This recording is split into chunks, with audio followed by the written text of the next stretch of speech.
We had a good time.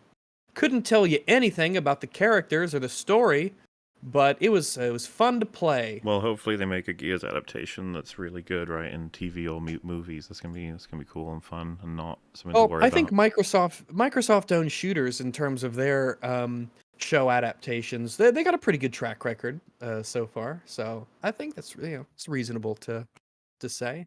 Lies. What was that? That's what he No. says, right? In Wonder Woman film. That's right. He says Lies. lies. When she talks about And then he love or says, something. then I will destroy you. Oof. Oh, that's such a Oh, that was one funny. chills That was me so to the funny. bone. It does. It makes me quiver with fear. One day we'll only speak in references. It'll be a different language. It'll just be quotes. Our from lives everyone. will turn into Darmok. Is that what you're saying? That will be our life. And an alien species will be like, I just gotta watch all of their media and then I will understand them. All right, Late and you've given us a gay. watch together. You've given us a watch together, Link Mauler. What deviousness have you planned for I got us? fucking it's a thing on the studio just pops into the screen saying now would be a good time to have ads. Like, thanks. No, it wouldn't. We just started 2 seconds ago. That's YouTube though, isn't it? You know that they mean every second would be a good time to have ads. That's what they're talking about. Like, what if you ran ads right now? It's a great time. It's like, no, it isn't. You're a fucker. liar. You're a dirty By the liar. way, I guess I never noticed it before, but YouTube has like a whole section of movies that are free with ad breaks in them. So, my folks at home have been using that to watch all kinds of different movies, and they have a really big library. So, as far as I know, it comes with YouTube. YouTube just has this big list of movies you can watch if you can, stand ads every once in a while. But not a bad what is it called? Free with ads movies? How do I find the I think you click on free YouTube Movies and TV is the channel. And then they have browse and free with ads and they have all sorts of stuff. They have a season of classic Popeye from 1960. They have the Ghost Stories English dub. Oh my goodness, yes. Fringy, they have all 16 seasons of Red vs. Blue. That's interesting. Oh, okay. What else they got on here? People saying I lied what a that we're weird doing mix. an EFAP Suicide Squad. No, it's called The Fate of It. We're just gonna talk about where it is right now, okay? Because it's funny, but we'll do that later. For now, we're talking about the other thing in the title. Good lord, all right? All right. Give us a chance. Which to be fair, we may as well just get into. You all know. Well. This is this funny thing that we do sometimes, where we look at like the rest of the world's perspective on what's wrong with the MCU. You guys know as well as we do that the problem is the horrific writing and the horrible sort of approach to script writing. Basically, like the respect of the craft is gone, and that everyone wants to create a really grand narrative about exactly what the problem is, and they come up with all kinds of crazy ideas. Unique insight. They have the key to the success of the MCU. If only they would listen to you. But yeah, like hiring the wrong writers, people with no experience, and then people who don't respect the process, and then not spending much time on it, and then not having a script to start before you go. All the foundational stuff that just crashes and burns everything. They've done it over and over again. We have all the information to reflect it. All the videos that I've done on Doctor Strange and Quantumania, they dig into like the assembled and all behind the scenes stuff, and you just get quotes that are really, I think, made to indicate that there's a passion and a wow, we did this even though we did this. And then you're like, oh wow, you did that. And then they're like, huh? Well, no, I mean, isn't it great that we made something so cool despite that? You're like, probably revealed too much there, especially when knowing the only thing from Disney that we've very much like unequivocally enjoyed and consider pretty damn good is the thing that we found out was redrafted several times. In recent years, I mean, of course. So it's kind of funny, but that's it's relatively simple for us. But we've got a video. This is recommended by, well, I guess I could say the EFAP community to an extent, and so we're going to check it out. It's called "The 5 Things Marvel Can Do to Save the MCU."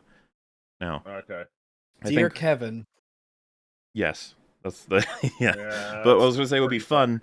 fun. This is a good old fashioned core EFAB host episode, all right? No disgusting guests ruining everything. No Just us three. distractions. Yeah. We're gonna have Fringy and Rags, and you have to. We'll do Hello. 5 each. Maybe that makes more sense because I don't want to make you fucking stay here forever. But you got to do separate ones, one at a time. Guesses for what will be in this list, and then we'll see. We'll give you points according. Okay.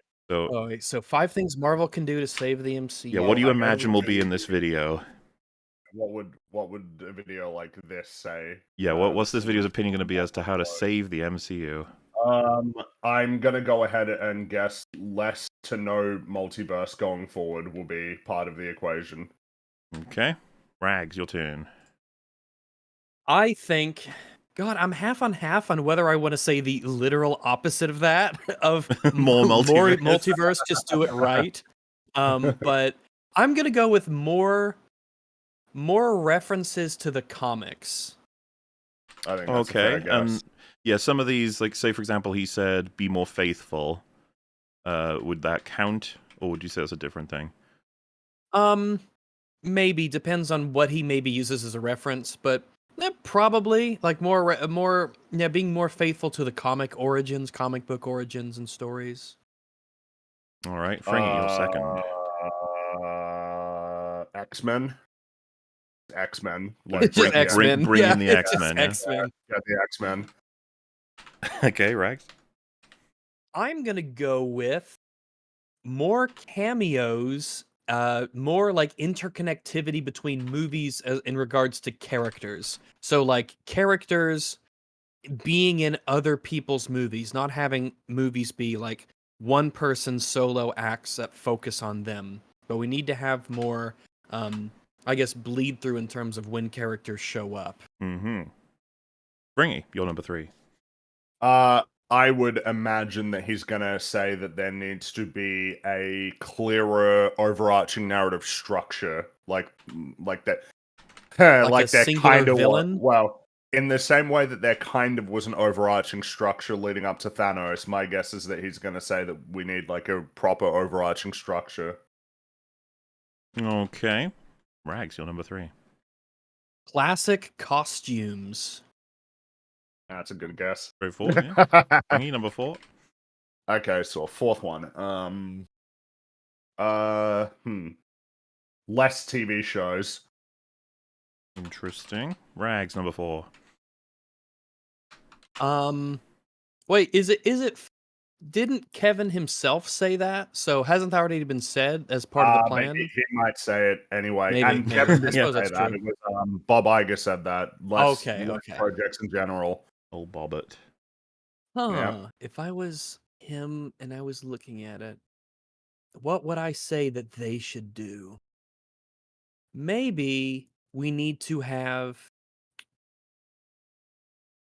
less injected comedy. Less out of place comedy or more tonal consistency. That's fair. Fringy, your last one. Oh, and I will get bonus points if he specifically mentions I'm blanking out on his name, the Avengers writer. Joss Whedon? Help me. Joss Whedon. If he specifically mentions Joss Whedon, I get a bonus point. I like how you've just ordained this extra rule like you get a bonus point. Where I have no bonus points baked into my answers. You gotta seize those opportunities to make up the rules as you go. Well, I suppose my fifth answer is going to be something to do with CGI, something like less CGI. Ooh, yeah. CGI is a general umbrella.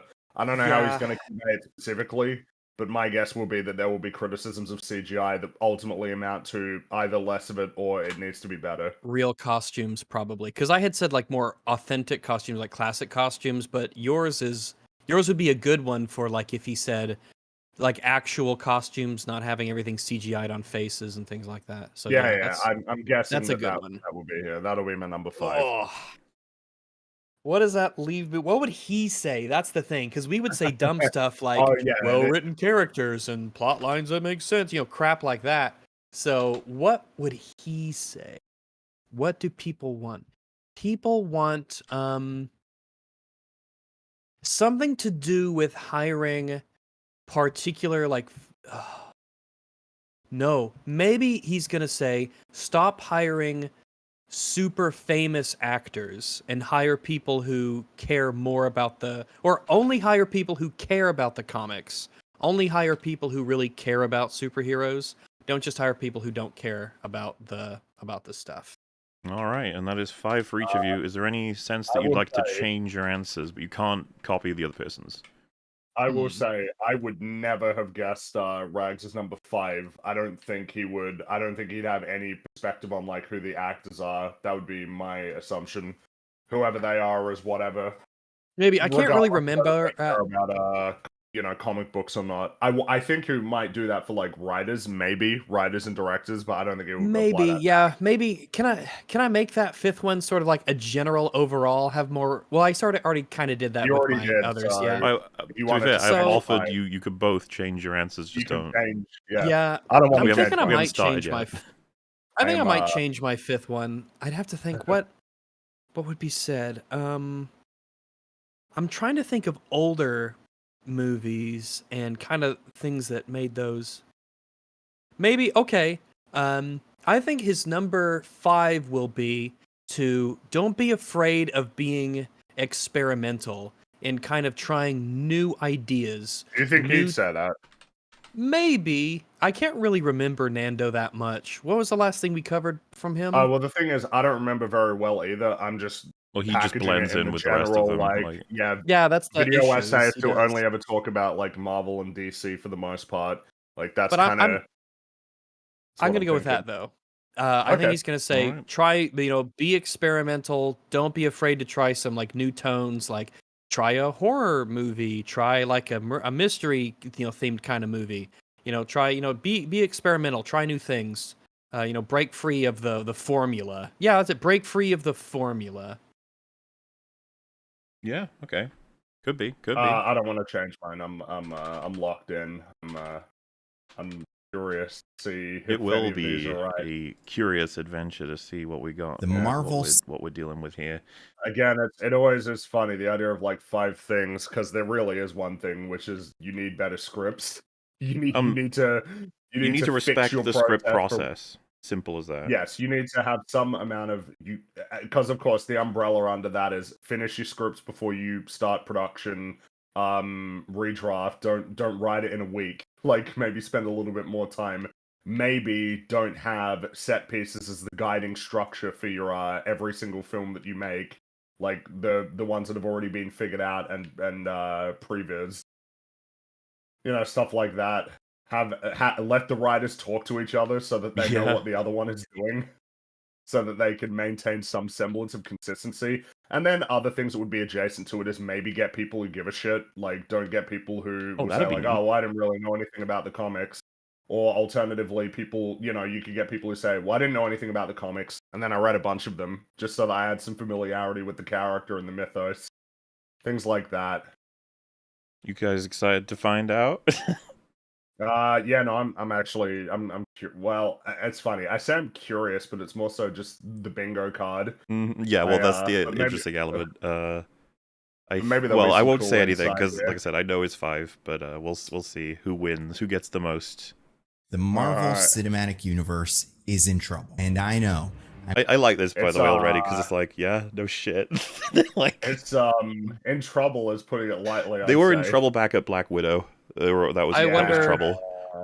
I wonder if I look through Nando's a video list, how far we'd have to go back before he was really starting to get critical and got with a picture. I think that the first time that people were starting to get critical was Thor: Love and Thunder, Yeah. and it was a slow trickle from there. Yeah, but and it that's was Well, still do you one remember Thunder. Moon Knight had a bit of a drop off that was quick at the end? It did. People It really did. turned on it. That was I'm usually- because that was 2022, but because it was more so the reason why Thor feels noteworthy is because that was the first time that there was a negative reception when it came out. Not 2 weeks later, not a month later, not 2 months later. It was when it came out, people were unhappy with it. These kinds of videos are so behind in the conversation. Like I said, 2019, Well, we were it's talking like- about the trouble that the MCU is in. Because They're you- lagging. yeah, you're like, their plans are awful, what they're going to be releasing, but maybe they could be good in execution. Then, of course, they weren't as they came out. But also, like, the legal trouble with Black Widow, the stuff with COVID and its release fucking it up, and it was like, and then what it was in Black Widow itself, and it was like, and then all the stuff to do with the blip and how all the stories were unthreading, like, completely. When was Loki again? That was like the third project, so I think that was like the middle of 2021. Yeah, so because that Something was like that. we were like, oh, And it's I- dead. Fuck, Well, a it's way of destroyed. thinking Yeah, about it is it's like the iceberg has already been struck, and you're Yeah. like, well, the boat's still on the water, so we're all good. It's like, oh, but it's like a fatal blow. It's going down. It's like, yeah, but we're still above water, and it's like now that the tip is starting to like go down beneath the waters, we're like, oh shit, I think we're in a bit of trouble here. That's what I mean. Like, they'll say the MCU is dead when, like, there's no more movies coming out. They'll be like, oh my god. Well, It's died. it's already really bad when you're in a place that you've had 2 out of 3 of your films this year were not profitable. One of them was a dramatic failure, and the television shows have also not been successful this year. What were the ones? Because Secret Invasion came out this year. What was the? Oh yeah, Loki, which had like what, a 40% lower viewership than season 1. Well, don't forget. At least from the premiere. What was the other one? Well, Was what do there you mean? another We one? just watched it. Oh no, that's this year. Oh, right. Echo- Oh, yeah, you're Echo right. You're right. technically. But yeah, sure, we could throw that in. What was the other one last year? Yeah. Or was it just Secret Invasion? Was that the first one? Do you even think over at Marvel they're like looking to remember Echo or have it written down or anything? It's just like that was No, a they joke. just We threw popped that that out out as a to- joke. It was yeah, a meme. they threw that shit out to die. Yes. Oh point yeah, I being, don't it's remember. been a I mean, really the bad fact we year. can't remember is like, it's weird because I remember all the Star Wars shows. As odd as that like sounds, but I remember all the Star Wars shows. But the MCU ones really seem like they just. I'll know? give it to you. I do as well, but the it's absolutely the opposite of any kind of like fond element that makes me remember them. Right? It's like all Oh yeah, horrors. it's not because they're Mhm. just for some reason I just find them more like memorable. I don't think. Well, Star Wars hasn't crossed into doing what Marvel has done yet, right? They haven't made an actual show called like Blimpsky, and it's just this character in the background. It's like they haven't actually done that for Star Wars yet. I guess what's interesting is that Andor could have been like that is funny, because actually, it's yeah. like you're making a show based on one of the characters in an ensemble cast for one movie, but because it was so good, nobody really thinks about it It through cancelled that lens out at all. the, They just think about it, yeah. Because they yeah, think that's what about it everyone as was just saying, a and I great don't think show. that's unfair. That it's like, why would you make a show based on a character don't think that it's barely anyone unfair. knows? Exactly. I don't Well, think it's it's part of what unfair. would have helped, not give any coverage to that show. That's would have been, Yeah. Well, it's just like and a the same pragmatic problem thing. that- I guess it's the point would be that if Echo was really good, it would have had the possibility to essentially escape the situation that it was in, of being based on a really obscure character that like the vast majority of people haven't heard of. Well, like Because so, it's just Andor another being nothing Marvel show. Andor being praised and recommended is a meme, like within the Star Wars community. That it's like, oh yeah, those Andor fans. Nobody's doing that for Echo. There's No. nobody's doing recommending that for Echo. any Marvel productions for the last like 3-4 years. Where are the like, oh, you guys, you really got to see Loki? It's like the Andor of Marvel. Oh, How much of that is happening, really? dude, they said the Secret Invasion was going to be the Andor of Marvel. Yeah, that was hilarious. Oh, look, it's grounded. It's by the way, we're seeing I thought this they said it was strategy- something else. No, so they Um, said it was. They said that one was grounded and gritty because remember the strategy God. was Ant-Man is really Jeez. important. That was the strategy, and then Guardians was it's the last one. It's the last one. It's the last one. James Gunn's the last one. And then Secret Invasion was it's gritty. It's grounded. It's dark. Ooh. And then the Marvels was it's fun. It's fun. It's fun. It's fun. It's fun, It's guys. a We're fun having a lot of fun. fun. It's You're having so having a much lot of fun. fun. Decided to have fun with this one. Unusual, Yeah. I know. The first person to say it's not a disaster, and I do think that's true. It- Many articles No, and videos. it's a disaster. What metric it is it is. not a disaster? Like, there's so many. They're Financially, losing it's a money now. disaster right now. This is the worst case scenario for them. They've been releasing Yeah. shit tons that are not making like They're some of losing them. money. This is Well, follow the and Roman bear in Empire mind, kinda stuff. the amount of crazy stuff that's happening behind the scenes. Daredevil is being completely like reworked, completely to some Yes. extent, massively reworked and overhauled. I'm pretty sure they're reshooting like half of the new Captain America movie at this point. Like that film is going. I thought it through was an even more extensive than that. amount of- Like, because they're switching out. Jeez. when It's they like like a done, and then massive they said it was like I think it was terrible. as I understand it, it's like they're switching out like one of the main like groups in the film, Yeah. like the Serpent Society, the Captain America bad guys, like that they're switching them out, and it's like, dude, what? You shot the movie, like, and then you just got to completely Well, we change it. know And then, that of course, the you look at Marvels got heavy reshoots, Ant-Man got heavy oh reshoots, yeah, Doctor yeah. Strange got heavy reshoots, like The only unusually one that heavy. didn't was Loki. Loki was unique in that it had no reshoots. Season 2, that it was unique. It was like the first Marvel project in like years that didn't have reshoots, Hmm. I which can is believe that hilarious. because when we were watching it, it did seem to have some deliberate artistry to it.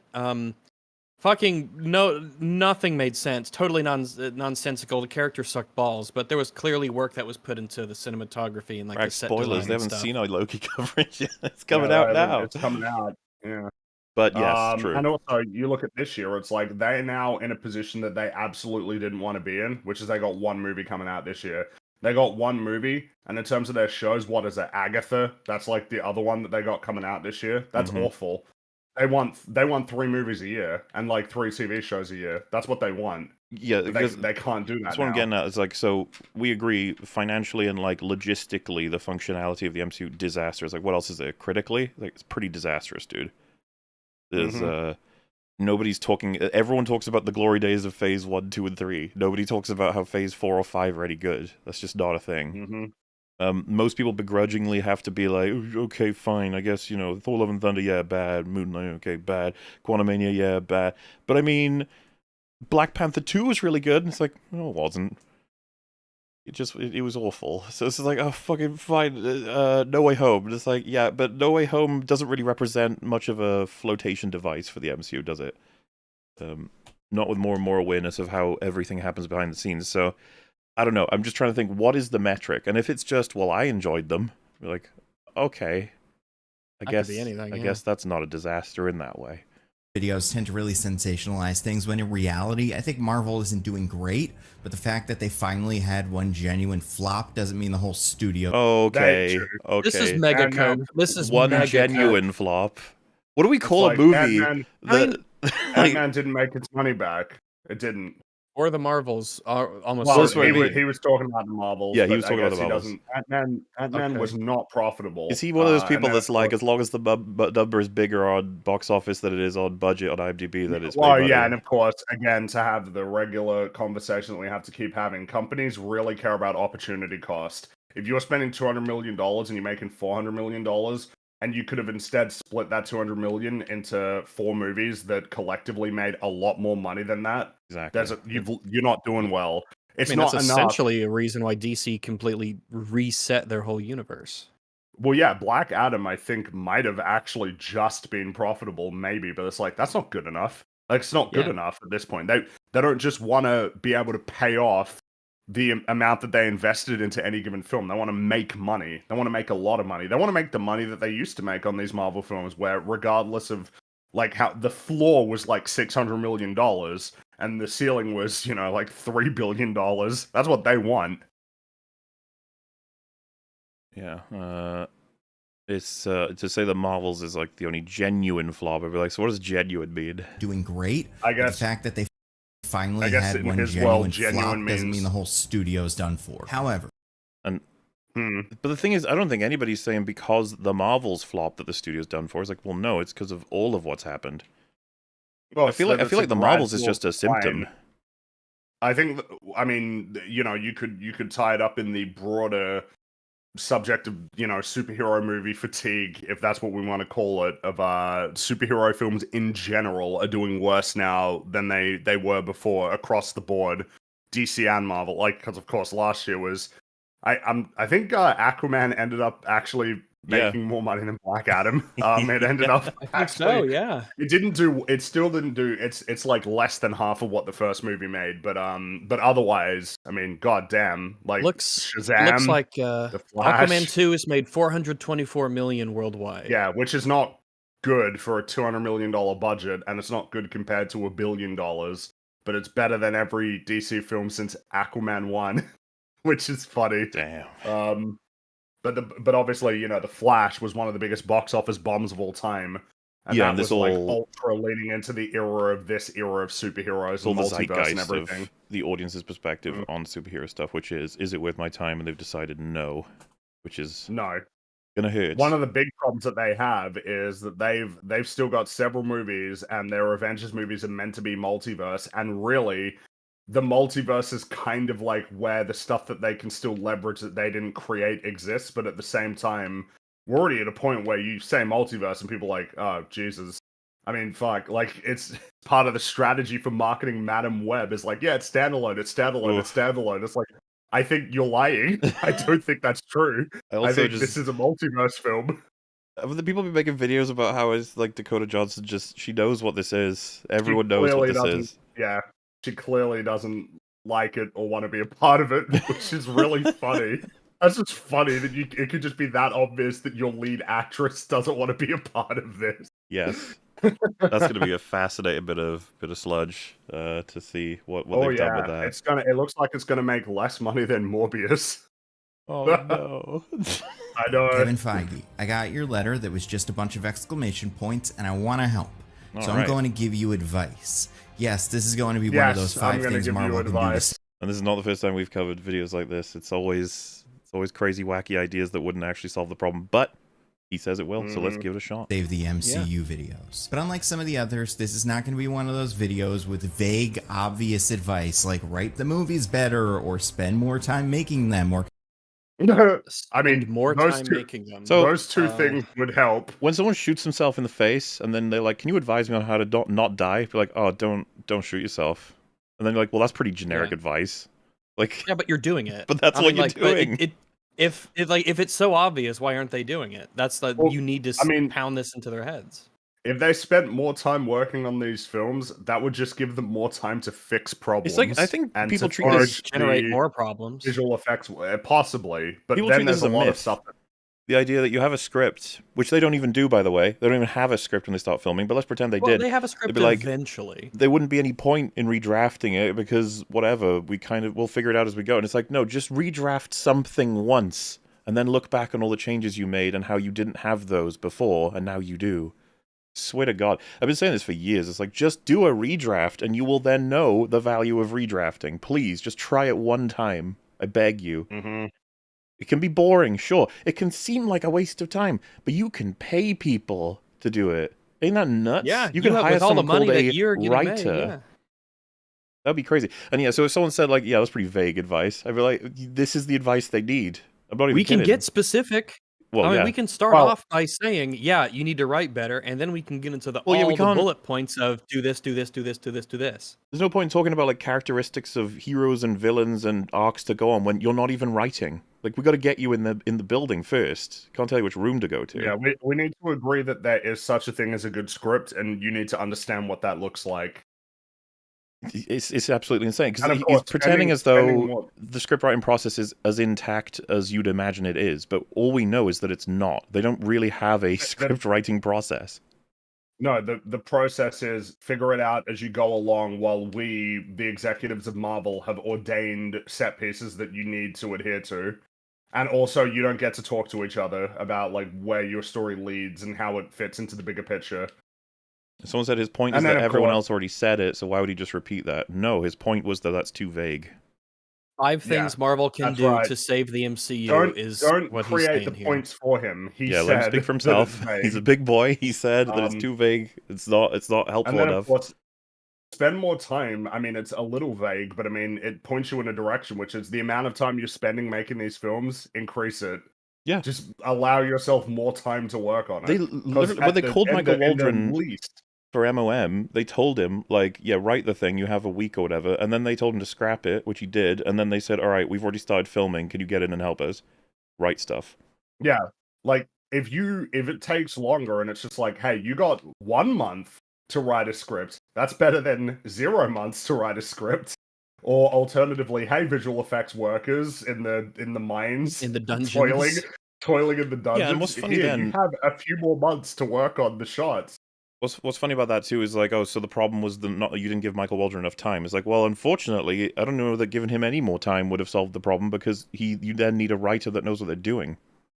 All you would have Which done then is maybe had a addresses, terrible movie that looked better. I presume Which a then addresses redrafted back Michael to Waldron point script is better than a single draft Michael Waldron script because Oh yeah, that typically redraft. applies Gotta to everybody. redraft. Gotta But completely Fully. restart. If he yeah. comes into shooting knowing what he's going to do with the third act, that's got to be better that would than be not neat. knowing Yeah. what to do. Yeah, like how do I get? Normally, when you leave on a journey, it helps to know what your destination is. Yes, Mhm.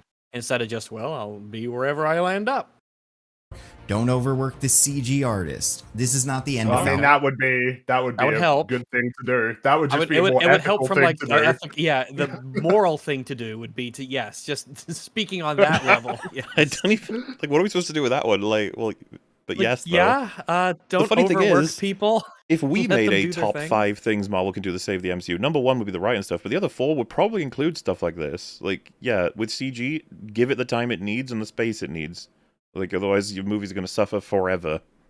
Yeah, the movie aesthetics, they are a part of your movie. It is definitely has a visual component to it. It is a motion picture, so it needs to look good. You want it to look good. It can only help you if it looks good.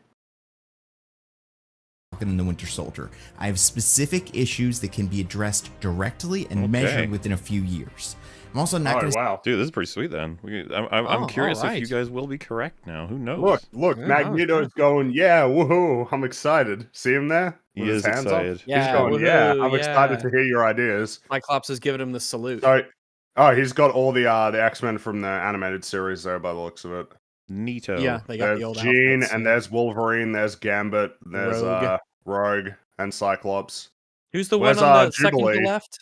Who's is that Jean Oh, Grey? that's Jean. Yeah. You say Okay, Jean okay. Grey? Jean? Jean? Did you say yeah, Jean like Grey? Jean-Luc Grey? Picard. Jean-Luc Picard is her teacher. Say stuff like give the directors more control because we Don't you already know? I do, but I've forgotten exactly which. I know one of his points because he spends a long time on them, but I've kind of forgotten which ones specifically. tried that and it didn't work. Phase 4 was pretty Give the directors more control. I feel like, yeah, that one's an entire discussion. The whole give directors more creative control. It's well, like I mean, yes the and thing no. Well, there's the bright side it's and the yes dark and no. side.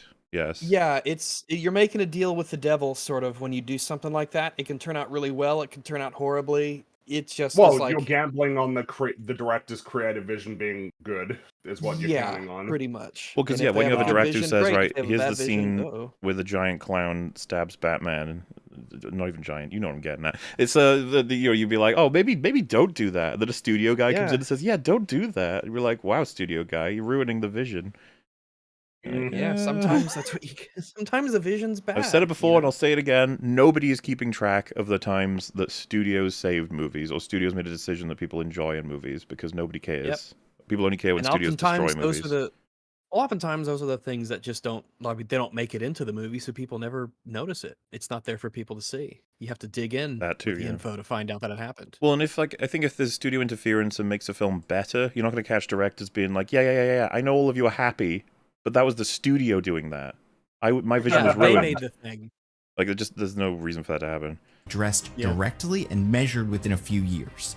I'm also not going to say stuff like give the directors more control because we tried that and it didn't work. I feel like we tried it with people who didn't have good visions, that didn't use good processes. I think what we got with Marvel was like the worst of both worlds, in that the writers, in a certain sense, got to do whatever they wanted, in that they didn't have to figure out how it slotted into the bigger picture. But on the other hand, like, Marvel dictates a lot of the way that these films are made. It's not like the directors, they're like, here's your team for the most part, here's the stuff that we've already got for you, here's like the process. And you're like, the director on a Marvel movie is not the same as like a director on just a regular film. They, in a lot of ways, they don't have creative control really at all. And if you give a director creative control, but you don't give them the time, and you put them in a situation where the way the movie is made is super rushed, then, I mean, all the creativity in the world, it's just not going to be able to be expressed in any meaningfully positive way. If one of these points was you need to start doing $100 million budgets, and then someone says, yeah, but we had one of those, it didn't work, I'd be like, both of you are insane. Like, this doesn't address, like, you know, it has to be a particular budget. It's like, well, no, good things, great things, and terrible things can be made on any particular budget, and then Also, having examples of them that have failed or succeeded on a particular budget doesn't tell you necessarily anything either. So in the same vein, saying we need more or less control is like, be specific. And it's funny because he's just derided the idea of being too vague. Like, so by a increased control or limited control, what about the nature of, let's say, just for example, control of action scenes? Should that be given to the director or not? And has it been in several of these movies? Because we all seem to agree that Taika pretty much had 100% control over Love and Thunder. But I don't know if he did for the action scenes. I don't know if that's been a mainstay now Well, in all of it. it's been a pattern in Disney stuff, not just in the MCU, but in Star Wars, particularly in Star Wars. But the action scenes are shit. We have to get, like, in general, something that I would probably say is you need to take a completely new, like, look on how you handle action scenes in these action-heavy films, because the action is shit.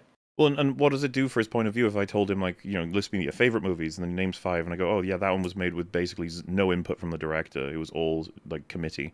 It's like, oh, shit. It's like, yeah, it's possible that they can be good. I think that we just need to agree on what the standard practice should probably be close to, and it's like, oh, yeah, respect the vision, but also have oversight, have limitations, try not to overspend, have people in place to, you know, cover all of these things to understand them, and, like, you know, maintain the integrity of the artistry while also respecting the fact that this is an enormous industry tied to, like, thousands and thousands of jobs. We get it. You know, the balance of money versus creativity and stuff. It's just that it just sounds so weird to be like, we tried giving full control, we got Love and Thunder, so that doesn't work. It's like, well, So we no. should have Yeah, less you're focusing on the wrong thing. Yeah, like, I feel like that doesn't address anything. Like, we had a bad president, so democracy has failed. Yeah. What a very So- bold sort of thing to just say, like, yeah, there should be less creative control, probably. It's like, wow, that's fucking bold, Jesus. Well, It that's the is. implication, but maybe he would say, well, no, I'm not, I'm just not going to use that as advice because I don't know what, like, maybe he would say, I don't know if that'll fix anything. But his ideas Yeah. will fix it, so. Yes, I'm also right. not going to say stuff like give the directors more control because we tried that and it didn't work. Phase 4 was pretty much the giving the directors the most control they've ever gotten phase, and it led. No? Not even Or is remote. it? No, or just is it no. the opposite? But we It's not had even explicit remotely claims about Black Yeah. Widow that there's a director who refused the project because she wasn't given control. Like the Yeah, Yeah. I feel like that's happened a lot of The times. reality is, if you want to look at the era when there was like the most creative control, you got to go back to like phase 1. That's where you got to go back to in terms of like a lot of like. I mean, Thor, you know, people pointed out Thor has like a visual style in terms of its cinematography that just isn't present in a lot of other Marvel films because Kenneth Branagh just got to make a Thor film. Iron Man, Also- you know. I know it's same technically deal. it's not Disney, but didn't this just happen with the new Jurassic World movie where the guy that we're gonna have do it Yeah, he left backed out because because of creative differences? And it's the same thing that happened with Solo. The directors left that because of creative differences, and then Ron Yeah, Howard they had came to Oh, do in. dude, massive Star Wars' reshoots and all history that. right now is insane with Yeah. creators leaving for control over the projects. And, of course, this is a problem that stretches further back even than Phase 4. We know several stories of people who left the MCU because they weren't getting what they wanted out of control of Well, the Scott project. Derrickson left, but then nobody cared because Sam Raimi was on, so everybody just kind of moved on and didn't give a shit that he left. Well, yeah, and 'cause of most creative people difference. who love Sam Strange. Raimi don't even believe that MOM is much of a Raimi film outside of, like, shot references. Which is sort of again, yeah, the idea of creative control. It's like, yeah, maybe he had creative control on the camera to some extent, but how much control did he have over the script? I would almost use the word story to implicate, like, he didn't. It's not a Sam Raimi story. It's a collection of stuff made and focus tested, rushed, and insane, like, systems that somehow did actually manage to produce enough money that they're going to be running a sequel for it. Wonder how that'll do. Probably. Doctor Strange is one of the few things that they still have that they probably can expect to make money off of. Oh yeah, Whedon did. He left the MCU after Avengers 2 because of creative differences. So Yeah, that's right. It was really, by the time that you get into phase 2, it was already starting to get not great on yes, on that. Yeah, and fuck, because- even in phase 1, you know, Iron Man 2. I think that you can get that kind of Iron Fist sort of grasp on all of this in terms of control if it's working. Now that it's not, people are gonna be like, seems like that was a I think bad that's idea. the thing. They had the attitude of, well, it's all been working so far. I mean, it's funny. There seem to be similarities between the way Marvel does it and that whole BioWare magic thing. You remember the idea of like, oh, well, it always gets there in the end. except then Anthem didn't work, and like Mass Effect Andromeda didn't work, and it's like, oh shit, yeah, I guess the way that you're doing it is not reliable. Just because it's managed to work so far doesn't mean, and then it gets worse and worse and worse in terms of the way that Marvel makes stuff, to where now it's like a runaway train that's going to be very difficult to stop. Yeah, and it's super weird that he's got this perspective, as far as I'm concerned, in terms of, we've tried giving them full control in Phase 4, so now it's time to stop. It's just like, you're wrong, and you've got a really bad conclusion from being wrong as well. But, I suppose that's what's happening. To Multiverse of Madness, which I like. Eternals, which I think is better than people Problem give in it. it. Well, that's part. Again, it's a little thing. That's part of the problem is that you liked it. Yeah, Which it I was, know it I'm was awful. policing. Yeah, it's like I know I'm policing what people like, but like that is the problem. The problem is that the worst movie like ever is created, and you come in even now that you've had time to process it, you're like, yeah, I like that movie. I was like, no, that shit is the problem. It's the dramatic success of films that are practically anti-films, in terms of, we know so much about the process of it. I'm surprised that he's still seemingly chill with all of it, and treats it as well. Doesn't it undermine his opinion? Isn't the going sort of perspective on it as a Phase 4 film is that it was given, Sam Raimi had complete control? Like, if he's gunning for that narrative, which is insane, so that, how does he make the point that more control is not something we want? You know what I mean? Well, He Like, must not know, right? Does he know? does he know? I don't. Well, We're giving him more credit by saying he doesn't know. it's interesting as from an analyst point of view that wishes to save the MCU, that he's like, well, we shouldn't be giving them more control because it didn't work, and then cites MOM, which I assume he believes is a Sam Raimi controlled project that he likes. That seems incongruent because like liking any film is on one hand just just whatever, but then trying to highlight what's wrong with the MCU while saying that MOM works. Like, well, that doesn't seem right, does it? Yeah, exactly. It just seems strange. Led to Multiverse of Madness, which I like.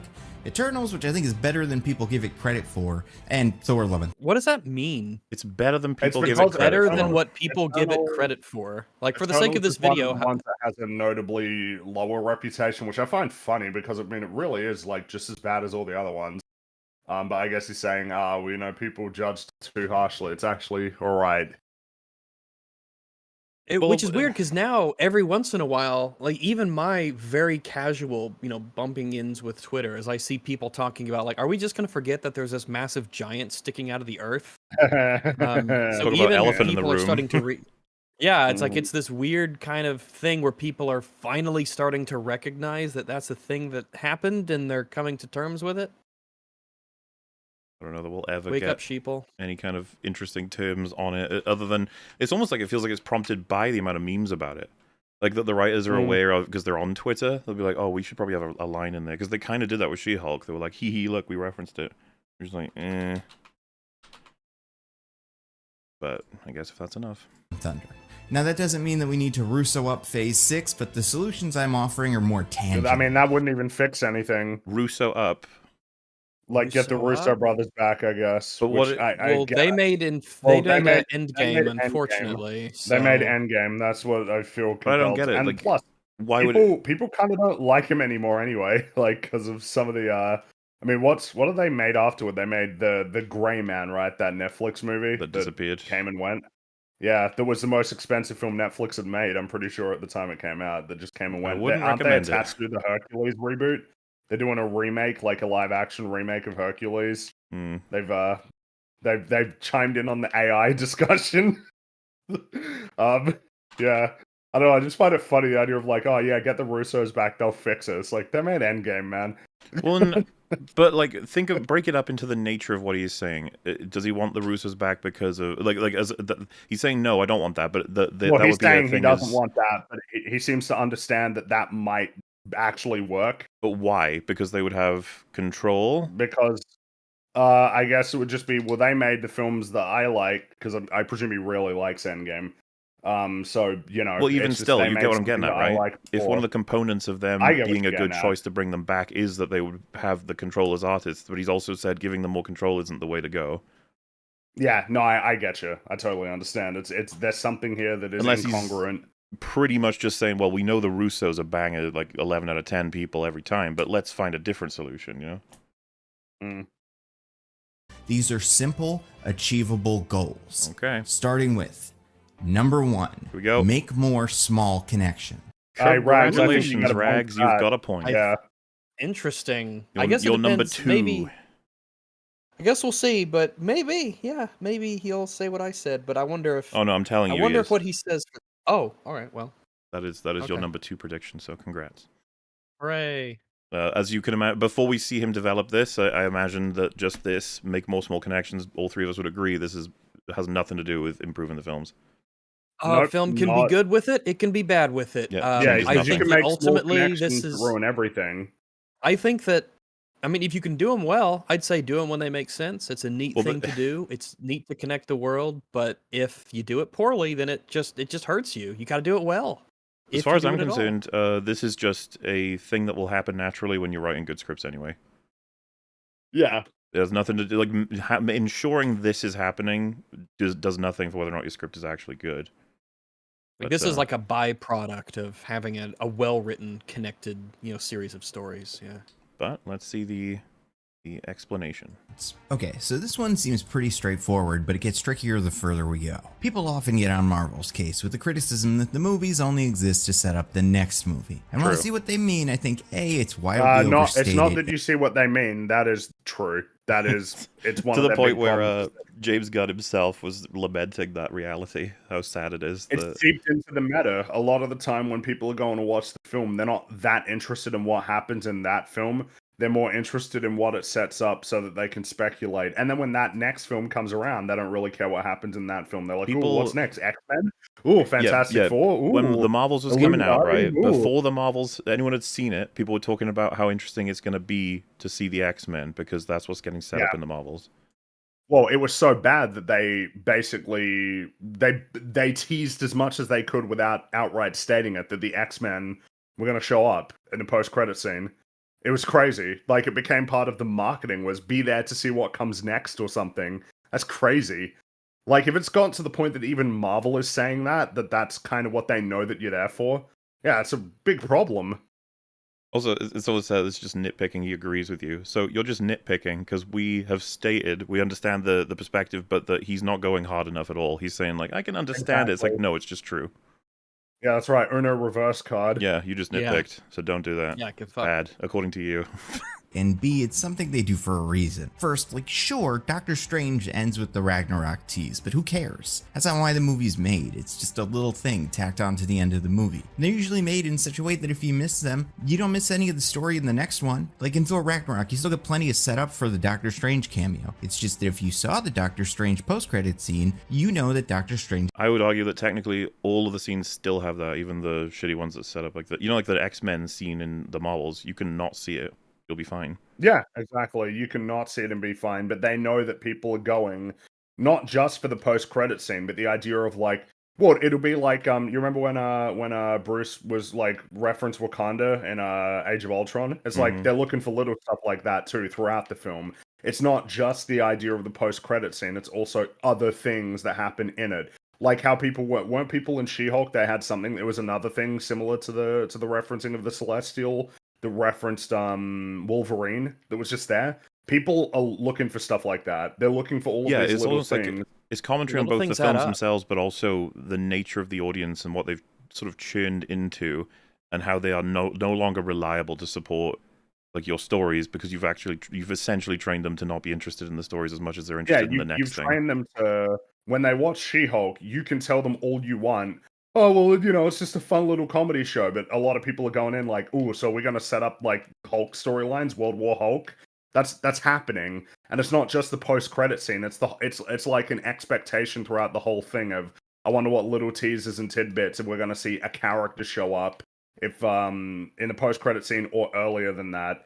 It's like, if you focus it in on the most narrow realm possible, which is, the post-credit scenes aren't that big a deal, maybe you'd have a point, but it's not just relegated to the post-credit scenes. It's the whole film. People are kind of wondering if people go wild over remember like Doctor Strange when they're going through Yeah. through all the different multiverses. People are like, "Ooh, that's like Spider-Man 2099 or something." It's like, dude, it's like a split second, but people. Like and then you see all the videos of people speculating on it. Like, you know that this is the case. You have to know this.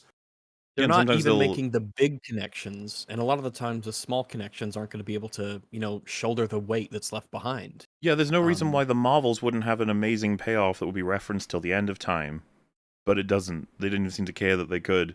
They were like, well, whatever.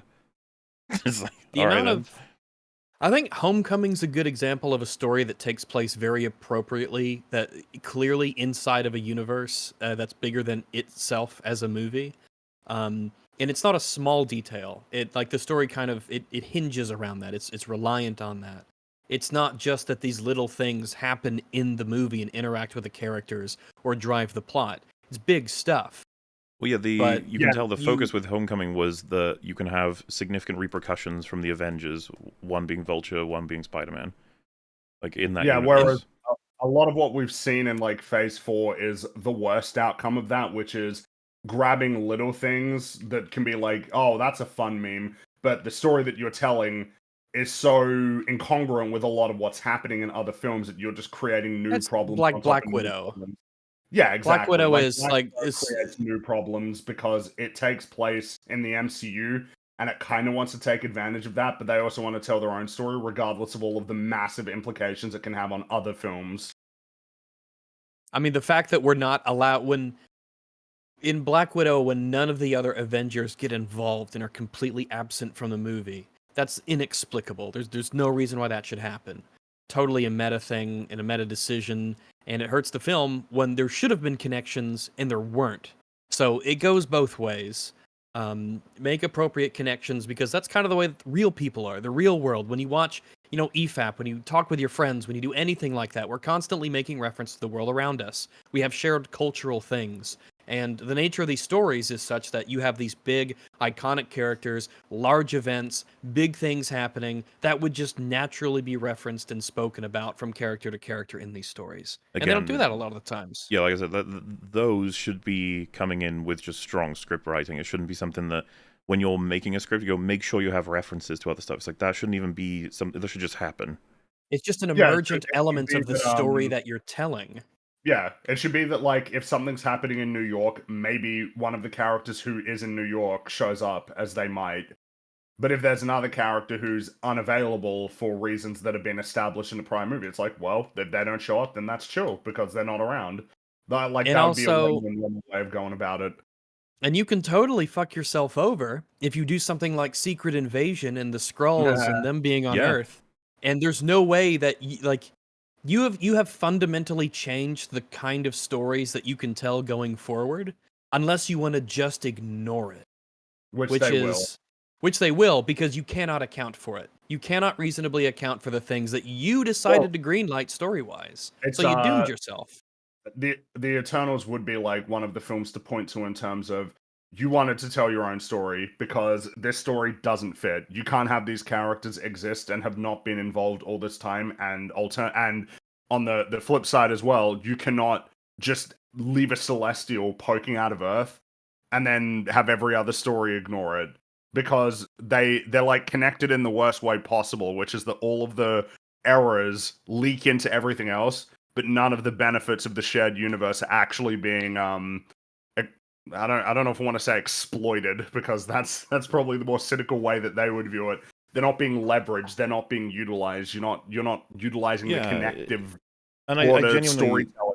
I think this happens very naturally when you're super invested in all of this stuff, right? Like, if you had in Thor 1 when he kills the big robot sentinel thing, the destroyer, right? Like, if he had killed it and a line he has after it saying, that's probably the biggest creature I've ever killed, or some shit, it doesn't have to necessarily be true.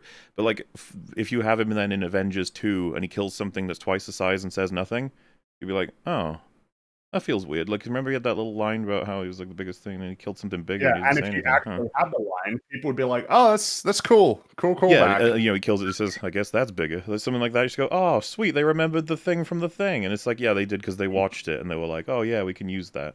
And that's Well, That something. could have been a you guys- good. That could have been a good guess for a number 5. Is make sure the director watches the other. Yes. films.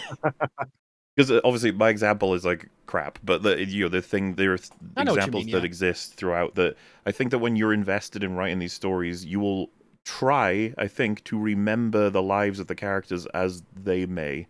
Try to remember all the things that have happened to them, what they might say when certain things come up.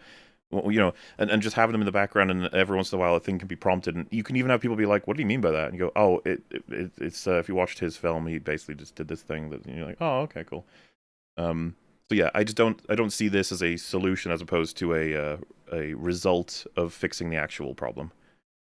His cameo is coming. And sure, sometimes a character like Riri or Echo is clearly being introduced with the expectation that they're getting a spin-off later on. Did anyone think This that about is Echo no. and These Hawkeye? are not.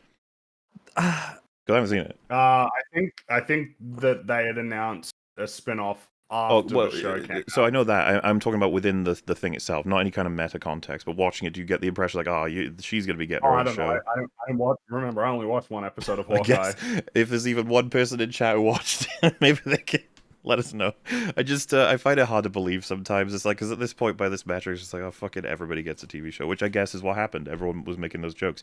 Even the writer-director of Quantumania, it's in the video, they joke about the girl that Hank dated while Janet was missing called Linda having her own TV show. Like, that's how much it's become a meme. But if they work in the introduction, who cares? Like, if you did not know they were getting a spin-off, would this matter? But then second, It this might. is something It might be just like a. What do you think? Every like side-ish or B-level character should be made with the like. What about non-protagonist characters? Like, What you about have to characters write who are, them like- with the expectation that they're going to get a spin-off series, or do you just write them as good characters who aren't protagonists?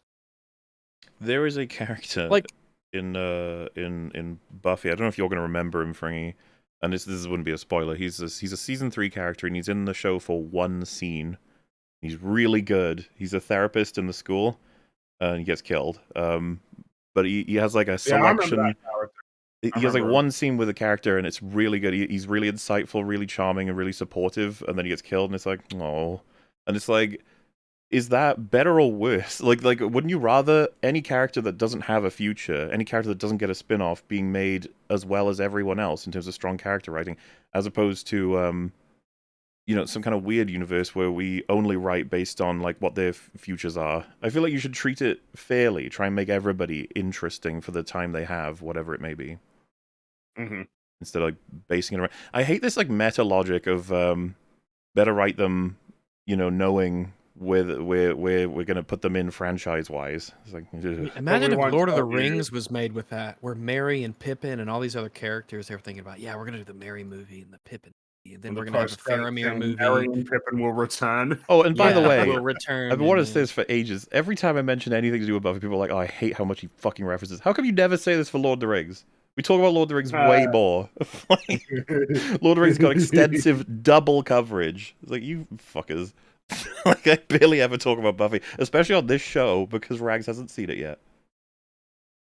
Also, Right. Angel is better than Buffy, but that's a different conversation. Okay. work in the introduction, who cares? Like, if you did not know they were getting a spin-off, would this matter? But then second, this is something Marvel does for a reason. Phase 1 felt connected because Coulson showed up in 3 movies leading up to the Avengers. Tony was in 3. Fury was in 3. The shared universe is part Yeah, I mean, characters will make So- repeat appearances based on their roles. That should be a natural element of connected stories. Well, It and shouldn't have also to be saying, about, like, you know, they showed up in 3. It's like, well, one of them was a direct sequel, so you know he what I better mean. show up in that. Yeah, It's like, I mean, I would expect Tony to show up and also it's funny that he says Tony showed up in 3. It's like, oh, are you including Incredible Hulk, the one that actually, I'm pretty sure just flat out doesn't lead anywhere. But this, by the way, feels it was definitely Rags's one, but it does feel like adjacent to one of yours, for it being the clearly like an overall narrative. You said proper structure. I don't know if this would count, but it's just interesting that he's saying Yeah. like He's doing the meme. Phase 1, everyone was like, oh yeah, so connected because of all these people being in it. It's like, we've had millions of cameos and connections in Phase 4 and 5. What do you mean? People are everywhere. Yeah, and that's not been helping. No, Like, it doesn't that's do not been anything. helping. It doesn't help. This is like a gaslighting everybody including yourselves, by the way, into thinking this is a thing. Like, oh, Valkyrie was in the Marvels. So? Okay. It's like, oh, that's an interesting Yelena connection. was in Hawkeye. Oh, that's Always fun. always happy to see a slave trader make her cameo appearance in Showed up in 3 movies leading up to the Avengers. Tony was in 3. Fury was in 3. The shared universe is part of the fun. I understand why it can feel overwhelming, but when done well, it only adds to the experience. This is what I I hate hope this he scene. doesn't think this is done well. I don't certainly This isn't hope even- he or doesn't- even I don't like this scene. This is a I don't shared like it. universe. Like, that's what this is representative of. Because look, it's Hulk. He's there. It's like, This was the beginning of them fucking up Hulk. This was the beginning. yes, and this damage done to Iron Man is only corrected in Civil War. It takes ages. No, it took And I like another understand 3 years. Yeah. why you may have been hesitant to include these recently. COVID forced schedules to move around, so guaranteeing that a certain character was going to appear at a certain time was difficult. We actually advocating that we like, get more cameos in. Like, seriously. It's so funny though. Showing Doctor Strange is like, you remember the reason why he didn't show up in WandaVision? Yeah, it not wasn't for COVID. scheduling problems. It was wacky and stupid writing ideas that prevented him from getting in there. So how about we focus on the writing? How about we get that? I love the idea that it's like, oh man, we just gotta get more interconnectivity, more cameos, just like Phase 1. When, as far as I'm concerned, we've been overdosing on fucking cameos. Dude, this scene is hilarious. The one that he's got on Yes. display. Not this. Like look at that eye. It looks so Third good. eyeball. It's weird. It's But like, it's just the idea that like you've just got Charlize Theron showing up like, oh, you got to come with me to the multiverse, Doctor yeah, Strange. we got to go Let's on go. adventures together. I'm gonna cut a hole in space here. Are you Let's done go. screaming in the street? You We have to know- go do some stuff. I've seen people saying it, and I could totally buy it that in the third Doctor Strange, he's gonna die, and that she'll And then she'll be take over. taking his place and stuff. And the reason why I think it's Jeez. very possible is because I can't imagine how much longer Benedict Cumberbatch is gonna be wanting to do MCU. Why would he want to be involved anymore? But then It's again, crashing just and burning. Charlize Theron. It's not like she's like lacking work. She doesn't need to do this. That's true, but like at least he's actually done it. I could see him being the kind of actor like a Robert Downey Jr. that's like, I've done my time. I'm good. Well, yeah, he's been part of it for. Yeah. We're getting close to a decade at this point. Which is insane because with Doctor Strange, I always felt like Infinity War was a really cool way of getting him in his first proper like experience, an Avengers 1 kind of way. And that's really where it stopped for me. Like, I've not felt he's moved through and on in the world much at all since then. Well, it's like, I may be at the end not of his journey surprising, I already. guess. Like, it would be so cool to have him go through the Iron Man journey, but it's like, well, that's never going to fucking happen, is it? Like, he's never going to get No, the significant writers development. aren't good enough. No. Was going to appear at a certain time was difficult. Famously, Val was expected to appear in Black Widow before Falcon and the Winter Soldier. This literally had no effect on how good they were, I'm sorry. Nor Nope. how much people enjoyed it. Like, who cares whether or not she was correctly timeline placed with it? It's fair to highlight. I totally don't disagree with that. What I'm saying is that the problems with Falcon and the Winter Soldier and Hawkeye or Black Widow or whatever you want to talk about in terms of where these characters end up and what timelines, it's really not to do with whether Julia Louise-Dreyfus is her name, right? Yeah. Whether or not she It's was Elaine. available because of COVID stuff. Like, that, her scenes are not really it's Well, okay. he's talking about the moving them release around, yeah. order in this one. Yeah. That's really, it's just not at all what the problem is. Doctor Strange in the Multiverse of Madness was supposed to take place before Spider-Man No Way Home. Isn't this not, this isn't even what he was highlighting. He was talking about more connectivity. This is that the connectivity is there, it's just out of order, but that they try to account for it. Mm-hmm. Like, this was a huge Doctor Strange cameo in Spider-Man. He was practically a secondary character. I don't even call it a cameo. Yeah. It's not a cameo. Yeah, he's just one of the characters in the story. How is that not He was the thorough? only other character on the poster. He was on the That's poster. with thorough Spider-Man. connectivity. Like, that's not even, Yeah, it's the connectivity was done poorly. They've made a tangled web here of connections, and they can't pull Well, it I guess off. the thing is, obviously Doctor Strange did not come out of Spider-Man unscathed, not at all. No, But like, he was again- Well, and so sacrificed upon and the what we altar learned to was make that other things in that movie work. originally it was supposed to be America Chavez that gets all the spell shit fucked up or something like that. That was one of the which original. makes more sense because Once she doesn't again, have control over her powers. We Makes get way all more the components sense. on the table, and he's standing there saying, "You see, it's cameos and connectivity. We got to fix it." We're sitting there like, "No, it's the fact that they had to get those cameos and connectivity. They couldn't put them in the right places, and the stories had to bulk and break in order to account for it, and they now don't make sense." It's the script. Fundamentally, the script. Yep. But schedules needed to be changed, and you guys made it work. But now that the machine is rolling They didn't again, make it work. They didn't make No, it they work. didn't That's make the it work. problem. You That's the thought problem. that this is It the didn't issue. work. You thought that it was working when it wasn't. need The to pick check these engine back light up. has been on Like for Secret- ages. Yes. Secret Invasion. We Ugh. need to pick these back up, like Secret Invasion. Wait, so he's referencing Guardians 3 as having lacked connectivity, which is funny because a lot of people who come away with saying Guardians 3 was awesome and the best in like Phase 4 and 5 put together, I don't think any of them care that you didn't see fucking, the Hulk flying around in it or anyone else or No. Valkyrie cameo. Nobody cares. Nobody even, to be honest with you, it's one of the things I liked about the film. The fact that it was off in its own shit in a different part of the universe. That Yeah, was neat. I mean, in the MCU, that's something. Of all of our list of It's a issues, shame. I don't think we mentioned anything to do with wanting to see characters, but we did want the repercussions of having been a part of the MCU to be more represented, and then we found out that James Gunn feels very bitter about what the MCU did to the Guardians, so Yeah, that's why. for some reason. Which is probably not the best attitude if you want to make the script as efficient as possible. The fact that they were able to crack medical technology that can insta-heal almost any wound is the kind of thing that you're like, oh shit, that's going to change everything yeah. forever. You should probably tell Earth about that. You guys made it work, but now that the machine is rolling again, we need to pick these back up, like Secret Invasion You don't, but okay. and Loki. Both did not feature post-credit scenes. Guardians 3 had some, but they focused exclusively on the Guardian. Okay, so now we're at the point of actually advocating they need more post-credit scenes. I'm happy to wipe them out. Yeah, what are those? Yeah, they could go away. They could go away. I don't need them. If I don't anything, need them. It's one of yeah. those, like, I guess if the post-credit scenes are neat little funny things at the end, that's like, okay, that's cool to have, but like, just don't have them if you can't make them good or meaningful or interesting, I Just guess get rid of them. what I'm trying to say is that it would change nothing about the quality of the scripts to wipe out post-credit scenes. Like, I don't care No. about them.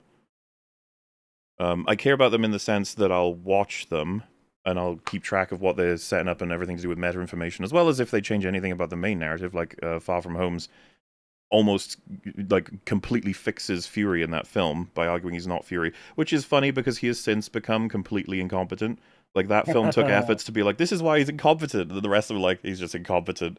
They rewrote his history to say he was All of incompetent. his accomplishments were I someone mean, that was else's. they literally inserted his wife with the clip that Dude, he I showed just here. Was brain the wife that they blasted. invented for him. In Far From Home, right, Watts' perspective was, if Fury's fucking up, then it's more than likely a Skrull. And then Secret Invasion's perspective was, if Fury's doing well, then it was actually a Skrull that did it. That's Yeah, crazy. How hilarious. long did it take for that to It flip? is.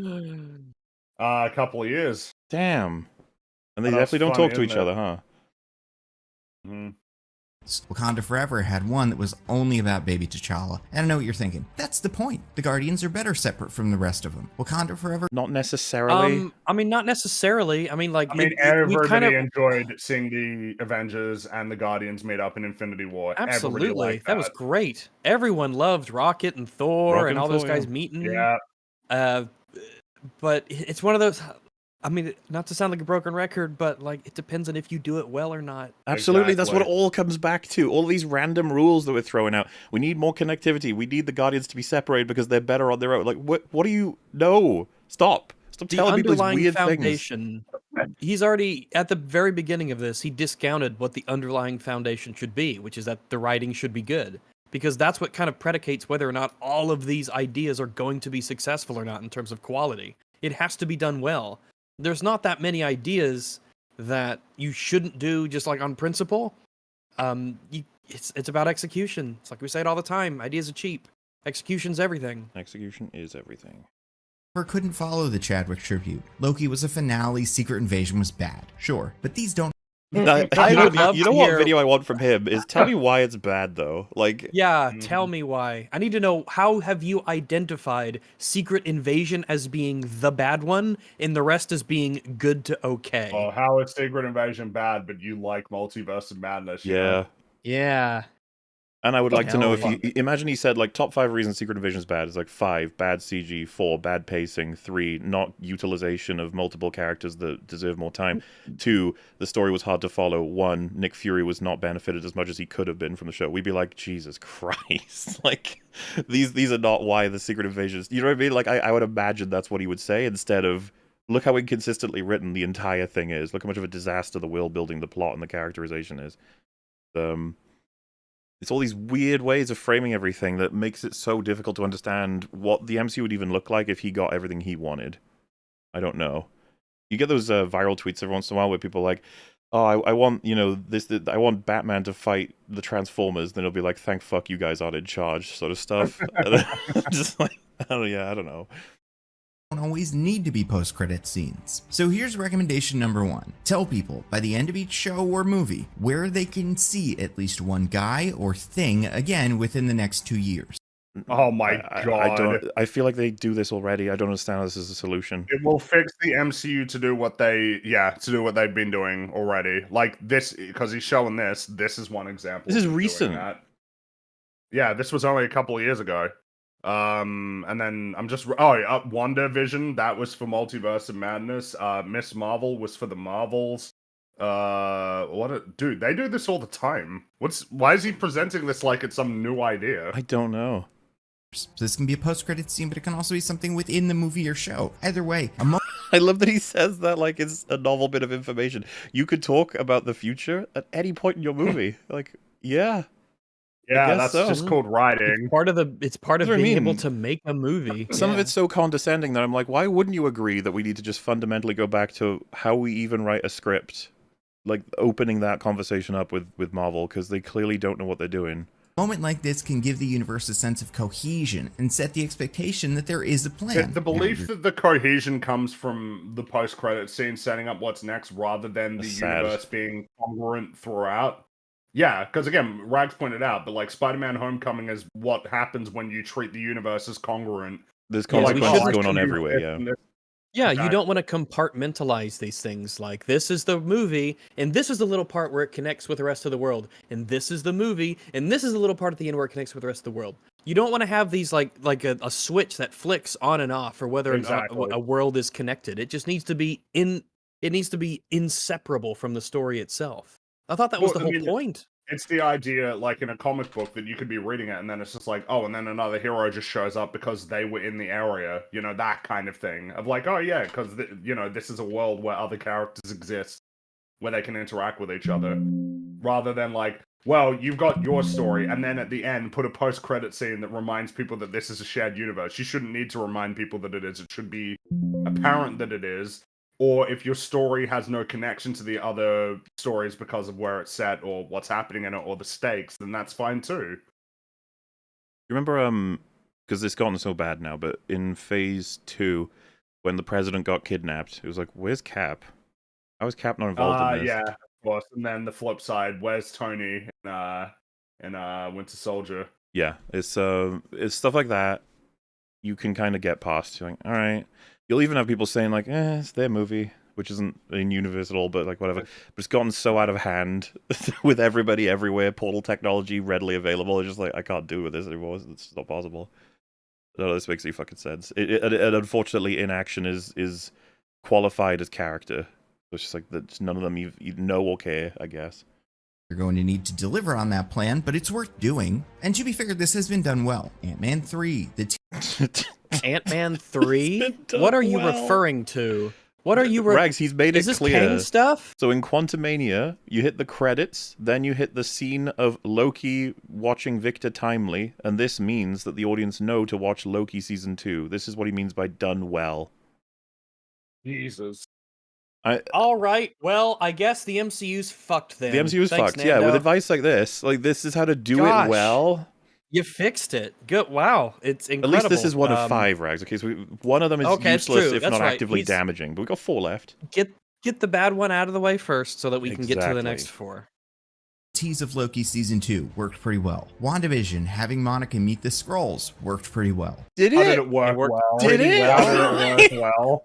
Worked It pretty didn't well. work. I thought Nobody they'd watched the forgotten Marvels. this because of how much it doesn't match up with the Oh, and- Marvels or Secret Invasion. Yeah, I mean, yeah. And also, wouldn't this be an example of doing it wrong because this was 3 years apart rather than within a year or two? Yeah. This is a long time. What is it? This you know was what? the first Phase 4 project, and the Marvels has just come out. And he's full of shit, no offense, Nando, but like the information to do with these scenes is not what people use to know what's coming next. It's meta, it's trailers, it's announcements, it's stuff from different accounts online. When you see this scene, ask everybody who watched this scene, so where are you going to see Monica next? They'll be like, I don't know, something to do with Skrulls, I guess? Well, yeah, why would the average normie viewer be like, oh, and I'll see her in Marvel Studios' The Marvels? Exactly. They don't know That's- that. They'll only know that from announcements, social media stuff that they're keeping track of Well, and outside of the they'll fucking only- scene. If they're paying attention. And if they're paying attention, if they're the kind of person who's paying attention, they're not the kind of person that you need to, like... They're the kind of person who's probably going to watch it no matter what anyway. You know, it's not like a winning strategy for general audiences, which is what Marvel needs. They need to have a winning strategy. Their films cost too much money to appeal to a niche audience. They need to appeal to general audiences. And general audiences are not watching this post-credit scene going, oh, I see. I can see Monica Rambeau, Photon in The Marvels. Marvel If- Studios, The Marvels. If my dad watched WandaVision and he saw this scene, I'd be like, so what are you excited for? You excited for Monica? He'd be like, which one's Monica? Like, you know? Exactly. It's like nobody knows this shit, and you only know what you know because of stuff outside of this scene. It's not this scene that gives you that No, expectation of a meta. particular TV show or a movie. Why The wouldn't Hawkeye- why wouldn't somebody believe that this was a tie into Secret Invasion, you know? Hmm Rather than tease the in Black- Marvels. Could be anything. It could be nothing. We've had It could be nothing. we've had after credit nothing scenes that go post-credit nowhere. scenes. We've had them as early as fucking 2008. The Incredible Hulk one doesn't go anywhere. Meet the Skrulls worked pretty well. The Hawkeye tease in Black Widow worked really well. The problem... I- It worked really well. It worked really. Look at this photo. Look at this photo of graph. Hawkeye. See Look at her. this, look at the look at this photo of Hawkeye. Nando Look was at like, this "It's a photograph of a photograph. character. Holy shit!" I think if he's being completely honest with us, what he's talking about isn't this awesome because it sets up Black Widow 2 versus Hawkeye. Is he about to say the Eternals one is bad because it's not going anywhere? Let's see. in Black Widow worked really well. The problem is, it seems Really like the recent well. Marvel post-credit scene seemed to Recent. exist. This That one was a came out, recent like, one. 2 months after. Yeah, This what one the came hell? out like. Well, it's just funny he's shown this. It's like, dude, this one is more recent to Black Widow, the example you said that was good, than to now. Not only that, Like- but like what you said to qualify as a good it's one, I think the 2021. Marvels passes, right? It's like, oh look, the X-Men, they'll be coming. That's They're coming. right. They'll be coming probably in the next couple of years. What's more hilarious though is that it proves the negative of his point again because it's like, Fringy, what property will you see the X-Men in next? I mean, how could I possibly How could you know that? possibly know? It's- Other than Deadpool, but Deadpool's probably got nothing to do with that post-credit scene. Absolutely not. No, I don't think there's any reason to assume that. But even still, it's all reliant on information that's not in the scenes. It's all outside of stuff. In fact, I think that that's what they're built for, is to make you go, ooh, Google, what's with the scene after blah, blah, blah. Where's And then that going? watch the YouTube videos that say where it could go next with Yeah. the big circle and the arrow pointing at it. to introduce a character that there is no clear plan on when we will ever see them again. The big Yeah, but the reason So- why there's no clear plan is because Eternals failed. There is, That's why. Also, I'm he gonna go looks out on a really limb. bad. there is no clear plan for when we're seeing any character. No, not a real plan. No. But in this case, if Eternals had made $1 billion, you would probably by now know where this is going. But it failed, and they might not make another one, and that's why it doesn't lead anywhere. I just don't. This advice is so bad. Like, you Oh, can yeah, it only sucks. do the post-credit scenes for stuff that you know is in stone and is definitely happening, and that they can logically understand that's where it's going from the scene itself. That seems to be his advice. Except if they're funny, but then he didn't seem to like the funny ones. big three are Eros, Clea, and Hercules. Oh, okay. So, but what if we get Thor 4 next year announced, and it's called Thor 5. Yeah, fucking hell, it's What the hard to keep fuck track. is he of. wearing? Thor, Love and Hercules or something. Well, if it was Then you'd be Thor like, versus well, Hercules, that's good. the title. Yeah. And then you'd be like, Yeah, okay, then he'd be saying- now this credits, the It has post-credit now scene is become good. good. Yeah, it's good now. Exactly. It has now become good because Disney announced a film. That's hilarious. That's what I'm saying. It's like this has nothing to do with the scenes themselves. It has to do with meta information that you're not It's even just so privy to funny most that of. This is the first one he leads with on how to fix the MCU. That's funny. It is funny because it does nothing. I genuinely cannot see a clear entrance point for any of those characters in. What do you mean? It's easy. I mean, They just turn it's up in the easy. sequels. The movie. Eternals Yeah. 2. Yeah. I haven't Eternals seen the 2, movie, Thor and I'm sure 5, there's and ways to Doctor do it. Strange 3. Those are way simpler than, hey, Okay, you watched the Scarlet Witch and Vision show? Be sure to watch Monica Rambeau in the Captain Marvel sequel titled The Marvels. Take us 2 examples, one good, one bad. The good one is where, what are you forgetting her name? Yelena? That's it, right? Black Widow Yelena. 2. Yeah. She's got a personal reason to go after Hercules. It's Hawkeye.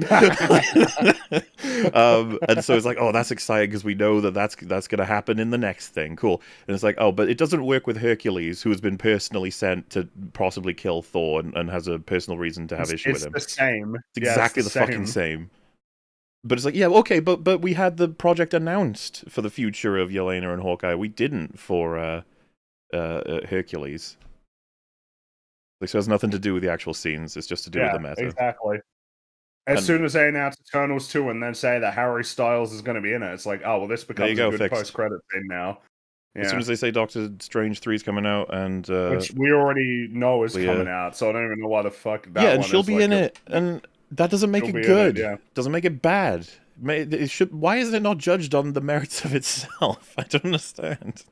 Yeah. Any movie or show that's coming out in the next 2 years. You'd be very generous and say maybe Hercules shows up in Thunderbolts, or maybe Clea shows up. What? Why? Why wouldn't it just be the sequels to their movie? We've done this for decades, I should say. We don't know. I feel like we're getting way off track with yes, the we are. Of this movie. I feel like we've gone down a road, and there's a point. I feel like that sign. That sign is what I feel like. I just want to say, stop. Stop this. We need to stop, and we need to rewind. We are getting into the weeds on shit that is really not going to be helpful. If we can't even talk about writing it good, and we're starting getting into the specific connections of these characters, and maybe you see them again, and I don't know, we've gone off track. This is madness. It's like a road trip around all of America, and the first state you're going through, you have a McDonald's, and then you're like, I actually want to try all the fast food restaurants in this state. And then you're like, by the time you hit the 7th one, you're like, what were we doing? Like, we were traveling across all of America. They're building them faster than we can eat at them. We need to go. I'm just looking at the screen here, looking at this costume and going like, man, that's like lame. Yeah. That's a lame costume. That looks like something you gotta spend I feel like I've seen it before. Microtransactions Marvel, for. You know? This looks like a Scarlet Witch costume, but purple. This how I'm feeling looking at it. Pointing out the side looks like it says slop. Yeah, which is very appropriate. And they fucked up the L on it and to put it upside down. Yeah, that makes sense. Yeah. They would do that. House of Harkness, but it really doesn't seem I like how all those people are just casually walking around when like there's a woman in a crazy costume standing in the middle of the street and Doctor Strange is right there. There's someone who has saved the world, someone who would be fucking surrounded by people who'd be saying thank you. But whatever. Also, the fact that he's built into his explanation of how this would be better, that, oh yeah, well it can still be good even though I've said it's bad because of announcements like, oh, fucking Hercules will be in Thunderbolts, as if that has anything to do with making it good. If Kevin Feige says Charlize Theron is going to be in, this movie, then it's like, okay, it's good now. All right, good job, Kevin. I commend thee. Neither of those are happening. What it seems like is Marvel wanted to use this post-credit scene to introduce a far future project, and that's not what the post-credit scenes are for. No, they wanted to for Eternals 2 that probably isn't going to happen because it failed. I feel can we not just be honest? All post-credit scenes since the start have been bait. They are to get you to be like, ooh. And I don't have any problem with that fundamentally. But they've overstretched to the point where we can have as many as like 3 of those types of scenes in a film now. I think they're going to try and start Mhm. rolling them down again. But it's the kind of and you have people being like, "Oh, I saw the new X," and it's like, "Oh, what was in the post-credit scene?" It's like, why the fuck is that the first question? Holy shit! So yeah, I don't know. Like at the end of Iron Man, when he says like, bigger universe, everyone goes, "Oh my god, he's talking about Avengers!" Oh, blah, blah, blah. It's Yeah, like, and it took a few years to get to Avengers. these scenes, again, I feel are symptoms. They're not the problem, nor are they the solution. Here's some examples of connections I think we could have done in past MCU stuff. Here we This go. is a list of this. Oh, here we go. But now we're going to I Taco don't- Bell, and it's like, there's another I Taco by the Bell over way, there, I- actually. Before he gets into this list, this is like when someone you barely know thinks they're your friend, and then they start telling you about the dream they had last night, and you're just like, and you've already zoned out before he's even started. And they explain it for like 20 minutes, and then you go, yeah. Man, that's pretty wild. That's And pretty. then they crazy, go, my what do dude. you think? And you go, oh, fuck. I think I have to go kill myself over there. If you'll excuse me for just a And moment. you go, oh, shit, sorry, my food's arrived. Give me 1 sec. And you're right back. And you're like, okay, anyway. So then they go, what do you think about the dream I told you about? And you're like, fuck. You're so detached. You just tell them, just a second, I think I'm getting a call. And you Or don't you even just pull out do your the phone. You just walk away. You walk away, yeah. Yeah. That Love feels like and something that Joel would do. Not Joel from The Last of Us. Wait, why did I say Joel? Joel McHale. That feels like something that Jeff would do. Jeff would in do that. Community. Jeff wouldn't care if you noticed he didn't care, though, right? Like, he would just be like, Well, I'm reminded of that joke. You remember that when it's just like, but here's the thing, and he just walks away. yeah. he just leaves. Thunder. A scene with Valkyrie in it can start with her ending a phone call with Carol. Oh my god. This doesn't matter. Not even a little bit. Why are we, I don't want to add anything to these. These movies shouldn't have anything added to them. No. On the note of how this would be done properly, is when you're writing the scene with Valkyrie and they establish a huge threat, she would have to say, if you're in her mind, oh, what about Captain Marvel, who I'm directly connected to and has the most power in the universe? We should probably enlist her to help us with this thing that could destroy the universe. You don't go, make sure you have a scene where she picks up the phone and says, what, sorry? Carol, Captain Marvel, Carol, yes. I will, Hi, yes, Carol. we will do the thing. We're going to do it later. We will do that at some time, maybe in a 2-hour-long film coming to theaters near you. Yeah, I can't believe he's advocating for this shit. I don't care. I want a good story. I don't care if they Can we set skip up... to number 2? It's not even a setup. It's like, oh, look, it's going to let you know they Here's have something- a conversation in the Marvels. Yeah, this is like, here's what they could have done. This is like, he's just talking about his fan fiction ideas. Just a little thing, because those two apparently talk. She-Hulk can meet Hope Van Dyne, the new CEO. No, Why? she can go to hell. Why? difference Go does to this shit fucking make? hell is where she can Oh, go. I think my favorite part is he's not even explaining why they would No, meet. he just says It's they just should Just be like on a they could call. meet. We need a They're on scene the in same She-Hulk that planet, begins fuck with it. her saying, oh, that's great, Hope, Van Dyne, yes, that's great, thank you, yes, and puts the phone down. Like, oh wow, it's so interconnected. Can meet Hope Van Dyne, the new CEO of PIM Technologies. Since they both live on the Simpsons West Coast, they could be at some sort of They event both or live on the something. West Coast. So, So like, they I could often meet bump up. into people who just Well, live on the same by the coast way, as me. Yeah. They don't live in the same city. She-Hulk lives in Same LA. coast, come on, same coast. Ant-Man lives in... Aren't they like 5 hours apart? Oh, How far whatever. is LA from San Francisco? And also, aren't they both like massive metropolitans filled with Yeah, but he said there'd be millions an of people? Like, event, and then they both go to it. Oh, There you there'd go. be some event and they'd both go to it. Okay, is that how...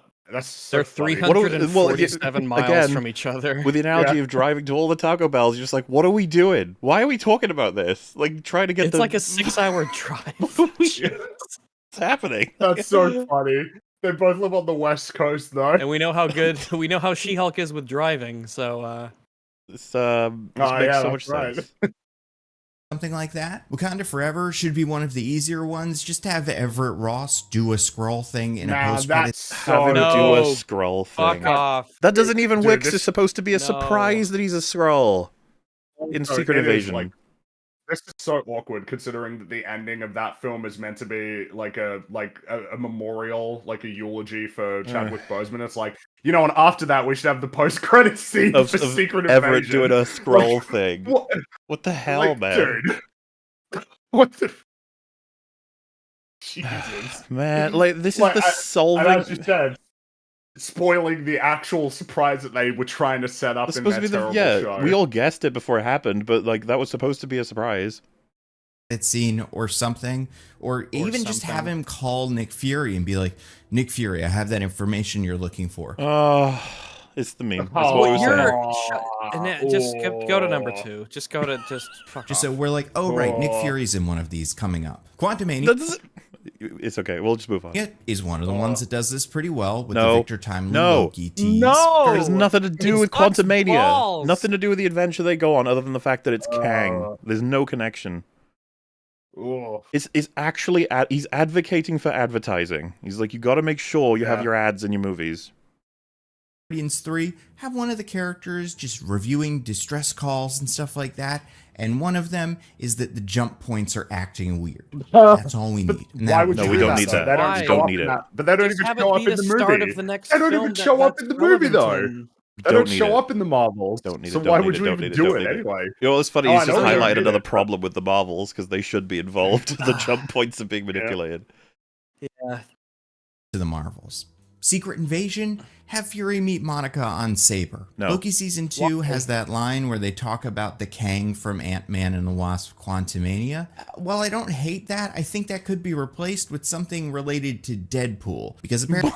just leave me What are we- alone. Why? Why are you doing this?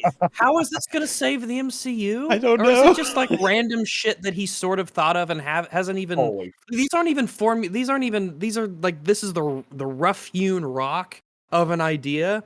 It's barely been worked on. It's like the concept of a concept. Jesus. What if these two characters met? It was like, I don't know. That sounds like But the beginning Rags, of it's a worse multi-step than that. process. Because we can imagine the potential of the meeting. He's talking about we need to set up that they do meet in some other thing by having them say something to each other, have a phone call, be at an event. Doesn't have to be long, but make sure it's there. Otherwise, people will feel it's disconnected. I mean, if you need these kinds of things to make your audience feel like your cinematic universe is connected, you're already fucked. Yeah, because that's kind of the point. We've already talked about how they've missed all the major things, and you're like, yeah, well, make sure you get some small things. Like, what's... And then staple them on to the very, very end of the movie after most people have fucked off out of the theater. Yes. Do something. The guy who cleans that's up the another popcorn, thing. throw him a bone, guys. This, like, whatever you put in after credits scenes, as Rags just highlighted, isn't going to change the box office numbers. You know what I mean? Like, that's going to have no effect. No. Well, I mean, as we saw with the Marvels, they basically marketed the post-credit scene as much as they could without doing it. They literally had stuff from the post-credit scene in the trailer. Didn't say them. And it was the worst performing Marvel film. Yeah, and they were like, Tony Stark, Thanos, Captain America, which, by the way, still, like, are they going to be facing a court case on this shit? Such a lie. Yeah, well, if Kamala Khan met She-Hulk and sued the Avengers, then that would probably be really great if that showed up in the post-credit scene. Yeah, if they could just have a call at some point. Just a little telephone call. Apparently, Deadpool 3 has a lot to do with the TVA. You don't even have to say Deadpool. Why the fuck Just would say, you hey, do- what about that prisoner that won't The shut up? reason why is because it's probably going to have crazy time travel multiverse stuff in it. Yeah, and This is why I'm always worried about Deadpool 3. I can never be like in a position of actually being excited. If And we went always with his advice, I'm worried. and you had what's-her-face chick here saying, what about that one prisoner who won't shut up? And you think that people will think that means Deadpool? what's funny is I wouldn't have, because I would have been like, oh, is this someone we're seeing later, like Brad? Yeah, is this like, Fucking hey, Brad Brad. is who I thought of. Like, they might think of some Brad-esque character or just someone we have yet to meet. I'm not like, oh, Deadpool, he's loquacious. He's the one that she's referring to. Of course, Deadpool's knows the TVA. Well, you know what he wants to say, Free? He wants her to say, what about the merc with a mouth? And then we know die that's what he inside. wants. Okay. That's, Then she that's looks at what the he- camera and that's winks. what he wants. Yeah, that's So what he It wants. would be painful and cringe and just, yeah, like, how about no? And I'm starting to think, like, is he advocating for small connectivity stuff because he believes they've nailed the broad ones? Like, Maybe. you know, for example, the blip. Nobody in this fucking planet now believes they handled that well, right? But that's like the primary issue of connectivity. They fucked it completely. You have written a check for yourself. you know that what? You cannot cash. If you'd said top 5 things to do to save the MCU, number 5 was fix the repercussions of the blip. We'd probably be like, yeah, fair, okay. I mean, it's a bit difficult now because you need to decanonize a lot of them saying it doesn't matter. But, you know, that was a significant example of not respecting the events of past events in the universe. But no, we need to nail the parts where little characters saying little things on the little scenes. Get that right. Step 1 to saving it. I'll go deal with him later. And then we don't have to check on him, but it's like, oh right, Deadpool and these guys know each other. Connections are what made the early MCU so popular. This is what I'm getting at. It's like, how is he focusing on little... Not only is it not true, but even if he believes it's true, why is he focusing on telephone calls that don't have any substance to them other than just saying those two characters will interact later? But he's not talking about the blip? Yeah, it's fascinating. But again, if he actually does believe that what made the MCU popular was like this shit in the first place, then it's just you have to remind people. You're like, oh, Iron Man was like good. Did you not know that? Was a really good movie. Captain America's a good movie. Avengers a good movie. Like these things really helped. You know, crazy. It's like no, it was the connectivity. Like oh, okay. And there's something that while it doesn't need to completely pull focus, it can't fully fade into the background either. Number 2, make more Avengers movies. This is not what you think. Because that's not what he thinks, Fringy. It's not what he thinks. Okay. Let's see what he actually... Because, yeah, bad title if that's not what you mean. That was not at R10. None of us were... If you're asking Fringy and I, we wouldn't be like, they need more Avengers movies. Well, yeah, I was going to say, do we I don't need to even know spend who time... the fuck the Avengers are. Exactly. Like more Avengers. Let's see what he means. Obviously, yes. Making more movies in the Avengers line, the most successful title in film history, is a good idea. The most successful. Hold up. The most successful title in film history. Right? Endgame. Didn't Titanic take over it again or whatever? Or was it Avatar? Sorry. Avatar did, but then Endgame got above it again. That little fight they have. All right. Let's see. It looks like highest grossing movie of all time. It's Endgame. Yeah. Endgame's number 1. But I guess he's still it's made a lot of money. Well, so if his only point is it's a smart thing to do because it makes money, right? It's like sure, yes, but the thing is, like, it was smart to do all kinds of things in the MCU that they don't make smart decisions anymore. I think it is Avatar. No, is it? I think these multiple lists are saying Avatar is beating it out. But what does Wikipedia say? Let me look at Wikipedia. I'm talking about is a little more complicated. Avatar. Yep, Avatar is beating it out by, let's see, it's 2.92 billion to 2.79 billion. So they're close. Wait, did they re-release it again? Because I remember that the thing was that didn't they before Way of Water came out? Okay. So yeah, maybe because Avatar. Okay, which almost seems unfair to release it a second time. So that's really funny. Hey, well, you know, there's a lot of reasons why box office numbers aren't fair in terms of a comparison in a lot of ways. I guess it just isn't sporting, you know. Well, remember, inflation destroys the entire record. Like, I guess. Well, because Gone with the Wind is number 1, I think, and it's never gonna be beaten. Inflation. No, probably not. Film history. Man, Avatar 2 made $2.3 billion. Yes, it did. Third highest 2.32 billion. Jeez. Holy shit. Anyway, James Cameron is responsible for 3 of the top 4 movies. Yeah, no, that's right. Hey, look, when Avatar was coming out, that was like the meme. He made Titanic. That made a lot of money. Did you know that he made the highest grossing film and now he's made the next highest grossing film? I remember that back in the day. Oh, yeah, you're right. It says here that Gone with the Wind held the record of highest grossing film for 25 years and adjusted for inflation has earned more than any other film. Yeah, adjusted for inflation is still number 1. And like Star Wars, you know, A New Hope is really high up adjusted for inflation.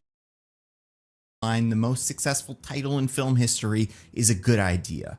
But what I'm talking about is a little more complicated. Ooh. But here, before we go into this, he needs to realize what made it the most successful name. How did that happen? The connectivity. That didn't happen out of nowhere. Oh, it's true. The after credit scenes. Yeah, the after credit scenes made it. Basically, you taught us how to watch these movies. You invented the cinematic universe. And when you did, you structured them like this: solo movie, sequel, solo movie, Avengers. There's some variation there. Sometimes there are more sequels than solo movies, and sometimes a movie follows the Avengers movie. Sometimes there are even 2 Avengers movies. But the formula stayed the same. Always at least one Avenger. Well, there's 2. Bringing, I think we're inching toward your point. I feel like we are inching towards my point here. Yeah. Which point are you referring Number to? 3, It clearer would be overall overarching, narrative structure, like with phases 1, 2, 3. with the earlier Structure. ones. Yes. He might be. He's on the Might cusp be. We're because on I the can see cusp, this yeah. going multiple ways, but he just might be. Point here. Well, movie near the end. And you may be saying, well, that's all great, but we already have the slate lined up. Kang Dynasty is phase 6. I can't push it up. A, yes, you could, but not the point. But B, I'm not talking about making new movies or changing the order. I'm talking about branding. Kevin, do you have any movies in phase 5 that maybe could be called Avengers? Wow, he's Wait, being like what? literal.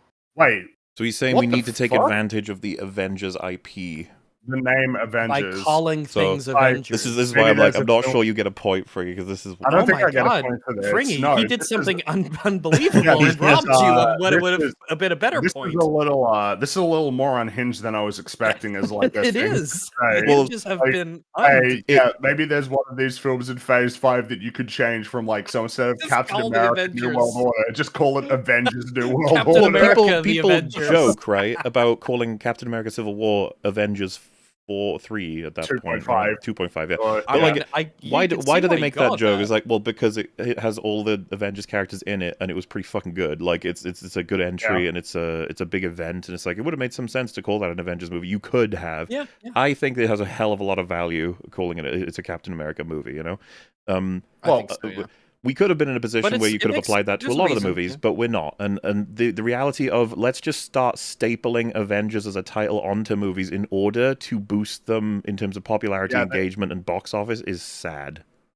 Not only is it sad, it's profoundly stupid. It's like insanely stupid. Avengers at this point, I imagine from like someone like Kevin Feige's perspective, is this thing that you don't know yet what its value is now in the market. How much is Avengers worth as a brand now in the market? And if you just start haphazardly going, that's an Avengers movie, that's an Avengers movie, you're gonna fucking ruin it. That brand. You ruin yes. that. Yeah. This you is will like their absolutely last ditch destroy it. attempt. I think we kind of talked about this. I forget when and where. A lot of these discussions kind of blend together in terms of what happened. It's not in a bad way, but I think we had said something about how if they bank on using the Avengers, they'll ruin that name. And that's kind of like their last ditch effort potentially of really revitalizing the MCU. The problem is the Avengers isn't a super compartmentalized thing. The reason Avengers worked is because we established all the characters and then had them connect and them meet, and then we actually had an investment in them meeting. The problem now is that you can't just slap Avengers on something because people don't know who the Avengers are. The Avengers are specific people that you put on the poster that has all the people and the very iconic, here they are, and they're in the street and they're looking around and Black Widow reloads her gun and Hawkeye's got the bow and everything. And that's one of the most iconic scenes in, I guess, film history at this point, I'd probably say. But it was built up. It didn't come out of nowhere. You got to build this up. You can't just slap it on something and think, oh, well, I guess because Monica and Captain Marvel and whoever the fuck it would be, because we've called it Avengers, now people care. Yeah, that's not how it works. And every time you you'll do ruin it for your future self. Every time you slap that label onto something that doesn't have the impact of an Avengers film, you completely annihilate it. Like the half-life of it will degrade so fucking fast it'll be worthless. It's the reason why, you're gonna screw over your future self. It's the reason why I guess I find it interesting that there's speculation of they're setting up Young Avengers. My guess is they're not going to call it that because that would dilute the brand of Avengers if you had a Young Avengers film. And you'd be like, wait, Young Avengers? Is this like an Avengers movie? That doesn't sound like an Avengers movie. Like I'm not going to watch Babies. it. And then when the next Avengers comes along, it's like, maybe I don't want to watch it. We know they've traded villains, potential protagonists, and how the teams will work, and the writers and directors for the next Avengers film. The way I see it is they're all aware Avengers is pretty much their last hope, outside of, to a degree, Daredevil as well, right, with Born Again. Outside of Deadpool and Daredevil. It's a token they haven't spent yet, and they've held it since Endgame, which is better times. That was the best times for them from their POV, right? So when they've got that, there's a big table, all the different people who have any kind of impact on the design of this film, they're all holding cards, and they're like, okay, Sam Raimi. And then someone else goes, maybe. But can we get a director that we maybe have more experience or control with? And they set that down as like, oh, this. Like, they all publicize, like, okay, writers. this guy. Well, his movie didn't do as well as it could have. It's like this guy. It's like, yeah, that could work. It's like this actor, this team. What I'm trying to get at is like, do you really think they're willy-nilly gonna throw Avengers on top of fucking Doctor Strange 3, for example? Like, Or no. alternatively, because it was something that he mentioned that we went past because we were waiting to see what his full point was. He said you could just move up Kang Dynasty. It's like, oh, you could just move that up. No problems at all. No problems for what even Marvel would consider their story integrity. And no problems in terms of like scheduling or any of the things that are already in the pipeline. You could just arbitrarily move up an Avengers film when these films have been moved back because they're not ready to make them yet. Absolutely. Like, and he thinks that would solve their problems. If you pushed forward and fast-tracked a $400 million big, like, crossover movie when your story is in shambles and you're not making as much money anymore and people are criticizing you for your production methods and the outcomes, like with the visual effects, everything being rushed, and it's just crazy. He said, oh, well, you could just move it up. Like, it's arbitrary. Like, they just picked the date for He no made this reason video at all. 8 days ago. Yep, it's new. Kang Dynasty, I don't know if that's even going to happen because they don't have their Yeah, that's a good point. So why would, if he made this video 8 days ago, why would you say, yeah, just push up Kang Dynasty? It's like, I don't think that can even exist now. Yeah, there's so many. This is what I mean. We don't even like the way that they make shit, but that we have to. I respect the fact that this process is. Can we use Jonathan Majors? It's like, well, it's complicated right now. There's a lot of things that when they were deciding He's been fired. Well, that's what I'm getting at is when they were creating like the structure, they were like, yeah, Kang Dynasty, but because how long ago did this start with Jonathan Majors? It was like 2 years, year and a half. I think it was like maybe a year ago. I think it was shortly after. Well, these things take time. Point being is that was we know from the fact that they delayed the fucking assembled behind the scenes video. We know that screwed them up completely. The Jonathan Majors stuff. So like you have to respect that's a thing. Well, right now, they're probably having conversations of, do we recast Kang or do we pivot? Do we change from Kang to someone else? And they're probably asking this even more so now because of how badly everything's going, of like, fuck, people don't like this multiverse stuff. They might even be waiting to see how Deadpool 3 goes for them before they like actually decide whether they want to cut off the multiverse stuff and then move on to something else. And like, if you want to put... Because I think they're late with Avengers. They should have had one by now. And that you could have used, like, what storyline would you have picked if you had to from Phase 4 and 5 to tweak into an Avengers film? And it'd be like, I mean, I guess the thing is that Secret Invasion wouldn't be something that would be tweaked, but I would have probably made that an Avengers film with massive setup leading up to it. Not the story as it is, but like Secret Invasion in the comic book storyline is equivalent to something like Civil War in terms of a big crossover event. So that probably would have been big the potential one to do if we're going to do it.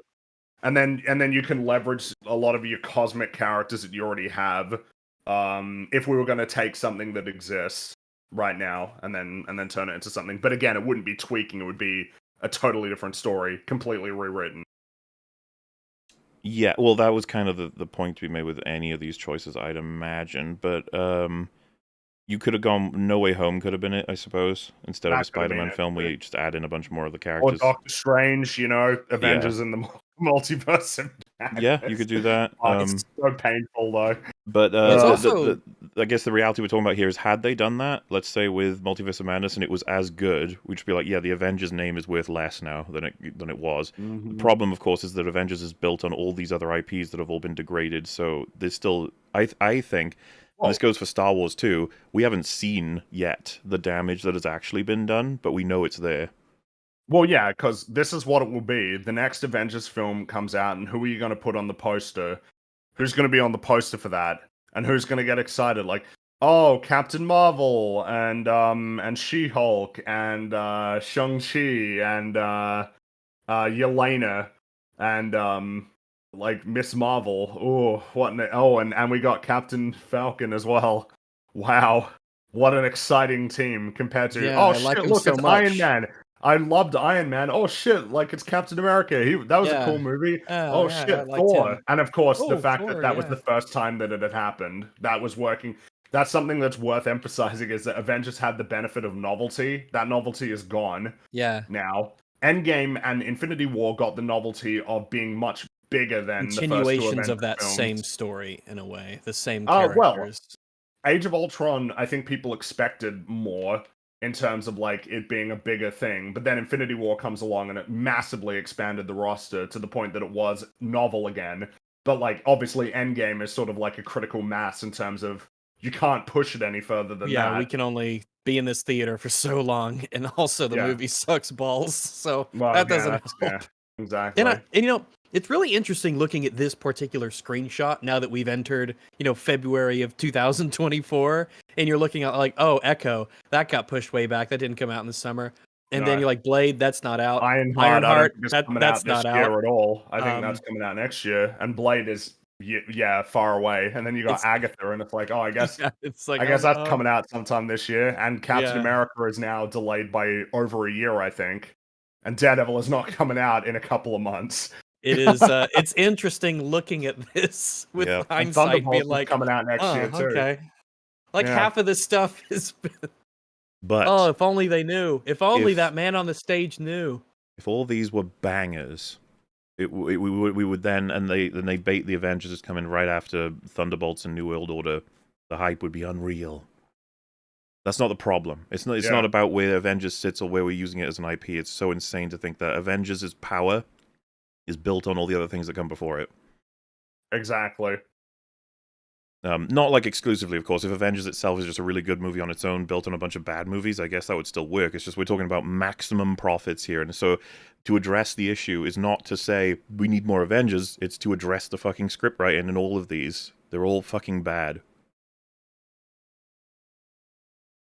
Yeah, Maybe he just could kind of be hand waves it away at the beginning, but it Yeah, it's really crazy is that he the did. Was that's the most ultimate important issue. foundational key. It should be 5 things Marvel can do to save the MCU, and all 5 things are in regards to writing better stories and scripts.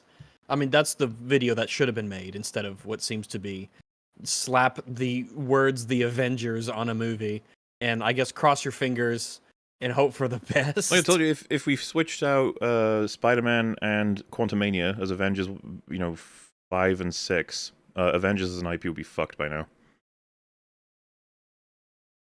But I think it'll be fucked anyway. The second they finally pull I the think trigger and it's- release yeah. it, it's going to be bad. Like, Probably in more no, ways than just the not script even will be bad. I probably. mean, like in a financial Understandable. and pragmatic, and that it'll show everyone will start making videos like, "Is the MCU fucked? Like doomed, going down?" And I'm sure he'll make a video saying, "You know what? It's time to admit it. The MCU is kind of a disaster." Yeah. Called Avengers? It's especially easy now because nobody knows who the Avengers are. Like Sam No, said, that makes it easy. even That harder. makes it That's harder, harder. you fool. That's what makes it harder. No, how do you say these things? Who is this guy? It's He's a easy to wacky call. guy. I mean, I guess technically it's really easy to just slap the Avengers on anything, because who the fuck are the Avengers? I guess they're the Avengers now because we slapped the title on it. Boom. Filmmaking is easy. I think what's so This funny is a too wacky video. is that we can all kind of agree Captain Falcon's going to be in the Avengers. Captain Marvel Absolutely. probably, like pretty likely. Probably. Um, Doctor Strange. yep, he'll be there. Yeah, He's Doctor not out. Strange. In fact, he might, and then it's like Spider-Man. It's like, well, we don't know Mm. what's happening with Spider-Man at the moment. They we She-Hulk, don't know. maybe? I don't know. Would She-Hulk be in the Avengers? I She don't well, wanna I help guess they people. still technically have the Hulk is around. Yeah, I guess he'd be in it because I guess Mark Ruffalo would just do it. I suppose so. I don't know what he's up to these days. Would Thor be in Avengers? Would he be in another No, Avengers? I think movie? he's gone. I think he's going to be off doing his own thing. I I think he. I'd put him Chris in the maybe Hemsworth pile. will be. Yeah, I think he's Yeah. maybe. It's like it depends. I think he is. He has been extracted from the MCU. Oh, and maybe if they want to get their shit together and allow him to play a fucking character, then It's so know, sad too because not only is he invested in doing so, but he's a really good actor. It's like use He is him, really good. please. I mean that's what he said. He said like you gotta have to. I'll only do Thor if you treat him seriously. which is so funny that we're back to let's take him seriously, please. There was a time where people said, "Thank fuck Thor is no longer being taken so seriously," but that's a dead Yeah. time. I'll bet Nando said that. Thor's too Yeah, he might have. serious. We need some levity. definitely involved, and I Yes. assume Hulk and Hawkeye are grandfathered in, but that's it. So because they're Hawk, alive. I don't think Is, I don't know. I don't think uh, Jeremy Renner can Is Jeremy physically Renner do that. I think he's recovered a Yeah, lot he's recovered. actually. I think so. But I guess that's the thing is he still interested? Well, he's in, not. I doing them? doubt he's recovered in a sense of doing what Hawkeye was doing before. He's probably recovered in a Oh, sense that he'll turn up but and talk. recovered enough to be able to do it and be a part of it. Yeah. Hold up. I just put from 6 days ago. People magazine. Jeremy Renner talks returning to MCU after harrowing recovery from snowplow accident. Says Now? if they want me, snowplow. It's what moves all the snow out of the way. He said, if they want me, they could have me, Renner said of his Marvel castmates, adding that it would be something. Okay. So yeah, it looks like he said I'm always game. He's 53. He looks like he looks like a good 53 too. Jeremy he Renner's says, awesome. He's another waste of the MCU, to be honest with you. Absolutely. He says, I'm always game. I'm going to be strong enough. That's for sure. I'll be ready.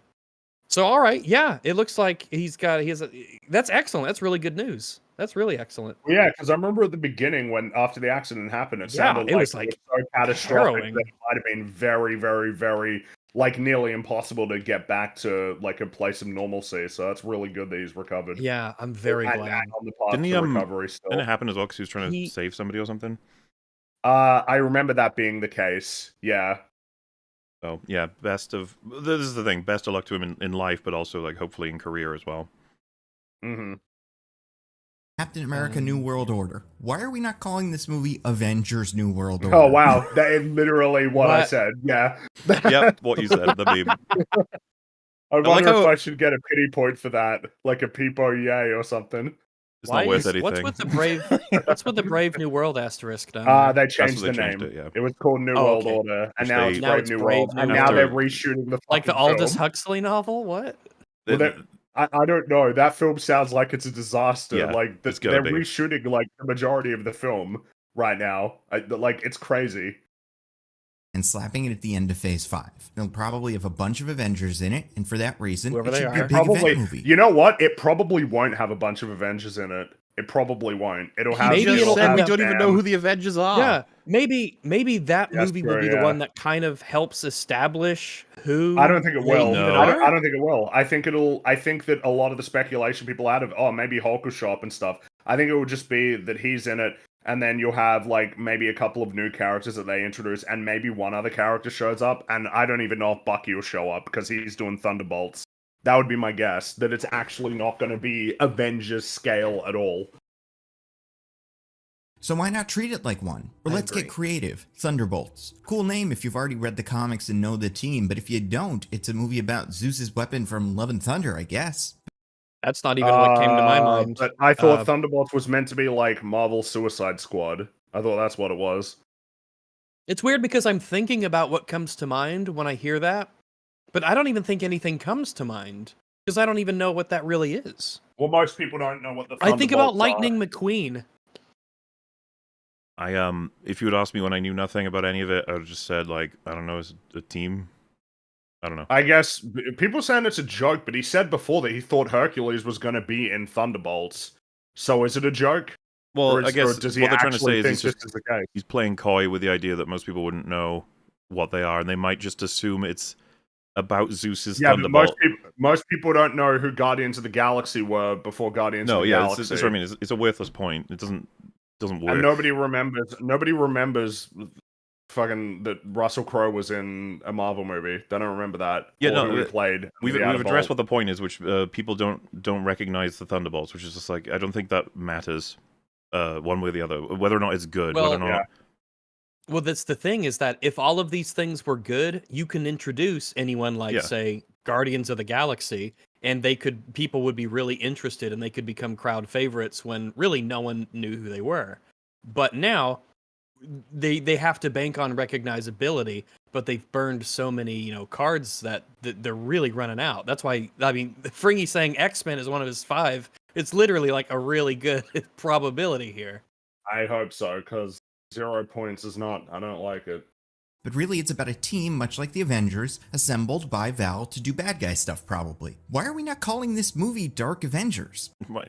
Why are we Dark- not calling this movie Dark Avengers? Oh, because dude, this is so funny. This is just like terrible business strategy. Well, it's the opposite of what we Yeah. would advise. This No, is if I was- this if is I was Muppet Babies is what it is. Seriously though, if you were in strict producer, I just want to make money, I don't give a shit about like the art mode. Why would you call anything any variation of Avengers? Why would you not leave Avengers? Well, there's room I for feel it in like the it's comic same world, especially style when the expansion in of the like comic loads world, of yes. universes and stuff. But in the film Avengers and Daredevil are the only names they have left. And Deadpool. Yeah, Would be I don't know those what's going to three, happen with actually. that. I'm not sure. Would they? But I guess the point being that I think that it would be a strictly bad financial decision to have any variant of Avengers as like a thing. I think it would be a terrible idea to do like Dark Avengers or Secret Avengers or West Coast Avengers or Young Yeah. Avengers. Or I Young think Avengers, all of yeah. these are bad financial decisions because all that they do is make it so that when you do the Avengers film for real, people will be like, well, I saw that like Dark Avengers film and that was fucking crap and didn't seem like an Avengers Yeah. film at all. So You've now I don't essentially trust cried you. wolf. And I'm not going to watch the new Avengers film because I just don't believe that it's going to matter. You need to keep Avengers special, kind of in the same way that Rockstar has now made like Grand Theft Auto like a once-in-a-decade game that comes out, and that bestows a level of uniqueness and specialness to it that is impossible. Like Call of Duty doesn't have a specialness to it. It's fucking Call of Duty. They make a new one every year. It's There's I mean nothing it's like special about a new synonymous Call with of Duty fast game. food. Gaming, Exactly. essentially. Meanwhile, Grand Theft Auto is like, well, fuck, the last Grand Theft Auto game was a decade ago. So if they announce a new one, that means something. Also, This is terrible advice. just a brief search And- as well. Dark Avengers, the team. Like, do you know who was in it for you? In the comics? I don't. We got, I had no clue. just to name a couple, Bullseye, Green Goblin, Sentry, Moonstone, Trick Shot, Yeah, Scarlet Witch. It's a Ares. villain team, not an anti-hero team. It is a And villain also, team. John Walker is a fucking hero, and Bucky is a I hero, guess sort of. So No, but don't. no, Well, these are the they're Thunderbolts, though. anti-heroes. They're anti-heroes according to the MCU. Bucky is an Oh, okay. anti-hero. Which That is doesn't make any unfair. sense. He's not even... Also, Yelena's not an anti-hero. She was a victim and then a hero. This is what I mean. What exactly are we to believe about Ghost? Is she... Who? Every time I mention her, I want to make sure, because people in chat will be like, which Who the one's that? fuck? Mother, wake up! Slap, slap you. Wake up, Ghost. Mother. You're Two speaking from gibberish. the You're left making there. things up. She in her movie, Ghost. she was willing to kill people to save herself from the horrible fate that she had. It got was solved the by the bad end. guy. So now, Yeah. is she a good guy? Is Now she she's a an bad guy? anti-hero or something. I guess It's so. funny because when Marvel wants to do anti-heroes, it picks several people who are not anti-heroes, while realizing that their actual anti-heroes / villains are the people that they think are the heroes, like She-Hulk. Well, and She-Hulk is fucking like a Taskmaster was villain mind / controlled. anti-hero. Exactly. So not really the only, but in their That view, character was made to be disposable in that movie. Yeah, It's just so funny that they're like, yes, it's the anti-hero team, and it's like, what are you talking about? I don't Most of these understand. people are just good guys. Meanwhile, well, you've got if these you have other this characters. Like, this selection of if you people, want your, if you had them in a room, Mhm. right? First thing I'd expect is Taskmaster to just run off. I don't even like they've got this shit to deal with. They wouldn't even be exactly. here. Bucky would be like, "Why am I here? What is even going on?" exactly. And then when they presented Why with, am I "We need here?" to steal a bunch of fluflonium from the Avengers stronghold, and it's going to help us power a weapon that will defeat an evil that's greater than anything they could handle." So it's a bit of a dodgy, dubious task. I could just see them all being like, "Why are we here? What is going on? Like, who Yeah. put us Yeah, together?" why don't we I just don't tell even- the Avengers or the government to do it? Yeah, But what- John Walker is like actually a heroic person, so I don't know what you can do with this cast of you're gonna have to. Well, this is part of the process of you have to give me a reason to think all of these characters would meet, interact with each other, And and that they then would get form along. some kind of a camaraderie. Because the thrust, for But whatever if- reason this team exists, is going to be set up at the beginning of their movie, I guess. Or TV show. What is Well, it? here's the thing. Probably. If you were to tell me before, like Infinity War, what would happen if Thor and Rocket were like in a room? Like I can imagine Drax and like Black Widow having a conversation because they're characters, Yeah. right? I know things about them. I can imagine how that conversation would play out. If you're asking me, what would Bucky say to Taskmaster? I'd be like, I don't or fucking what would know. what would I've not Hopper no say to clue what that Ghost? even looks like. What's nuts is What would Yelena say to John Walker? I don't care. I don't know. What's nuts is that you can actually do something with it, but it would take a lot of time, right? It's like, so what's the connection they could possibly have? Is like, well, mental manipulation of some kind. But what they've experienced, the two of them, are completely different. Like, and what they've taken away from it as people, and what parts of the world are. But the thing is, like, what do you know about Task? We don't know anything about her. She's not a character. She is not a character. Pointed out as well as it's a boring team in the sense that all of them basically have the same ability. That most of them are just super soldiers. They're good at fighting. Punch. They punch. Yeah. Ghost has different abilities, kind of, but I mean, they still boil down to punching compared to the Avengers. And Taskmaster feels that way when she shouldn't. Yeah. Well, yeah, because Taskmaster is meant to be able to, and of course, if you had the real Taskmaster, I could imagine a lot of interesting interactions between him and many of the characters here. And of course, it would be interesting because it's like, goddamn, that's like, you never know what you can expect. But with this one, this lame one that they made, I can't believe they did that. Why wouldn't you use real Taskmaster? Why the fuck did they do what they did? It's an older question at this point. But the point being, if they called this film Dark Avengers and then it came out, which it would be confusing to a lot of people because people would be like, what do you mean Dark Avengers? Yeah, like mind-controlled Avengers? Or Avengers have been cloned as none evil of them people? are mind-controlled anymore. Well, and they're not reflections either. You wouldn't be like, oh, there's the equivalent of blah, blah, blah, blah, blah. It's like, no, there's just a bunch of random characters from films you don't remember. Yeah, and if they did that, and then it came out, and it was just like a normal, shitty Marvel movie that didn't feel like it was a big deal, then you're fucked. You fucked up, big time. Like, now when the actual Avengers movie rolls around, people are going to be like, oh, well... Because remember, you got to remember what general audiences are going to think. They're going to think, well, I watched that film that said it was Avengers, but, like, that wasn't really, like, an Avengers movie at all, and it kind of sucks, so fuck it, I don't feel like watching this one. I feel like they are holding on to the Avengers token, and they're going to spend it as best they think they can. They're not going to throw it onto Dark Avengers or Young Avengers or Avengers the Holiday Special. Yeah, like this is actually a terrible. This is like a remarkably bad idea. Well, yeah, and I don't think that any of us would have predicted this one. Like, if we were given 10 each, and they had to be different. No way. I could have maybe imagined that there needs to be more Avengers films, but not in this like context. No, it would just be like an Avengers film, like a regular Avengers film, should have happened sooner. Not, oh, we actually need to start doing variations. I just don't think they will. I think they'll come up with new team names whenever they want to do something that's approaching an idea from the comics of like an adjacent Avengers team, or that, like Midnight Suns or something, but not Avengers. Why are we not calling this movie Dark Avengers? It even apparently has the Sentry, who was never on the Thunderbolts, but was on the Dark Avengers. Why are we overcomplicating this? Why is that the why reason are we should overcomplicating it? But why are we? Why was the presence of Sentry a reason to call it Dark Avengers? Nobody even knows who that is. Wait, he's the one who proposed Dark Avengers and then said, "Why are we overcomplicating things?" It's like, motherfucker, you're the one who made this up. Also, you can't. It's not you. Rags, from his POV, if we have Avengers and we move into Avengers and Thunderbolts as opposed to Avengers and Dark Avengers, that the Thunderbolts one is more complicated. Which it's not. It's not. It's less complicated. I think it's more complicated to have Dark Avengers because obviously everyone's heads go to, are they mind controlled? Are they alternate reality? Are they clones? Are they robot versions? Are they people who've gone bad? It's like Thunderbolts. Like, what is that? It's just like a bad guy team, but anti-hero team. You're like, oh, okay. And if we're thinking about names more generally, some of the names of Phase 5 and 6 might need work. If this Thunderbolts team is going to consist largely of characters from the Black Widow movie, why are we not calling this movie Black Widow 2: Thunderbolts? Because it's...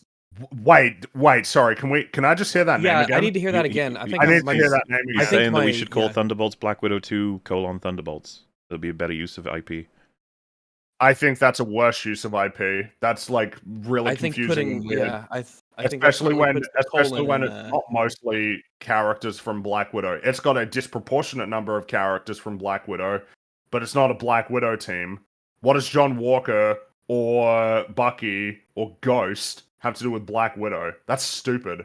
Well, that's a stupid idea. It's also kind of, I don't know, it feels weird to say the Taskmaster is a Black Widow at this point, Yeah, not a really. Black Widow character. He's No, like, well, that's a she had the terrible training. idea. He's like, eh. That's a terrible idea. Black Widow 2 Thunderbolts. That sounds stupid. It also, I think Compared we'd to be just- saying, like, wait, Thunderbolts are their own thing. They're not Black Widow's thing. Yeah, exactly. That's a stupid idea. Yeah, but it uses more IP. You should, call it Avengers Black Widow Thunderbolts. And if we're thinking about names more generally, some of the names of Phase 5 and 6 might need work. If this Thunderbolt Can you believe we're back The at Taco names- I Bell feel like again? the- Like, we're not We talking about are. what matters. Gotta get the names right, I guys. feel that if you had a healthy cinematic universe, you'd have to work hard to pick a name that would like damage your cinematic universe, like you'd have to really fuck up, I feel. team is going to consist largely of characters from the Black Widow movie. Why are we not calling this movie Black Widow 2: Thunderbolts? Yelena wears black now. Let's say Yelena wears black, so there you go. Stop it. Stop it, Ron. This is a joke video. This is fun. the new Black Widow. And now immediately people have a sense for what this is. No, they don't. What do you mean? No, I don't know what the fuck that means. If the film was called Black Widow 2 and it was about Yelena on her own, that would make a lot of sense to people. Be like, oh yeah, she was that in makes Black sense, Widow, she's yeah. in Black Widow. She not- wears black. Oh you know? well, it would make sense because she's in it and she wears black. And She also wears black and she's in it. there's Bucky and Captain She's America. not a divorced woman though, so who knows what people are supposed to think at that point. I can't believe that's the advice.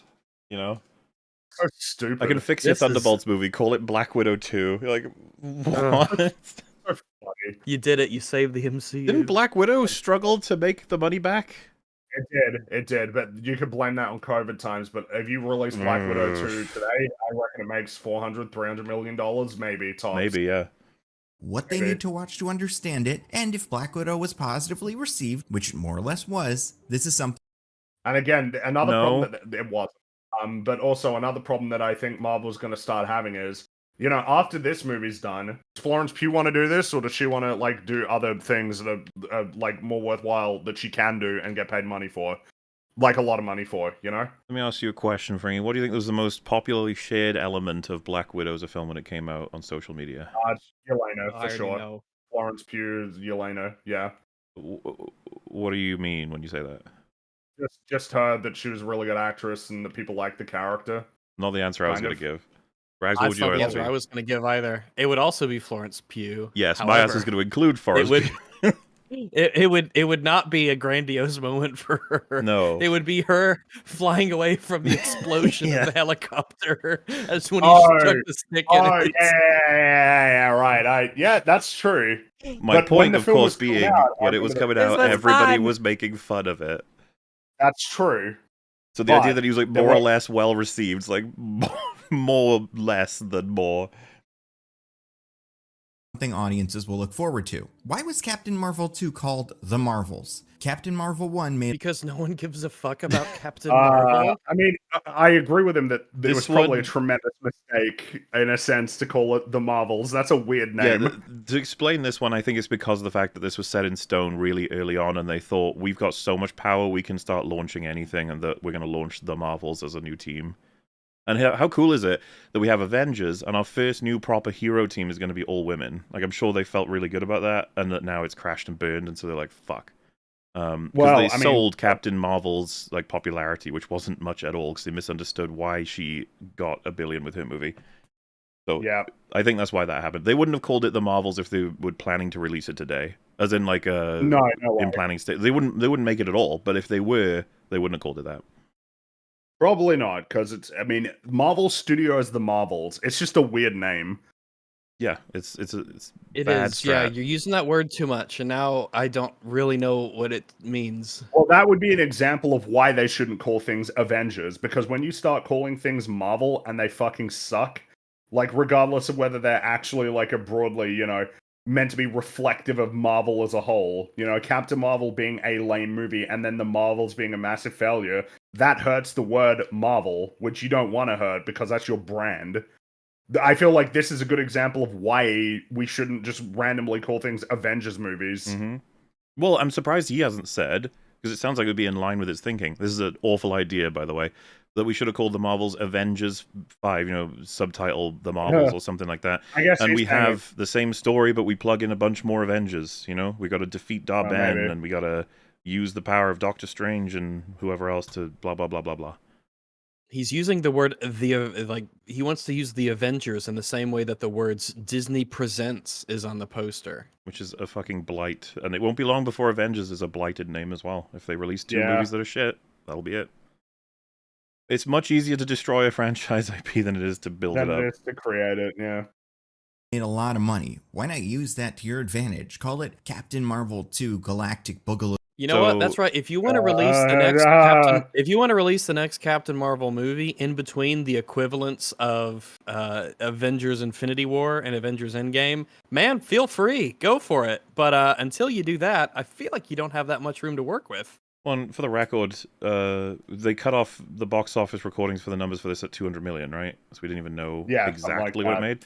But for the sake of the argument, let's just stick at 200 million. How much more do you believe it would have made if it were called Captain Marvel 2? Maybe like 20, 30 million. Yeah, I think it would be maybe. more, but really not much. I could see it going, any sort of way. I don't know.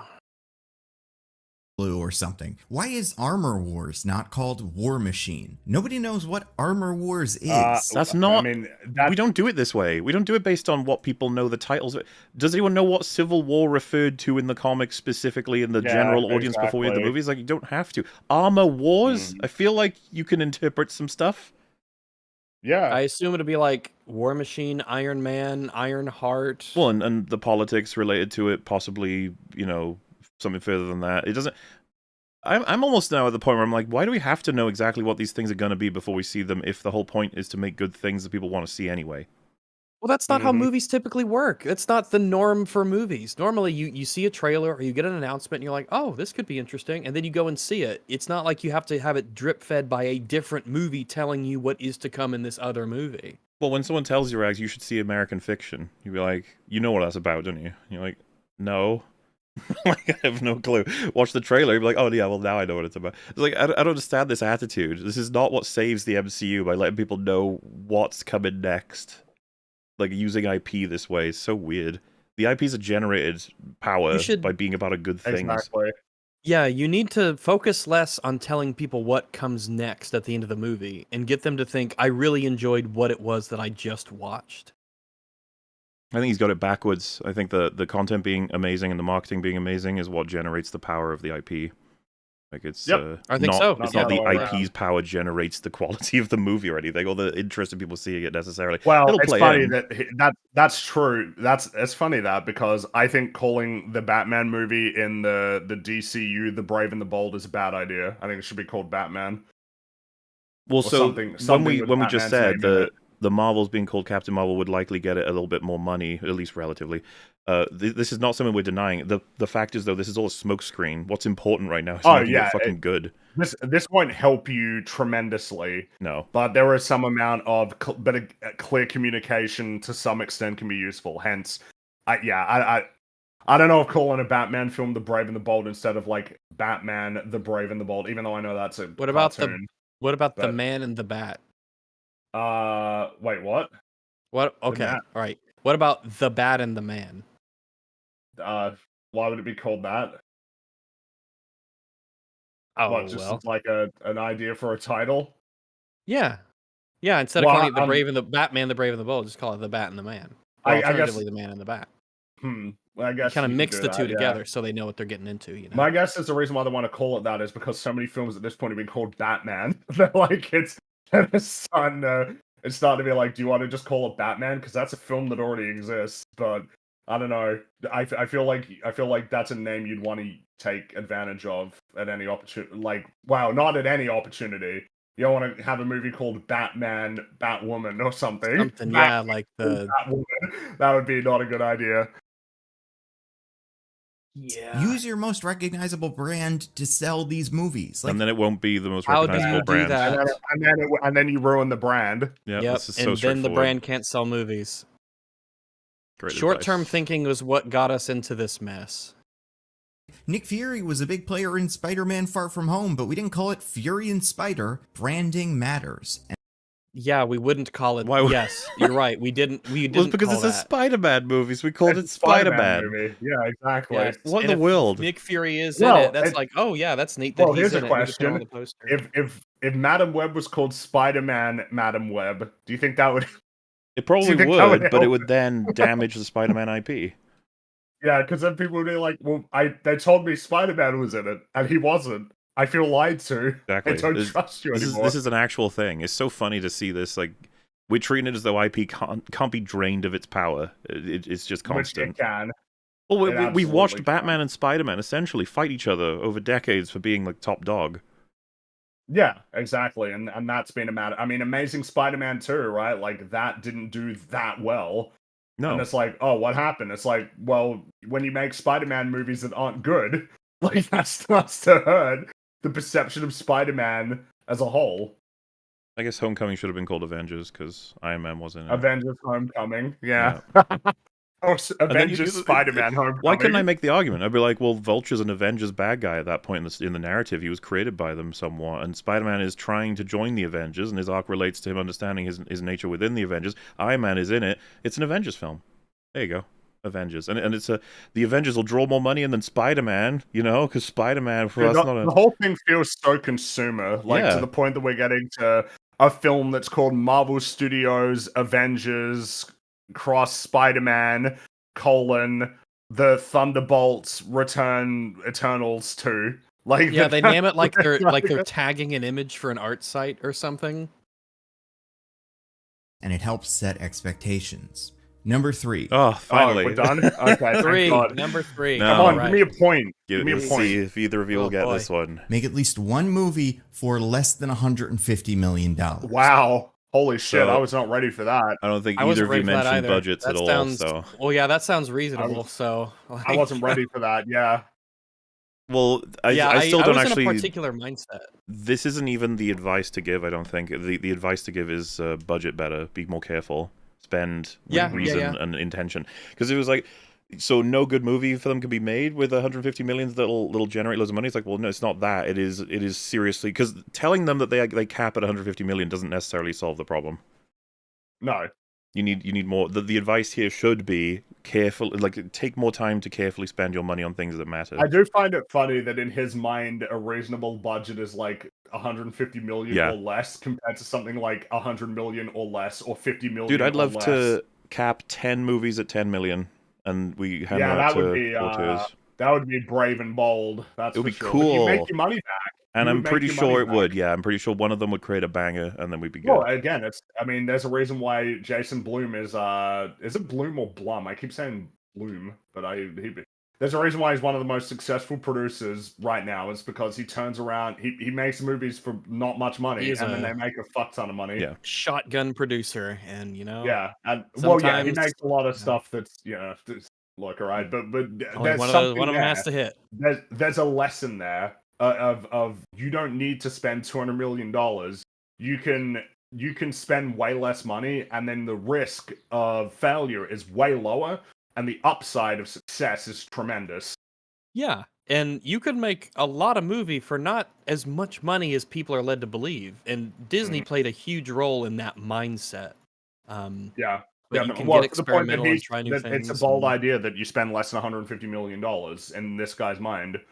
Like, I mean, that wouldn't that this should just be budget interesting? better. That's it. Just, Basically, you yeah. shouldn't be Gotta spending budget better. $250 million on Secret Invasion She-Hulk. That's a terrible idea. Yeah, but you could still end up at 300 million, and it was actually a good idea because the thing itself was incredible, and it's going to make like 2 billion or something. You know, Exactly. It's going to make more $1 billion. So it just needs to be about how you spend the money, and not make sure it's under 150 million. Because fuck it, if Quantum Mania and Love and Thunder were both 140 million, it's like that doesn't solve anything. I guess what I'm curious about is I wonder if he's going to praise Sony, because Sony's movies, their Marvel movies, are not as expensive as like I think Venom and Venom 2, it's something like 100, like in the realm of $100 million, and both of those films made a lot of money. And then of course Across the Spider-Verse, I think was in the realm of about 100 million as well. So cheaper than cheaper than like a Pixar film. Mm-hmm. I wonder if he's, and of course, good old Morbius was Good old Morbius. was a relatively inexpensive film. It still failed, but hey, they spent $200 Soviet million. budget was 75 million. Yeah, imagine if they spent $200 million. Then it'd be an even bigger Jesus disaster for Christ, them. Yeah. Well, the box office. I think the box office of the movie was It was like 150, 160. something like that, Let's see. Yeah. which is not good enough. But if it cost $200 million, then it would have been a spectacular failure rather than a kind of failure. Yeah. It's just a dud. Like, look at the next few years of Marvel. It is difficult to find a movie I would not expect to cost over $150 million. And that's before reshoots. It's difficult to find a movie that costs obviously less than $200 million. Most of them cost more. I am so disinterested in this point because it's just about how budgets have Yeah, ballooned. yeah. You need to be more careful. That's it. I'm just gonna go pee. Actually. Yeah, that's okay. We'll let you know if you miss anything significant. before marketing. But look at Deadpool 3. These films star Ryan Reynolds. And Wait, this one is Deadpool bringing in 3? Look at Deadpool. I thought he was going to point... Deadpool cost $50 million. That's the one you point to. Cost $50 million. Maybe he's about to say that. And then it made like $800 million. But this Deadpool movie is going to cost like probably 200 plus. Yeah. Star Ryan Reynolds, and this one is bringing in Hugh Jackman. There's tons of expensive cameos, multiverse stuff. This movie costs money. Then we've got Cap 4. Oh. It's a Captain America movie. Oh, I thought he was going to say, look at the difference I between thought he was Deadpool 1 going and to point 3. to Deadpool. Yeah. Yeah. Captain America flies around. We've got a Red Hulk, lots of other weird superpowers probably. Harrison Ford is in this one. Also probably tons of cameos. This is also going to be expensive. After that, What? So I'm confused here. Like, does he not know that films... The whole point of filmmaking for some of the most legendary films of all time is that they're made by people who are so good, they look expensive, but they're not. Mm-hmm.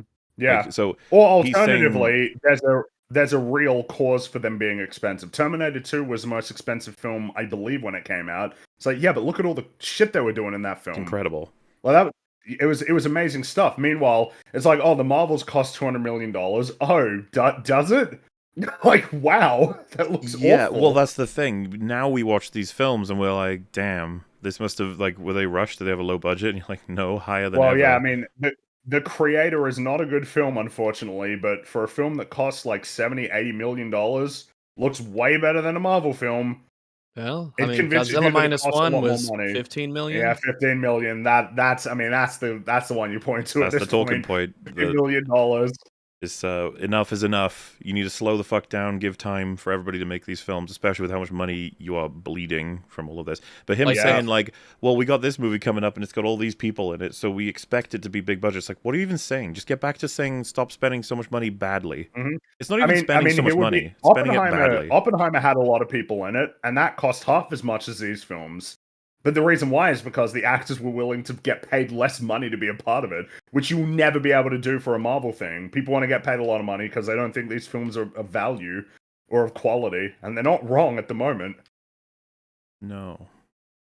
Fantastic Four. Rumors point to it taking place in space. This is probably going to be Marvel's most expensive movie of 2025 because of how much it needs to hit. After that, Thunderbolts. No, Captain America's got so many reshoots that has to be the most expensive one. I feel like I mean, that's the thing that made Han Solo, the Solo movie's budget, so incredibly big, was the massive reshoots for it. I just don't... he's not even qualifying his position very well here at all. No, he's not. And this could have been over in an instant. It's like, stop spending so much fucking money. This is insane. Done. Mm-hmm. Anyway, moving on. Yeah, but it's there's over like these things cost a lot because of the fact that they're high in effects, high in location. It's just like, wouldn't it be fun if Marvel made a movie that was clearly on like a kind of a bad looking, obviously physical set for like in space, but it was like just think of it like it was really well written and really charming, and to the point where you probably actually attract talent through pitching it to them like that. Maybe you can make an in-universe reason why it's happening that way, but I was just saying, like, it would be a fun experiment to spend about $5 million on something. What you can do, yeah, just to see. What and then you can't just outsource everything to the editing dungeon and inflate that budget. You might have to say, oh wait, guys, we might actually have to write a story that's good here because we can't rely on the CGI and all that, and also we can't just have everyone on a green screen. We might have to. Oh, the thing. We might have to build some sets. So, chat, you may not know about this, and I would link you, but I don't have it right now. But we were made aware. We were just chatting, and it was a tweet that I saw There is efforts now. In the behind the scenes for Barbie, they actually try to make it look like they're not on green screens by presenting the behind the scenes with CG edited backgrounds. Like, it's hilarious. we've gotten to a point now where it's so unpopular to spam green screen that they're trying to trick you into thinking there's not as much when they actually film the films. Which is pretty insane, because it's like in your behind the scenes, you're trying to erase that there was work that had to be done through extra work. I suppose what's nuts about it is, one, we like the transparency because we want to know how films are made. Two, green screens, blue screens, gray screens, whatever have you, they are not the reason films are bad. No, they're not. It's the overuse and misuse. Yeah. I mean, it's kind of funny that when Mando season 1 was coming out, everybody was looking at the volume. It's like, wow, this is a fucking cool piece of tech, which it is. But then because of all these shit Marvel movies, now it's at the point where, you know, you don't want to talk about it or use it, call attention to it at all. The volume is now seen as like the root of all evil. But there's nothing wrong with the tech, it's how it's used. Yeah, and it's kind of nuts too, because you watch it and like the video we were checking out that was highlighting it, they show how badly a lot of it is cropped and how like slapdash the effects are to try and convince you that they didn't use effects. It's like, what world are we in right now? What is happening? It's so bad. There we are. And again, expensive. This team consists of Florence Pugh, David Harbour, Wyatt Russell, Sebastian Stan, Julia Louis-Dreyfus, and eventually some actor playing the Sentry. And maybe Harrison Ford. It is structured like an Avengers movie, and I don't think Sentry is going to be cheap. So wait, if you believe it's expensive almost solely because of the fact that there will be effects tied to it because it's a superhero movie and that there's lots of actors in it, what is your solution? Yeah. What is the solution to this problem? Yeah. Let's And see, Maybe because we obviously gotta... in our world, you can get enough actors and enough effects done over enough time and money that it wouldn't need to cross over like 50 million necessarily, but it seems to me he thinks otherwise. This movie is also... If you can't get that budget down, then maybe these are the kinds of movies that you save until you've really made sure to establish this is going to be one that, you know, is a big hit. I guess I would... Like, Deadpool feels like the film you point to in terms of they clearly didn't have that much money, so the nature of their set pieces was, for the most part, working within the limitations that they had. Though, then again, Deadpool is the kind of film that probably would convince you that it was more expensive than it actually was. But that would be, like, the lesson that you try to learn from stuff that costs less money. Like, Daredevil Season 1 costs dramatically less than every Marvel TV show. And it's like, well, how'd they do that? What was it looking like behind the scenes? What were the kind of limitations that they had to work around and work with in order to achieve the results that they wanted? Oh, and it's so weird that we haven't heard him mention reshoots yet. Yeah. Going to be expensive. After that, you have Blade. You've got Mahershala Ali, and he can walk and jump and wears a leather duster. 150... Wait a second. This movie does not need to cost $100 million. It barely needs to... None of them do. Yeah, none of them do. This one in particular seems like it could be fairly, you know, low budget and practical. In fact, you can use that shit as a big selling point now. People will praise movies that have a lot of practical stuff in it. Yeah. To cost 50. Sure, Mahershala is expensive, and there'll probably be another A-lister. What actor is being paid $100 million like to get into a Marvel movie these days? What's happening here? Like, I guess it'd be that he'd probably be getting paid like at least $5 million, right? Probably but something in that realm. we've got a significant portion of what we need when we have that. Yeah, really, exactly. Really good actor. So, for Blade, you don't need to make Blade. We've got the yeah. There's sometimes you want to spend on the actor. Sometimes you don't need to, but sometimes you really do. I'm curious. How much did Blade cost? The first Blade. Ooh. Someone else the that we first should highlight Blade too. cost $45 million. Someone else that you could. It's almost too late to do it now because you actually need actors to sell movies in the MCU. But there was a point, probably Phase 4, where you really could have done a Blade movie with an unknown, as long as they were really good. Well, that was the time to start introducing characters whose actors weren't necessarily famous. They wasted that huge bit of goodwill they had. Everyone was ready to enjoy new stuff. Now it's like, ooh, this is a movie I really like, and there's this new character, and I don't know the actor, but they did a good job, and it's in the MCU, and that's regularly good in this alternate universe. And yeah, so, for the record, yeah, people would go along with it. Blade 1 has a lot of effects in it. It doesn't need to, but it doesn't like damage the film. Obviously, we're talking about a potential Blade film, which is focused heavily on choreography, sword fighting, kill the vampires. You're going to need the effects for when they burn apart and stuff, but you can do that. Do you remember Daybreakers? Yes. That had a budget of $20 million. Didn't that have Ethan Hawke and Sam Neill in it? I believe it did. Neat. Well, yeah, we Do you guys remember? Do you remember Priest? Did you ever see Priest? Who was in I that? recall that was a film that exists. With I Paul haven't seen Bettany was the Paul Bettany one, yeah. played Priest. That was a $60 million movie, and boy was And that how a much film. money did it make? Well, you know what? It's not how much money it makes that counts. It's how crazy and silly the movie is when you watch it. The answer, however, is 78.3 million. Oh, So, damn. Carl Urban was in it. Oh, always Yeah. nice. But Yeah. most of this action can be practical, in camera. And that doesn't mean it's free, but you don't need to fully create characters and backgrounds and basically animate half of the movie. If this movie costs more than $125 million to make, Disney is out of their damn minds. It will. I get it. It will. But it will, yeah. But it Or yeah, will. It will. They reshot like Disney will 5 find a times. way. They'll find a way to make this a $150 million movie. They'll find a way. 4 cost $100 million to produce. Blade should not be more expensive than that. Agreed, I don't know that I agree that probably. fundamentally a John Wick film should be less expensive than a Blade film, because Blade has to deal with the vampire special effects. Mhm. I think so. Yeah, like I think I know what he means, but I mean it could potentially not be. And the then what case. I think happens I know if what you he's make a getting at. Blade film where like Doctor Strange shows up? Yeah, it's in the MCU. Then it's so like, oh, almost. yeah. I'm not even talking you're about Disney's doing- stupidity right now. I'm just saying, like, yeah, it's more than likely a Blade film will outpace a John Wick film for costs. But Probably. like, I just feel like this is missing the point, which is that they need to budget better. They need to spend their money and time better. If it ends up being $200 million for a Blade film, if they've spent the money and time really well, it might just be well spent. Yep. Listen, I know making movies is expensive, and these days studios are expected to spend at least $150 million on a big tentpole movie.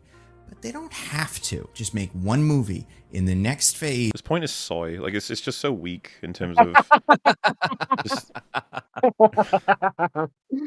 Does this Mahler? Does this look like the face of soy to you? listen, I just want him Don't answer to that. Don't answer that. have a bit more of a spine and get to the core of the problem instead of being like, you don't have to spend 150 million. It's like, okay. Yeah, there is some admirable quality in kind of taking a bit of a stance and having a bit of cojones, especially when you're a 292,000 sub you wanna just- movie channel. Just Like say, you could have some balls, man. yes, spend whatever the fuck you want, bleed out if you want on the fucking street, but how about you use the money to actually buy things instead of just wasting it constantly? It's amazing you guys can spend as much as like several $1 billion on things no one's gonna remember. How did you get to this point?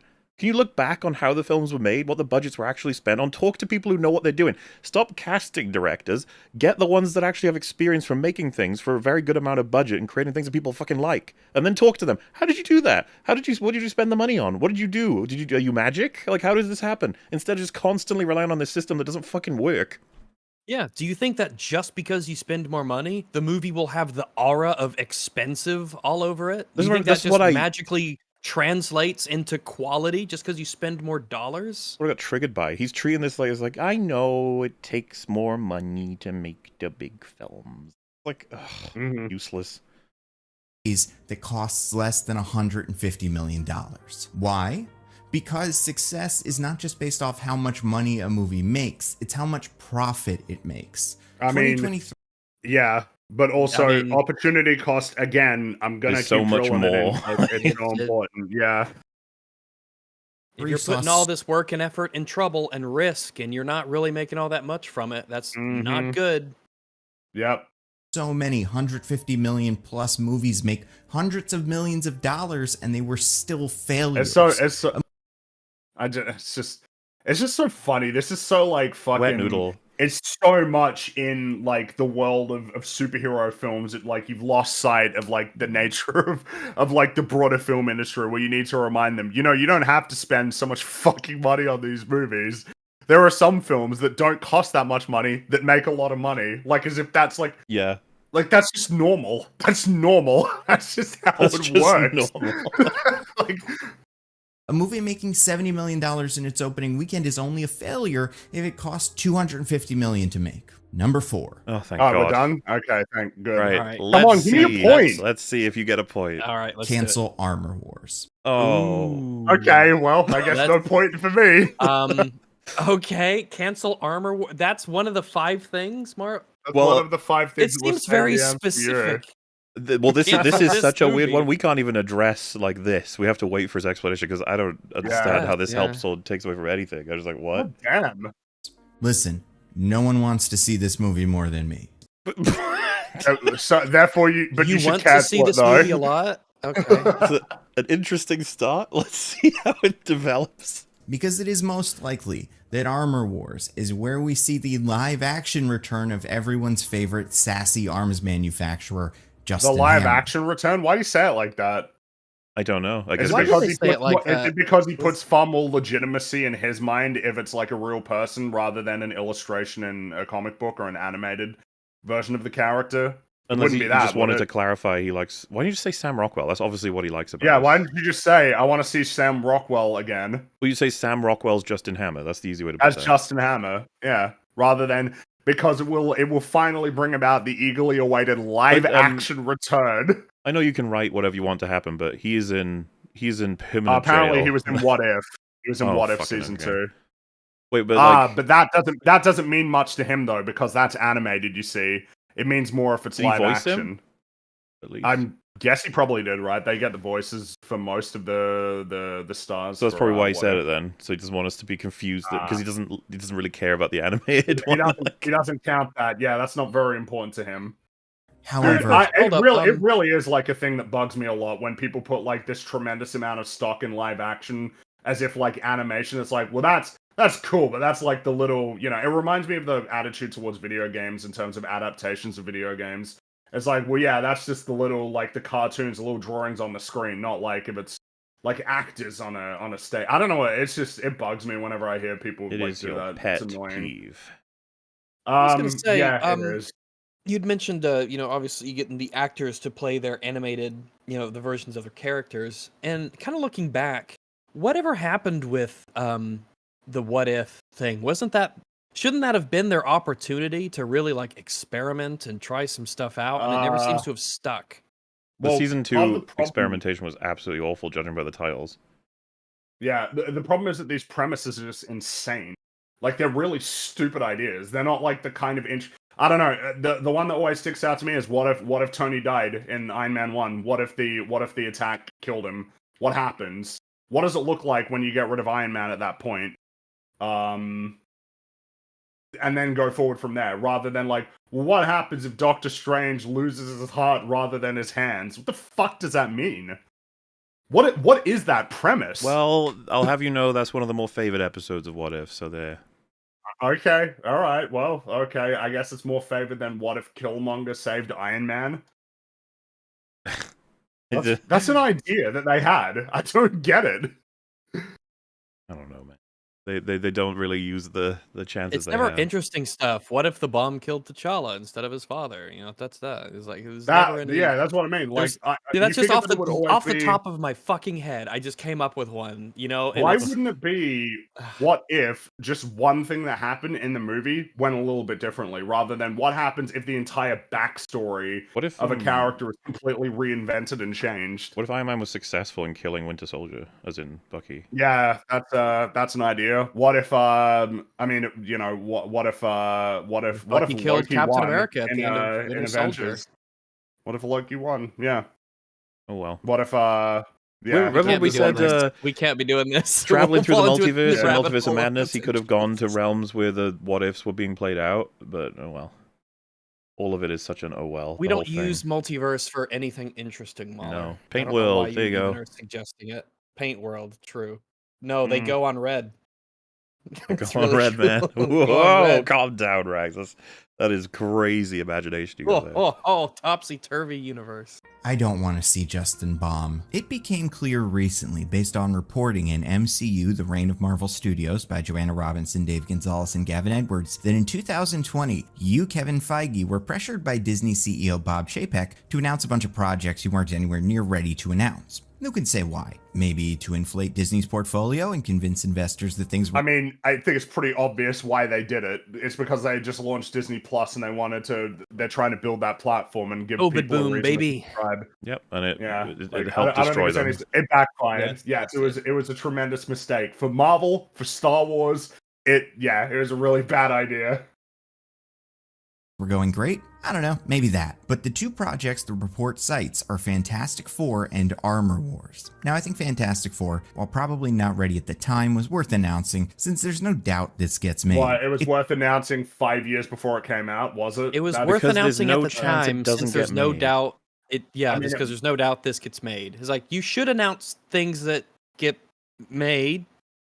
I just don't know what Yes. to do with this. I mean, I don't know why you announce with it so early, but well, I mean, is there Don't announce if things it's that don't presented get made. as imagine they had a fucking thing where they said these are some ideas that we're not sure are actually going to happen, and then they present it. I imagine here's all of the us things would be we're like, thinking about, well, just for thinking Disney about them. stock price, but yeah. Thinking about Madam Web and the. I think that's what a lot of people research seem to spiders. forget. That was like an investor thing. That like a lot of people think of it like, oh yeah, it's fun for the fans. It's like the purpose of that is to tell investors what they're doing. It's when, Give us not if. money, you'll get more money back. But Armor Yeah, Wars, pretty much. doubts abound. After all, it was originally envisioned as a abound Disney everywhere. Plus series and eventually retooled. Why are you picking on Armor Wars Yeah, so hard? I don't understand. Why does Blade it have has the same Anthem problem. font? He's picking on the same thing, but Blade has this problem as well. Blade was meant to come out way earlier than it's coming out. It's changed directors, it's changed writers, hasn't it? A lot of these projects have been tumultuous. Captain America 4 changed directors. There's like, it's not like Armor Wars maybe is the one where it's the most like what actually is happening there, but it's far from the most, like, it's not the only tumultuous production. Yeah, So, that's to me- virtually all of them right now. Yeah, I was like, why doesn't this apply to basically all of Phase 4 and 5? Like, I don't understand. If anything, the less I know about it, the more of a Is chance it- it might have. Is it just because Armor Wars is the next one, or close to the next one that isn't like guaranteed? I think it is the closest one to being cancelled. I would say it's probably the one that, if you ask me which project upcoming is least likely to happen, I'd probably say that. It's No, rumored to Vision, be coming maybe out Vision, sometime maybe in the- 2026. Maybe the Vision show. Maybe that's the one that I'd be like, I don't know about that one. I don't know if I'd apply it uniquely to Armor Wars. Wait, it's really, it's if because you he ask cares me- about Armor Wars. He doesn't want to see a project he's invested in get ruined. So he's not invested in all the other ones? Because I was about to say, like, I mean, surely he would agree that, like, Agatha is a much worse idea than a War Machine film or TV show. War Machine's like a character who's been part of Marvel for ages that people have wanted to see more of. As a It's prospect, weird that they Armor haven't- Wars makes more sense than a lot of other projects. Yeah, I almost feel like it's really out of place now that Tony's been out of the picture for a while. This seems like something that you want to hit after Tony dies, and this element of It's way too his- late, but, you know. yeah, like the something, element of his legacy and what happens with his stuff and his estate and things of that nature could be the general plot of what happens And with the to stuff he remind created everybody, with. Rhodey has been a scroll for like Oh ages. God, you're Since right. Civil War. Fuck. Oh, Since you're Civil right. War. Ugh.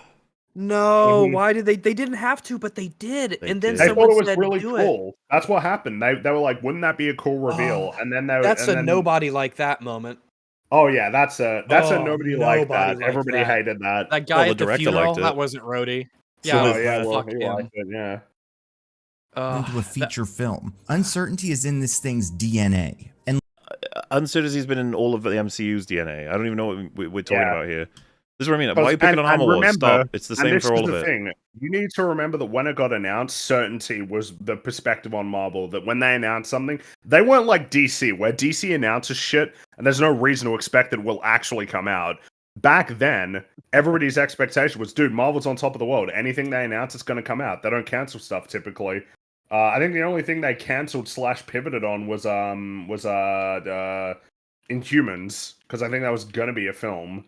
and then that got pivoted into like a TV show that was, you know, adjacent, right, like Marvel Television. But everything else is there was the uncertainty exists now because the shit ain't making money anymore.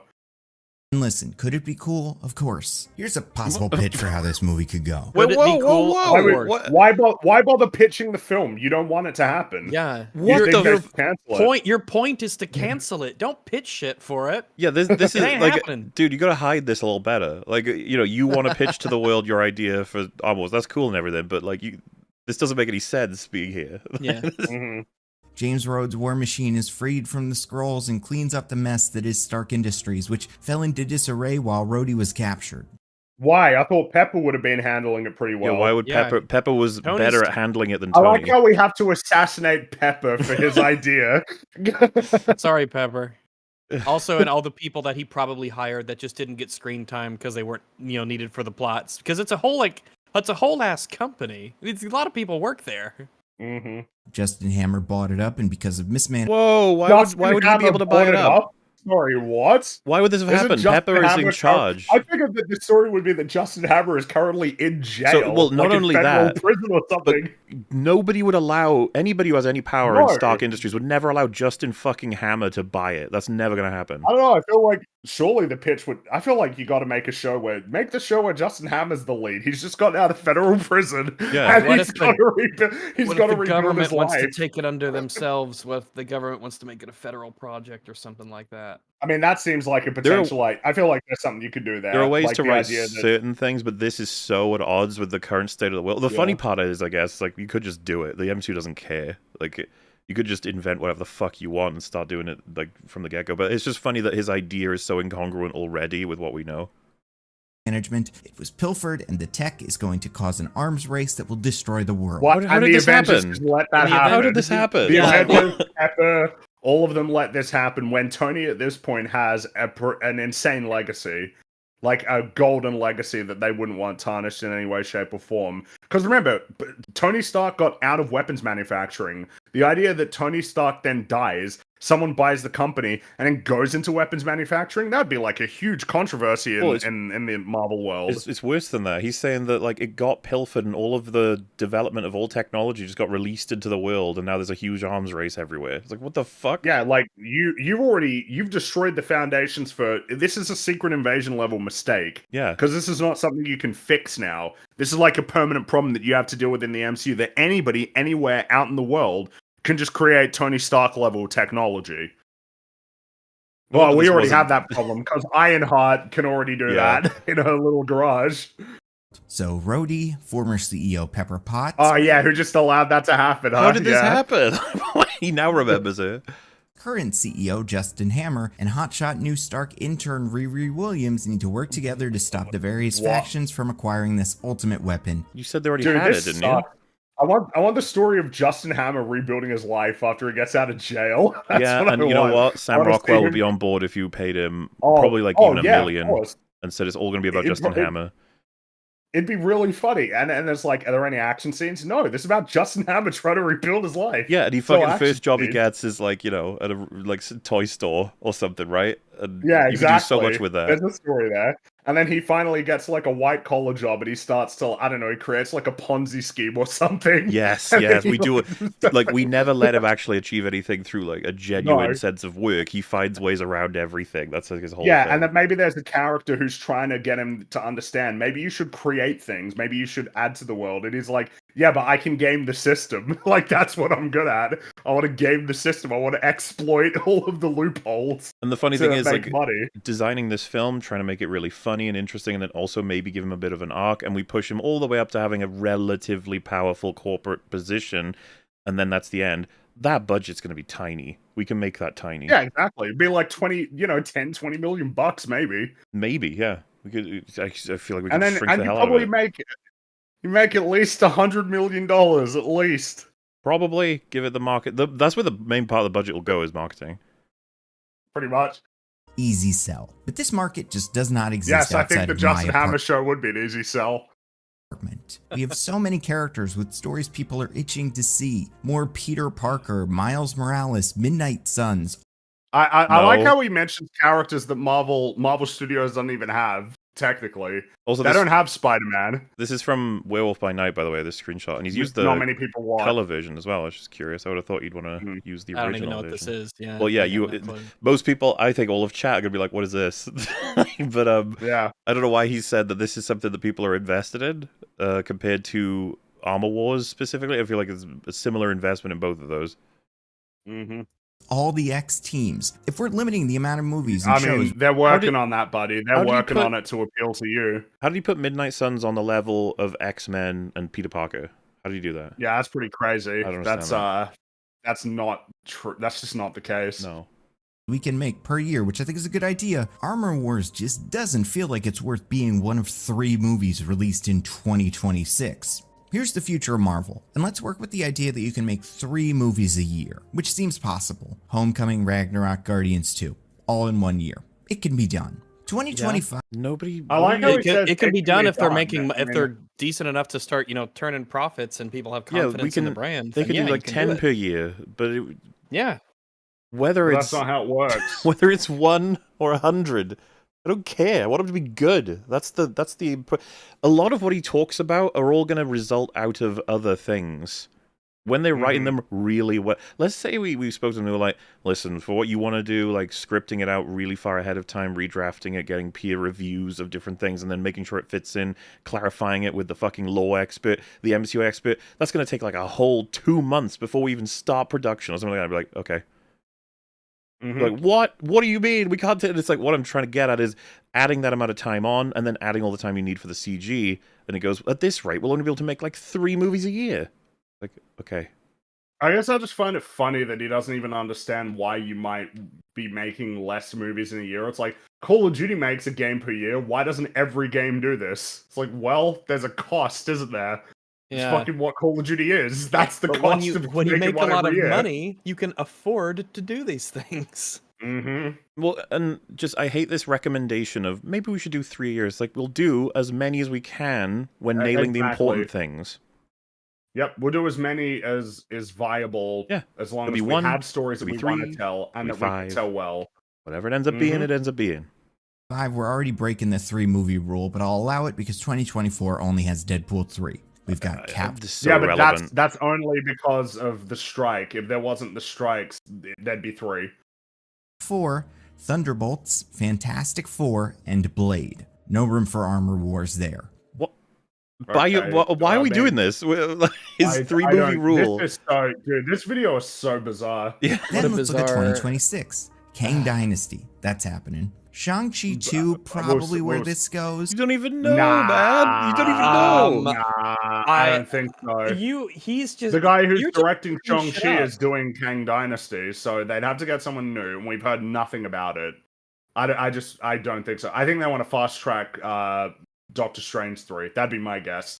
They want to get that shit out quick, and they want to get Fantastic Four out, and they want to start figuring out what they're doing with X-Men. That would be my guess. Probably. Not Shang-Chi. Come on. Then we can do Spider-Man 4. Sometimes the Spider-Man Dude, movies we don't are- even know if that's... This is so. We We, don't we even- need to we need to work we- on having one movie that's a success, okay? Yeah, we need to work exactly. on that. All It's right, not- we need to be like, hold up. We need to fuck this time. We need to get back to basics. This is like Assassin's Creed 1 shit. It's like, no. We're starting. You got to start over, man. You got to remember what got you here. You also need to understand that Tom Holland's Spider-Man movie, like, he treats this as though it's just like a flick of the fingers, like, we got it. And it's like, do you understand how many legal battles they have to have over whether or not not only they can make it a part of their continuity, but that they can even profit from it? It's like, there's almost... Just Spider-Man movie. You're like, what? It is pretty funny, like, just Spider-Man movie. It's so funny. I see people say, like, Sony should just give it back to Marvel. Why the fuck would they do that? No. Fuck Why no. They're never going to give it away. They're going to hold on to it for the rest of the existence of their company. Look at I'm what not this joking when I guy's say ruined. I don't think they should make him a part of the MCU anymore. If Sony are smart, they need to get him out. They do. They need to be. They like, probably so they should do what they're doing. Build their Madam Web. Well, so Morbius, they Venom shouldn't do movie. that either. What they honestly probably should be doing is their own standalone Spider-Man movie with Tom Holland and name it appropriately so it can kind of be its own new continuity, but clearly picks on after the Homecoming trilogy. And it's just work on that as a foundation. And then start grab can- the characters that people want to see, like throw in Black Cat, throw in like Well, your and new you can version of Green do- Goblin, like, throw in Harry. I'm not very tempted by it, but you can do like Spider-Man versus Venom, and it's Tom Hardy's Venom. Oh, so that would probably make a lot of money, Well, honestly. I think the Venom If they films are did kind of that. cringy, right? But if it was good, it's like, yeah, fuck it, whatever. Well, we can do that. Yeah. But it's just I so think funny we to need hear to him go with, speculate on like, yeah, we'll toss a Spider-Man into Phase 6 or whatever. He's like, what are you talking about? Why do you think this? I know. It's as if We're just this gonna is a take this sure thing diamond when- and throw it in the swamp. Whatever. Well, it's just funny because there is currently there's no agreement yet. It's not their on diamond, what is Rags. happening with- But it is Well, their swamp. I mean, No, I'm it's- talking I about guess Sony. What they, like sarcastically, what Sony. Well, had. Well, so Sony's his diamond recommendation is for why the throw it in the MCU to swamp? do it. It's not theirs to But, do like, it with. It's not theirs to do it with. They don't have the film rights, and if Yeah, they because- wanted to get him back, they'd probably have to pay like $15-20 billion. What Would be what they'd Sony set some insane price for that. Sony has managed to essentially take this super popular character and successfully, like, sort of piggyback off of the success of the MCU to make Yeah. giant piles of cash. Yes. And now they can detach themselves from it Yes. safely whenever the fuck they want, which is Yeah. a great position for Sony Like to be everybody in. will meme about Madam Web or whatever, because it's probably going to be. Yes.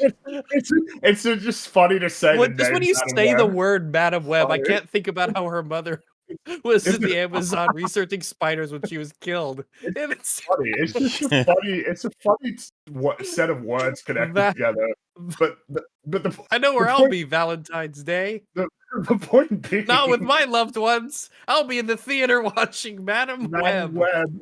Web. But the point being that sure, like all that's cringe and everything, but you could make like a Spider-Man 4 and just do it and not have any connection to the MCU, and it would probably still make like over $1 billion. I think Hey, the- provided- I've got an idea. I'm gonna steal this idea from the Discord, right? Okay. Okay, here's a pitch. All right, here's a pitch. Radioactive man bites spider. Radioactive. Oh, so it would be like Man Bat, but it would be Man Spider. Yeah. That'd be scary. And if He'd you have probably be a radioactive scary man bites looking man, you get Man.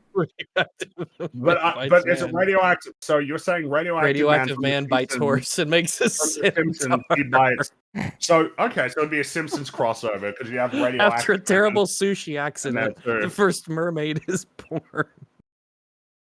So anyway, Oh, also that's a big we have old to make our own fun with advertisement videos like for this. next week's EFAP. We'll be covering Madam Web, so get excited. Madam Web. Web. Checking in on the will Sony side find of out. things. We're gonna find out why he was in the Amazon Yes. when she was researching spiders. Right When she before died, she yes. died. Right before she died. It's like Morbius 2. Like, before the movie's even out, everyone... Everybody knows it's Morbius. Everybody knows. Right. Even the lead actress knows it's Morbius. Even... Good old Morbius. even like it was it's brought me so much joy, and then we're gonna have to see it, unfortunately. Yeah, and it's Mhm. probably just gonna be like a lame movie. Oh, it's going to be terrible, isn't it? But hey, cross that bridge Mm. when we come to it. Anyway, I mean, we still got one more from him, so who knows what that'll be. Oh Count man, from I'm 3. disappointed in myself. You I was overestimated not in the hardcore. I was not in the brain of like consumer mode on this one. I thought I was, but Well, I didn't go far enough. it'll be exciting when we reach that last one. Okay. But if we want to do Armor Wars in 2026, that means no Thor 5, no Guardians 4, no Silver Surfer. There's not going to be another Guardians movie. They're done. I hate this They're though. done. I just They're hate done. this. They're done. None of this is Yeah. focused on Let things be fundamentally done. None of building up this, these films. it is pretty funny. The idea of like, oh well, if there's Armor Wars, that means there's no Hawkeye movie, and it's like, why would that mean anything? Like, if Armor Wars is a better movie than your hypothetical Hawkeye movie, then I'd rather see that. If it's good, it's good, regardless of whether it's called Armor Wars or Guardians 4 or Thor 5. What were his first one was more connectivity and small scenes, which Rags got. What was his second Yeah. one and third one? His second one was more Avengers movies. Remember, you Well, need to he brand. to be Said fair, call his things Avengers Avengers more. His is what he his second one was said. use the Avengers IP more. Yeah, pretty much. And then the Yeah. third one was less money, spend less money Yeah, on spend one less film. money. One film needs to cost less than Man, this 150 fucking million. list. And then so number 4 was get rid of Number Armor 4 Wars. is no Armor rid of Wars, Armor. cancel it. which is not one that we were God. going to guess in our No, lifetime. we were never gonna guess that. I think if you gave us 100 guesses, we wouldn't have gotten it. You're like, no, you have to cancel Armor Wars. Of course, that's what will save the MCU. It's such a joke list. Mm-hmm. Young Avengers, no Black Panther 3, no Good. Doctor Strange 3, no Good. Hulk solo movie, Good. Let's just do none of them No. ever. no I mean, Eternals 2, none of That- that. And 2027 I is think Armor Secret Wars Wars is a safer bet than Eternals 2.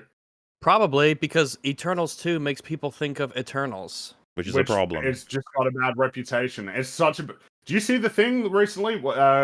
Damn it! I always call him Dinesh because I keep forgetting the actor's name. Where Dinesh said that he had to go to like therapy because of the bad reviews that Eternals got. Yep. Disappointing. Yeah.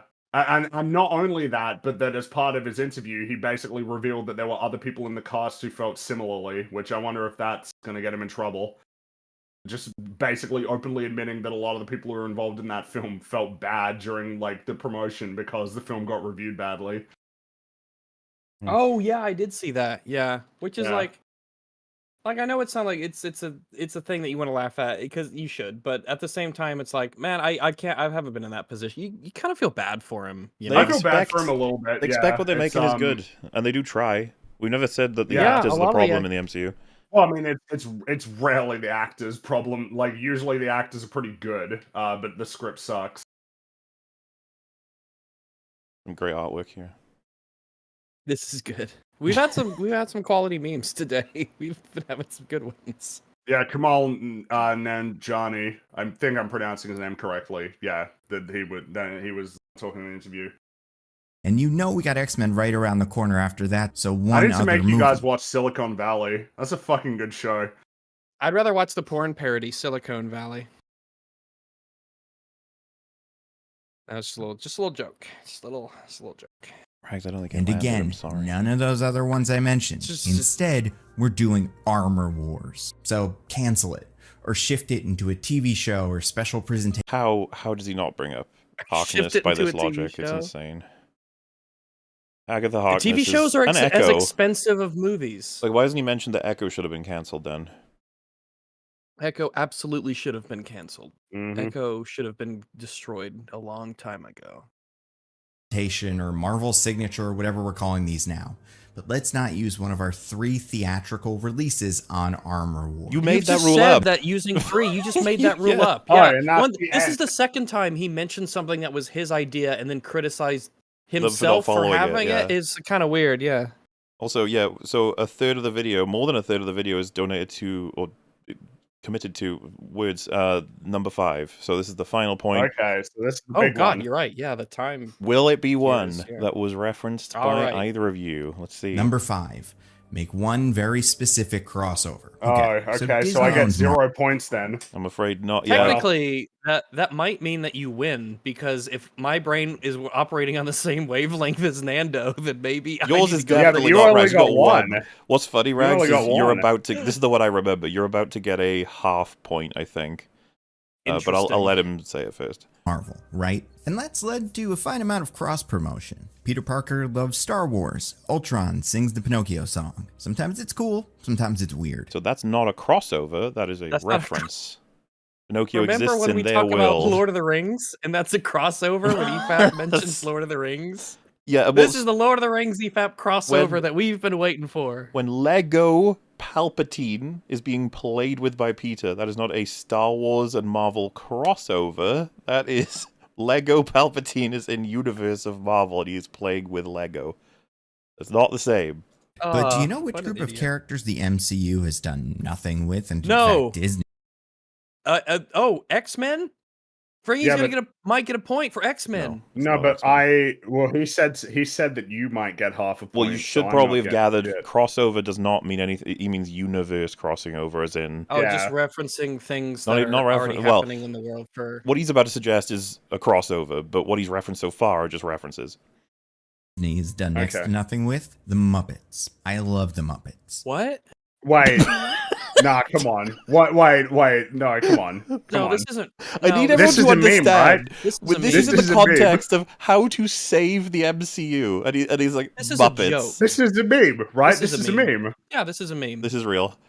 No, this isn't. No, what do you mean by what do you mean This this is isn't real? real. What do you So- mean? He said What there do you should mean be a this is Marvel real? Muppets crossover. This is a meme. He believes that to Are you- save the MCU, we need to cross over with the Muppets. No, he isn't. No, he doesn't. He is 'Cause not this is a only joke that serious, isn't real. he's going to He's pitch the taking movie you to for you. a ride. All That's are why humans this- sit down and drink lots of water. He's going to Okay, pitch so- the movie to you, so get ready. Okay, This is- so okay, so I'm gonna slow not us down true. here and just make the observation that the Muppets. I like the Muppets. I like Kermit. Muppets Look are at great. him. Look at Kermit. Look at Kermit the Frog. Why would you Hey, drag Captain him? America? Why would you drag him into the MCU kicking and screaming? Why would you do that to him? Don't bring Yeah, I see him. I see him on the ground digging his hands into the carpet or like the tile. Like in Spider-Man 2, the lady getting dragged into the darkness, but it's Kermit going, no! He's getting dragged in. Why would you do that to him? The reason why I said Rags might get a half point, I guess 0 points, but it's so funny. This will be contextualized as multiverse. And one of the things Rags said at the Is it beginning. because the Muppets own Disney? Is to do the not Disney, multiverse, but sorry, the other way good? No, around. so what I'm saying Is is, this- that he will argue in narrative that they reach the Muppets through the multiverse, and that one of the things you said, Fringy, was his point would be less or no multiverse, and Rags said, I think maybe the opposite, and I think this... But he did make it one of his points. I did. You entertained it. I technically didn't make it one of my points, but I was seriously entertained the considering idea. doing the exact crazy. opposite of what Fringy suggested. It's crazy because, yeah, we were all just like, no way, and it's like, yes way. he's Man, and encouraging it. this is because like Disney owns the Muppets, so Well, that's probably where the thinking goes. You've definitely, because that's somebody does say. But the other thing about this that I find so fucking hilarious is that, like, the only thing you can say about why this would be beneficial is to sap the Muppets because of how bad sap MCU's the value doing. of the Muppets because the MCU is in shit, but people still like the Muppets. So why don't you ruin them too, God, isn't dude? that This is the weird? most. This is the most consumed video that we've seen in a while. This is It's so been a while, consumer brain. yeah. Is it not That's the the idea perfect of- video for us? Because the opening is, don't just say write better. Don't just say spend more time doing They need to writing. go visit Make the the Muppets- Muppets. They need to go to the Muppets universe. We need to have Iron Man and Kermit the Frog I'm together telling you, man, fighting the MCU Chitauri. meets MCU. Oh, so the MCU is All so right. fucked. When it's Holy like shit. primary sort of speakers for its saving, like the people who still love it, this is their recommendation. Muppets MCU. You're like, okay. Holy shit. They always work on me. They're silly, charming. Yeah, but the reason why they classic. work is because they're actually characters that are like written and Yep. presented in a way that's consistent and charming. comedy characters that Disney bought for $75 million and, in my opinion, Man. underused. Every so often, there's a That's man, 75. That's it. When did they buy them again? Was that in the 90s? Or was that in the Remember. 80s? Or was it even earlier than that? Because the Muppets was started in the or was it the 60s? Damn it, I can't remember. Man, did You I only pay understand that what $75 million for the Muppets? Wow. I will say this though: if we get Statler and Waldorf making fun of MCU movies in universe, maybe there's something to So that. that's what we would do, Rags. That's not what Disney would That do. is. show or special that they barely advertise, and then it comes and goes, and Disney says, well, I guess people aren't into the Muppets. And listen, that recent musical show was fine. I think Muppets Now was pretty funny, and Earth to Ned, while not technically a Muppets thing, but a Jim Henson Dude, Company these thing, puppets, was man.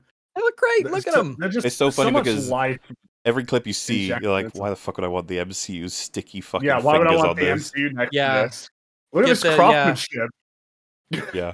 great. Get them the fuck However, outta I here. think their most successful project since the Disney That's kinda buyout amusing. should be the blueprint for how to do That's Muppet funny stuff. imagery. A few years ago, Disney created the Muppets Haunted Mansion, which is the best Haunted Mansion thing Disney has produced in the last few years. And a big part of its In the last success few has years. Is that a big list? Is Is he that just- a big yeah, list? Is he Oh, just taking a there's shot that at the and other Haunted projects? Mansion, I think?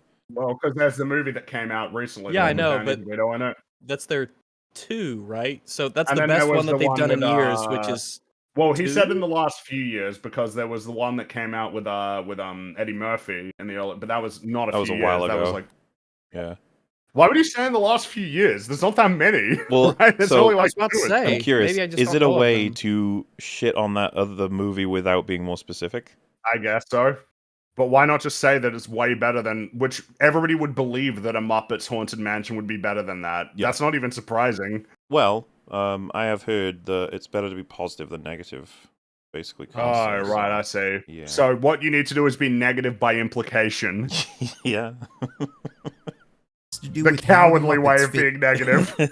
into existing stories. We know who the Muppets are. Even kids who've never seen them before hear Dude, one Kermit's sentence at a so good, man. Like, he's just like, that's like one of the best designed characters. Look at him. He's Look wonderful. at this character. Look at him. He's so great.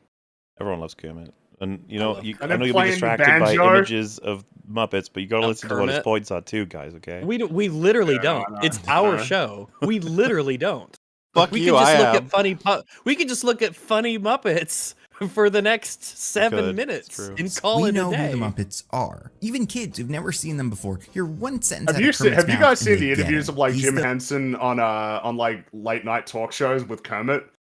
No, I haven't. I think I They're have like- ages ago. They're really funny. They're really good.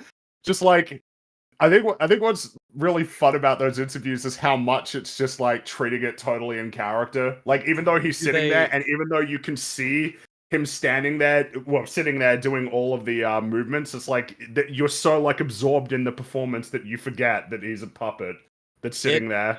It sounds like it might have the same energy as like all the Sesame Street outtakes, but they stay Oh, in yeah, character for the outtakes, and so it's amazingly, it's super funny to Well, listen it's to and to watch when they stay in character when they mess up. the thing is that it's like it is that's like the one thing they do. They do so much training to become like that. There's an immense amount of training that gets involved because actually doing this stuff convincingly is It's like acting. I'd yeah, say it's deceptively difficult because I think a lot of people would think, well, you put your hand in there and then like you do the mouth things and then you do it in sync and then you got it. It's like no. It's like it is so intensely complicated and difficult to convince someone that a puppet is alive and yeah. that That the they're sock in your like hand is a who person with exists. feelings and a personality. Yeah. Yeah, of course you see it with like Big Bird. Everybody's probably seen the diagram of like Big Yeah. Bird and how like how difficult it was and like the posture that you had to be in to do it. But I mean, it is just as simple as like how good are you at coordinating, doing all of the lip sync, I guess you would call it, while also moving around, while also making sure that your one other hand, that is the one of the two hands that you actually have that you can use, is convincingly coming across to a camera that you can't see in a frame that you can't see. Well, I think actually they use little cameras when they're doing it so that they can see how they look. But how that's all coming across is really difficult. People, I just look, all right. I just want people to have more appreciation for these like alternative What forms better way of creating to character. get everyone there than to cross them over with the MCU? Yeah, the crossover. This will get butts and seats. Yeah. I came for Spider-Man, but I stayed It did for a great Kermit. payoff. That's the final. This is so painful. Yes, it is. The whole video is painful. We know who the Muppets are. Even kids who've never seen them before hear one sentence out of Kermit's mouth and they get him. He's That's the right, leader, he's iconic. sort of timid and friendly. This Oh, works are for you pretty much saying he everybody. should be the leader of the Avengers but Muppets? Well, let's Avengers. hear him out. Let's hear this pitch. This is what this video is all built for. in the group? Piggy is loud, violent, and loves the camera. Fozzie is eager, corny, and takes every opportunity to I make love a his joke. hat. Gonzo is strange, brave, and frequently injured. So it is easy to take an existing story and Muppetify it. I mean, this video hit Nebula right around Christmas, and one of the most I love love a Muppet Christmas Carol. This video doesn't? hit Nebula. Oh, Don't This care about video Nebula. hit Fuck Nebula. you. Oh, But yeah, oh, Nebula the can go straight to hell. I don't Muppet care. Christmas is indeed wonderful. I love a Muppet Christmas Carol. Christmas movies of all Do you prefer a Muppet Christmas Carol or a Muppet Treasure Island? I haven't seen the Muppet Treasure Island. That should be something we watch then. I'd love to rewatch We these. should, yeah. Oh, yeah. I would be up for that for sure. It's got Tim Curry is Long John pirate. Silver in it. Yeah. time is The Muppets Christmas Carol. It works because A, the Muppets are somehow able to exist simultaneously in a state of pure It's so great sincerity just and looking at absurd it. comedy. They can play a sad scene completely straight and punctuate it with a silly joke. And B, it is very fun to watch the Muppets make fun of a thing you already know. A familiar story, or genre, or theme park ride. Taking something like The Christmas Carol that's been done to death and throwing the Muppets in can remind everyone why we love the original thing that the Muppets are Muppetifying. Also, the Muppets Yeah, but Do you remember, the reason why understand? you like the original thing, Do you- reason why you like the original thing is because it was good. Yeah, like, Yes. you have to remember, chat, and obviously us, that everything he's saying, he's trying to argue these are all things for why they should cross over with the MCU. Who's writing this thing? And then, Yeah. who's directing it? And then who's, like, producing? And what kind of... And once you answer all these questions, you realize, oh, right, it doesn't fucking matter that it's the Muppets crossing over the MCU. It matters how good it Yeah. is. Your problem is you're Exactly. making me want the Muppets. You're not making me want the No. Muppets MCU crossover. Exactly. I just want the Muppets. Muppets have a storied tradition of hanging out with pop culture icons. Stars like Roger Moore would show up to the Muppet Show and make jokes about being James Bond. Or Christopher Reeve popped in to protect Kermit from Miss Piggy. Mark Hamill's Muppet Show appearance was the first time audiences saw Luke's costume from Empire Strikes Back. Putting the Muppets in the same room as an There's nothing to do with Nice. anything, honestly. Okay. Avenger Okay, could just make therefore people we should have them cross over with the Avengers. Well, this is like Mhm. saying the first time we saw Kashyyyk was in the Star Wars Christmas holiday special, so that means we should make more holiday specials. It's like, okay. Yeah, it's just useless information. Yeah, okay. Great. Thanks, man. It's like, okay. excited about that character by association. And we have a really simple in here. Here's a very quick pitch. After the events of Doctor Strange 2, Strange is Oh helping my America. god. Oh, no. No. I told you guys. No. I told you. Here comes the pitch, and it's a multiverse thing. God. Oh, no. It's so unnecessary, It falls but into the Muppet verse. yep. Oh god, if you're watching Multiverse of Madness at this point, they go to the Paint world, the cartoon world, whatever, and then they drop into the Muppet world. We'd be like, no, like how are they? Oh, like what deal was made? Let this happen, but it's like no, that's what's gonna save the MCU. Save the MCU. A Muppet movie. I feel like if you made a really good Muppet movie that's making fun of the MCU, that's more beneficial to the Muppet IP than to the MCU IP. Yeah, oh yeah. explore her multiverse hopping abilities. They star jump through a bunch of different I will say, though, I like the idea of Benedict Cumberbatch playing a role in a Muppet movie, but... Yeah, but not Doctor Strange. This. Yeah, obviously not You this, but entry, I'm no just way. thinking, oh, that'd be nice to have him, Him as, Benedict Cumberbatch. Wouldn't it be Maybe funny him if he was playing himself, Smaug or something? Oh, yeah. The Muppets, Lord of the Rings. He's in there, he's got the green outfit on with all the little motion cap bubbles that'd on be his kinda face. funny. And he's Yeah. crawling around with the Muppets, and they're like, here you're supposed to be. He's like, I am Smaug the dragon. Oh yeah, okay, yeah, cool. Oh, okay, you're a really good dragon, Mr. Cumberbatch. You're I'm Mention- really impressed by your Kermit voice. Good man. Kermit. It's quite Oh, good. gee, thanks. Something good came out of this fucking video. We're all just remembering how good Muppets is.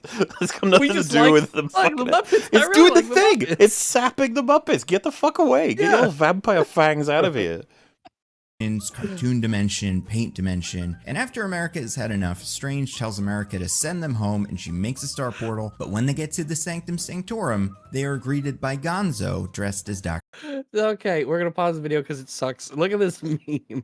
It's really good. It's really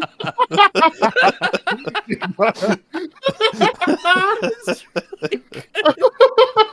I love these memes. They're so wonderful. His face. Oh, I'm dying here. Okay, I was. Strange, You know, and we learn that America. There were people who thought there was a accidentally chance that you would have been able to guess all of his points. We got one. No, there wasn't. No. 1.5 at a stretch. traveled to the Muppet Marvel universe, and they're in the middle of an Avengers crisis. Let's say Ultron is back and he's destroying everyone. So Gonzo Strange asks for a regular So again, this is just let me pitch a Muppets movie that's MCU style. And you're just like, okay, there's nothing to say about this. Strange and America's help. Strange says it's too dangerous, but America doesn't care. The Muppets need their help, and they're not going home until Ultron's defeated. So basically, this story is just them going around and hanging. I mean, that's the problem with the MCU right now, is that America doesn't care. Haha. Hanging out with the Avengers, Doctor Strange and America Oh, I Chavez, see or what your you're Michael saying. Caine, It's more than just America rags, but that's okay. or Tim Curry. Now I've thought just Yay! hypothetically about which Muppets could play which Avengers, and here are my picks. Kermit is Spider-Man. Stop! I don't care. Like, I just don't care I don't- about your pitch. I get it, your Which idea, but Muppets are Avengers. That's like, this is a thinly veiled, here's my pitch idea video. Basically, Yeah. he's done a few pitches. But his ideas are shit and his video sucks. Yes. Well, his video demonstrates a severe lack of awareness on like how anything works. It's a bit sad, and it's so funny that you'd circle all the way back around to what are you saying, that the answer is to just make better things? You're like, yes, 100% yes. Yes. Pretty much. That's the short answer. The long answer is here's what we think means better. Yeah. And it's not It's not make a Muppet movie. Not make a Muppet Avengers crossover movie or cancel Armor Wars specifically. Or spend less money. That's the specific information. You're like, okay. Or make sure that your post-credit scene sets up a movie that's coming out in 2 years. Jesus. He's small, jumps, he's the heart of the team. Sam the Eagle is Captain America. He's small, jumps, he's the heart of the team. That's what makes him Spider-Man. That's what makes Kermit Spider-Man. All right. Okay. For the record, I'm not a huge America. For the record, I'm not a huge fan of this one because it's a little on the nose, but that's where he landed. Then change it. It's your fucking idea. If you say, this is my idea, I'm not really a fan of it, that's the point where you say, oh shit, I should just keep this to my damn self. Fozzie is Thor with a Mjolnir rubber chicken. Miss Piggy is Captain Marvel. Bunsen is... Ooh. Why? Because girl? Why? What? Oh, I think okay. it's that I mean, it's the simple. multiverse. Yeah. It's the multiverse. You don't have to have them be. I just think it's funny because a lot of people would have cast the same way, but for different reasons. Iron Man. Beaker is Hulk. Yes, I realize that Bunsen is the green one, but Hulk Beaker is funnier. The green one. Now we're getting racial. All right. Pepe is Hawkeye. Scooter is Black Do Widow. you like how he tried to give some level of a reason with one, and then some awkward And then comment he with just gave two, up. and then just Yeah. gave up? There are like 4 Muppet women, and we need the other ones for other stuff. Dr. Teeth Oh. and the Electric Mayhem are the All right. Guardians of the Galaxy. Rizzo Oh. is Ant-Man. Yolanda is Wasp. Uncle Deadly is Vision. Camilla is Wanda. The Swedish Chef is Ultron. I know they have an Oh 80s my robot, god, how but many Swedish people? How many characters? None of this matters. Can we just throw it Jeff in is every funnier, single and character Star from Wars the movie done. Muppets? are Ooh. Stanley cameos. They pop up every so often and make fun of them. We call it Doctor Strange in the Muppet That one Verse kinda of fits. Madness. Release it in Ugh. theaters. Lame, lame, God. lame, lame, lame. Lame, lame, lame. Release it on Disney Plus. But Megan, This is his number one reason to save Marvel, like how you do it. It's insane. weird stuff like that is exactly what Disney needs to be doing with both of them. They've done weird shit for like 5 years. They need to calm down with their weird Mhm. shit and start doing normal shit. How about that? They need to make some normal movies. How about a and movie- Some some normal shows. good movies. Where a hero How about they learns make to good be a hero films? and saves people at the end. Well, let's do that. Yeah, that'd Let's be let's nice. go wild and do that. Muppets and the Avengers to make people remember why they love both. So Kevin, that's the advice. Oh, hey, Kevin. Yeah, Kevin, that's the advice, Kevin. Oh, Hey, Kev. Kevin, my friend, that's the advice. Yo, I Kev. do Can you love believe- that when it says like, oh, hey, Kevin, like he knows him personally. I was like, I think if Kevin watched this, he would just say, like, is this a fucking joke? Yes, he would say that. Yes. Like, I am pulling my hair out trying to save this company. His I'd hair kidnap out? What are you 1,000 talking children about? before I let this company die. He pulled it all out for Oh you. my That's Rex's God. point.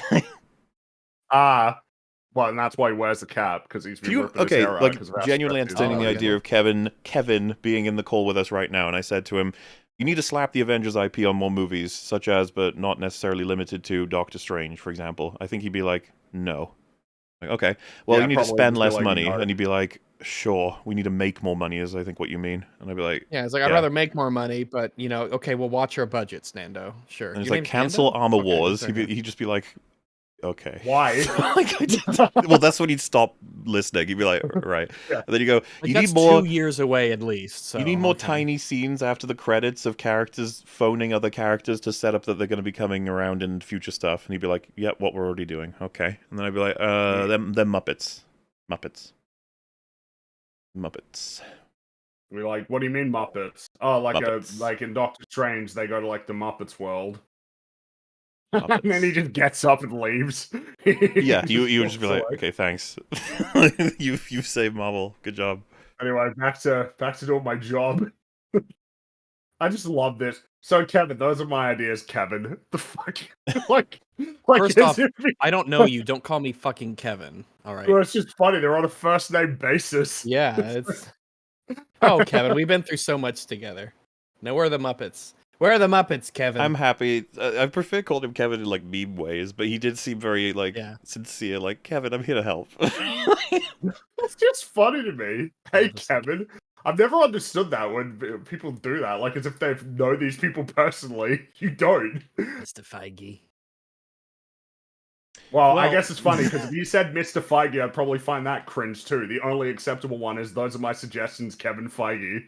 That's the only one. It would only work if he was like playing a character, like he was acting like a secretary or something at the company, presenting ideas. And you're like, "Well, you see, Mr. Feige, sir, I have some ideas for you. God, you should cancel Armor Wars." You almost want though, like they should be directed at just for anyone who has any influence in the way that the MCU will play out. Please, like if you genuinely believe this is the solution, which I'm not even sure that he actually does. I don't think he does. This just sounds like stuff that he wants to see. Yeah, he needed a video to make, and this was a topic he could do, and he can frame it through the lens of, Kevin, I just want to help you out, Kevin. Yeah, man. But then in reality, it was just him just rambling a bunch of stuff and pitching the films that he would rather want to see that are never going to happen. So I don't even really understand the goal, really, unless it's some goal of like trying to. I don't get the angle. Make the movies feel connected by deliberately adding natural world-building moments. That's not what you said. That's not even what he said. No. Not natural at all. Some of them were just stupid. Like, we need to have that moment where Valkyrie has a phone call with Captain Marvel. It's like, no, you don't. Like, oh, well, it would have been natural. No, it wouldn't.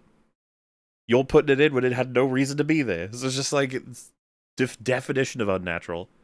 Make at least one movie per phase in Avengers movie. No.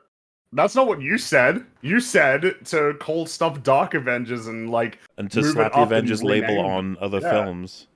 So yeah, no, but also that should never be. How long is the ad that he's doing at the end of this video? Because we've got 4 minutes left, and it looks like he's wrapping up. What's Maybe the ad? We'll skip is it Nebula? There's only so much Nebula I can take. Okay. Make at least one sub $150 million movie per phase. That's not relevant to anything. It doesn't. It's not anything. It's just dumb. Doesn't solve any problems. It doesn't save the MCU. Cancel Armor Wars. I still find that one so funny. Like, cancel Armor War. That movie's like 2 years away. We need to be looking at like what are we going to do in the next few months in terms of turning this shit around. Not, I wonder what Armor Wars 2 years from now, what we're going to do with that. If we'd skipped to here and he just listed all, we would be baffled. And then you watch the whole video and you're still baffled. And do a Muppets MCU crossover. Stop. You're welcome. No. You're welcome. You're welcome. Like, thanks, Nando. You're a real American hero. A real I'm patriot. saving the MCU out of the kindness of my heart. Anyway, make sure to check out my videos on Nebula. Yep. Instead of looking at the future of Marvel, I want to look at the past of DC. Because I've said a lot of things over the last... this is the Nebula video. This is the ad. Years? This is the Nebula video, yeah. 10 years since Look, he's even changed he has the new background. shirt. Yeah, he's got a new shirt toys. too. Toys different. And also, all the toys. Oh, look, he's got Ocean Master there. Wow. Ocean Master and Hawkman. Just ended with Aquaman: The Lost Kingdom. And I wanted to say something nice, so I'm going to do my In Defense of the DCEU video. It is 2 parts. The first part covers everything from Man of Steel to Shazam. Oh, maybe the first part will be on YouTube. Right now on this video. Yeah, Nebula. Wow. How about no? How about no? It is a creator-owned subscription streaming service that I helped to create. I was there at the beginning. So it's all of my videos. Oh, that's funny. That's really funny that he's there. Like, I was there at the beginning. I helped create it because he wants to let you know that he was there on the ground floor. I was there when I created alternative paywall YouTube. Like, it's just funny because there was a weird air of arrogance there that was bizarre. Of like, I was there. I would like rewind it and play it back, and you'll notice what I mean. Creator-owned subscription streaming service that I helped to create. I was there at the beginning. Yeah, the you see what I mean? Like it, me. That's a bit to distinguish him from other people who would have come on later. Yeah. Creator-owned subscription streaming service that I helped to create. I was there at the beginning. The way he stresses that I helped to create. Exactly. Yeah. Okay. He's got that. That's really weird. You do not impress me for being a part of the creation of Nebula when it's just YouTube but with money. That's it. You don't say that I helped to create. You say that I am proud to have been a part of. Something like that. Something that makes you sound like less of an asshole. All of my videos, Also, your ideas are shit. all of my videos go on Wait, Nebula. what are these videos? Who should be the real bad guy in Avengers Secret Wars? We got Doctor Doom, we got Wanda there, we got it's Kang. not- Is that Punisher there in the Is- background? Is that not indicative of the problem, though? That's Yeah. not the issue. It's who's writing it and how they're writing it. Mhm. It doesn't matter who's the bad guy at that Oh, point. my pitch for young man. He just makes videos about Marvel Well, Here, let He me does go. DC let me sometimes. click on his. and DC. Let's Man. click on his YouTube. early and ad-free, and that includes the videos Nebula list. Cut videos only Well, it's because just everything that was on that screen there was Marvel. mhm. every single Yeah, one. we got Marvel,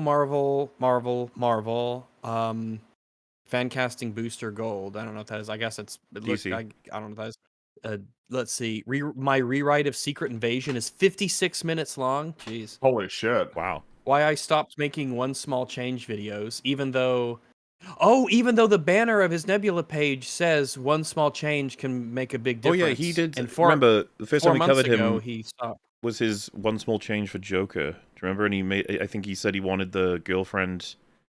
I think he said he wanted it completely imaginary or not imaginary or something like that. We covered him all the way back then. It think was I know what horrible. you're talking about. He's got my pitches for Thor 5, my pitch for a Midnight Suns movie. Star Wars droids are a mess. That's the he's problem. got. Yeah. Oh, let me show you what the thumbnail is too. This is. Hmm. Look at this thumbnail. Got all C-3PO there. This doesn't work with just C-3PO in This the doesn't thumbnail. work. Yeah. Oh, he has a 10 months ago in defense of Phase 4. Well, remember, he has to admit that Marvel's falling apart, but he's still on the line of like, well, you know, it's not a disaster. It's not great, but you know, and it's like, just give him time, everybody. Eventually, he'll make the video of how the MCU fell apart. That's what it'll be. And it's like, how the fuck would you have insight on it when you were saying it was fine all the way up to the Marvels? You were still and my saying it's guess fine. It'll be like how the Avengers fell apart, and then the next video will be like, I don't know, like another positive video about a recent Marvel thing, Yeah. because he is locked in. If all he's doing is like talking about Marvel, and that's like what he's built his channel on, then he's kind of locked into that. Like if Yeah, Marvel he's like- stops existing, then he's in a bit of trouble. Which obviously that's probably not going to happen. But Yeah. Yeah, Well, it'll be a like while Kevin before they're Feige. gone forever. Because yeah, people ask- exactly. People said, hey, I watched the Nando V Movies videos on Nebula. Why aren't the Nando Cut videos on Nebula? And I was like, yeah, good question. So I put them on there. All of my Nando V Movies videos go up one video early. So right now, the next video that's going to go on YouTube in a couple of weeks is on Nebula. Yeah, all you have to do is Okay. pay more to watch the same stuff. Cool.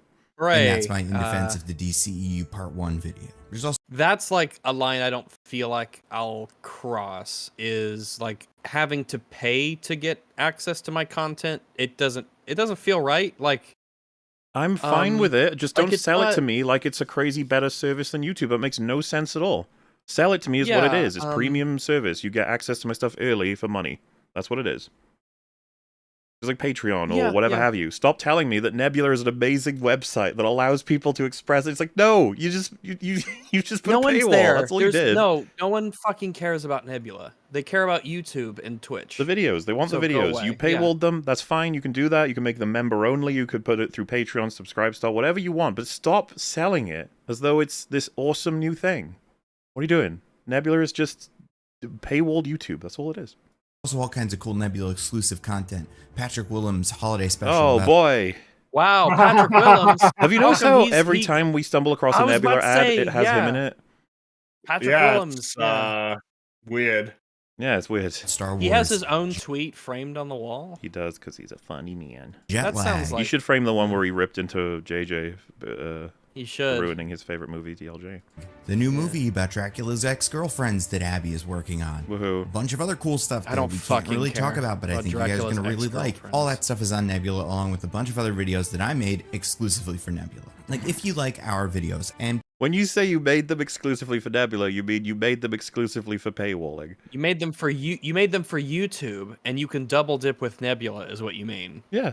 Why can't they just That's what say you that's what it mean. is? That is what it is. by hour, I have a Why feeling not there just are be honest and so say, many just creators just on say, hey Nebula that guys, you- this is my job. Could you give to Patreon? Every You time know, we if you get to give the Nebula Patreon, ads, they it's just treat it as though it's this something to- wonderful fucking website. I just don't get it. Stop. Creators on Nebula that you already watch. Like you got Broy DeChanel. No one Okay. watches anything on Nebula. No, I don't have anyone that I already watch on Nebula. No one does. Hey, Got You don't Lola know that. Sebastian, Lady Knight look the like a strange Brave, person. Jesse Gender, Captain Midnight, Jesse Hello Gender. Future Me. Talking about Avatar. There's gonna be a lot of that in the next couple months. Oh, that was the Thomas guy Flight. we watched his writing advice where one of them was like, "Hey, there's ways to create drama that don't involve death." oh my god. That was What? again. Yeah. What? That was the anniversary, Yeah, do you Rags. remember that? Again, it was one of those things where it's like, if that's the kind of thing where you learn for the first time, wait, there are ways to create This is stakes like- that don't involve death. You were like so far away This is from being able to write. basic stuff. You Yeah, this is are like- you got a long way to go. It ain't an impossibility that you can get to the point where you can start writing stuff, but if that's like a revelation to you that you can create drama in ways that don't involve life or death confrontations, you're just really far away. Like you are. Or you're Yeah, that's condescending something like that you don't crazy to even- people who need writing advice. Yeah, like you're teaching a writing class of like first graders who have already watched many movies in their lives that have stakes that don't regard death because Oh. that's pretty much all children's stuff. Someone in chat's kind of almost nailed it. It's basically video essay only fans. That's what this is. Ooh. It does. Oh yeah, I like that. Video essay only fans. Talking about The Curse, one of my favorite shows of the last year. Princess Weeks. Wow. Big Joel. I love Big Joel. Woohoo. Patrick Willems. Oh, him Is again. the like the framing? Is the framing he's like had so much deliberately like that headspace. on the? Yeah. Yeah, it's like There's so it's like much, Mr. yeah, Robot, which Ugh. neither of you have It's watched. There's a strange, lot yeah. of Mr. Robot has a lot of there's a lot of shots where there's a startling amount of empty space above the characters. But in Georgia his Dad. case, it just looks kind of. Man, what I don't is the pitch like that he's just hoping that you recognize one of them. I don't like, know. These I are don't all like know. super lefty people. Like that's kind of interesting coincidence. I don't think you're gonna What? find right wingers on Nebula, Rex. Matt Walsh on Matt Walsh on Nebula playing Mario Kart or something. It'd be great. How Wait, Therapist Reacts. Talking about Blue Eyed Samurai. That's it. Look at that meme there. You gotta put that meme. Oh, it's a really good meme. Kermit's great. The memes have been really good today. You guys have been doing because really Kermit good. is so memeable that they've unlocked. Yes. Unlocked. Do you remember it. it was the Kermit in Half-Life? I'm a frog. I'm talking to what's her name? That's a good meme. Very good. We're almost His through. face, man. It's just yeah, no, I know. I really enjoyed. And then there are a bunch of other channels that I love that are not exclusively film and television. So like Leo Vader, I think his videos are super funny. He is on Nebula. Legal Eagle, very helpful every time there's some new legal related story that is on Nebula. Extra Okay. credits, I've been watching them for years. They are Oh fuck. Oh yeah, the extra credits. Extra credits. Oh yeah, they're great. Yeah, we love extra Yeah, we credits. love them. on Nebula. I'm telling you, go on Nebula, check it out. There's so much cool stuff. We're always adding new Has creators he mentioned the paywall yet? to Nebula, which is great. And also, Well, I think it's just you downplay it as much as possible. We can't, don't right? talk about the capitalist schemes of the lefty YouTubers. homepage, Don't talk no. of don't. we, and by we, I mean Oh look, everything great about Puss in Boots. everything great about Puss in Boots. Yeah, That was a there fucking it is. nightmare. Yeah, that video was shit. Oh yeah, Jeez. that was miserable. someone at Nebula curates these rails. So like right now, there's one that's a look How much back do you at think 20 he watches Nebula? None. He doesn't. What? He watch if it's on YouTube, he'll watch it, but he won't go to. No, they don't do that. 23. So you got like Film Joys, Best Films of 2023 video, Thomas Flight's Top 10 Movies of Man, this 2023. really does feel like just throw everything at the wall and They hope also, that there's one that. Like, do they not blend in Yeah. so hard? They all blend in. None of these seem like they have any sort of identity. like Stories of Old, Best Movies of 2023. Why didn't I make a Best Movies of 2023? I haven't finished all the movies of 2023. That's probably why. Maybe I'll make one. I mean, Nobody you, has. You yeah, I'd never be will. surprised. You won't. I'd be surprised if you did. That seems impossible. I've seen the 3 ones that everyone loves that I haven't seen yet. So listen, Nebula's great. Now I know a lot of you guys, a lot of people that watch my videos, people tell me on Twitter, on the Discord channel, How that they great watch Nebula videos early on Nebula and they give me some feedback. Sometimes I'm able to incorporate that. That is very cool. And That's not Nebula exclusive. You didn't Well, have no, to have that's- Nebula that's- for that. No, yeah, you do. That's just funny to me. This annoys Like, me Yeah. so much. can Don't tell. Next, you'll tell me like, man, you can upload videos to Nebula and they'll 1080p. Like 720p. Like they have several options. It's so great. Nebula is $50 a year, which is already a steal. There you go. But Man, if that you use $50 50 a year bucks you is don't have like- to pay normally. That's not $50 a nothing. year. That's not That's- nothing. Okay. Well, it's just, it doesn't matter how much Yeah, it is. If it was that's, $1 a month or a year, rather, it's just money you don't need to pay.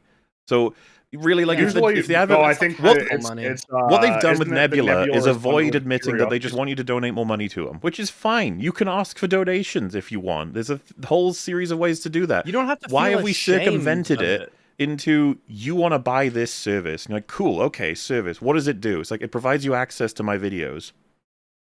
I already had that, and it's like, no, not the Wait ones a that I take second, away from you. YouTuber. You're like, oh, okay. Oh. But Well, I don't wanna but encourage that behavior. It's bundled with Curiosity Stream, right? Oh, Which is okay. like a well, that I That's think probably it got the is. useful I've stuff seen- on it, right? That's like Well, documentaries. Curiosity Stream is documentaries, I think. But it's Yeah, and it's not like that's usually lectures what like the pitch is Wondrium with. or something. I guess it's just, but again, like the $50, it's like, I mean, it's a price. Like, I mean, it's, that's, I mean, yeah, I'm it's fine lower with the than 50 other- bucks. I mean, Just call it what it is. Please, just call it what it is. mhm. I'm fine with I guess it's YouTubers just- who only release videos based on, like, if you pay for them. That's fine with me. If you want to do it that Well, way, I do it mean- that way. Just call it what it is. Don't call it Nebula. Well, I mean, you can Otherwise call it we'll make you Nebula, really I guess, but every one of these ads presents as a wonderful service. It doesn't make any sense at all.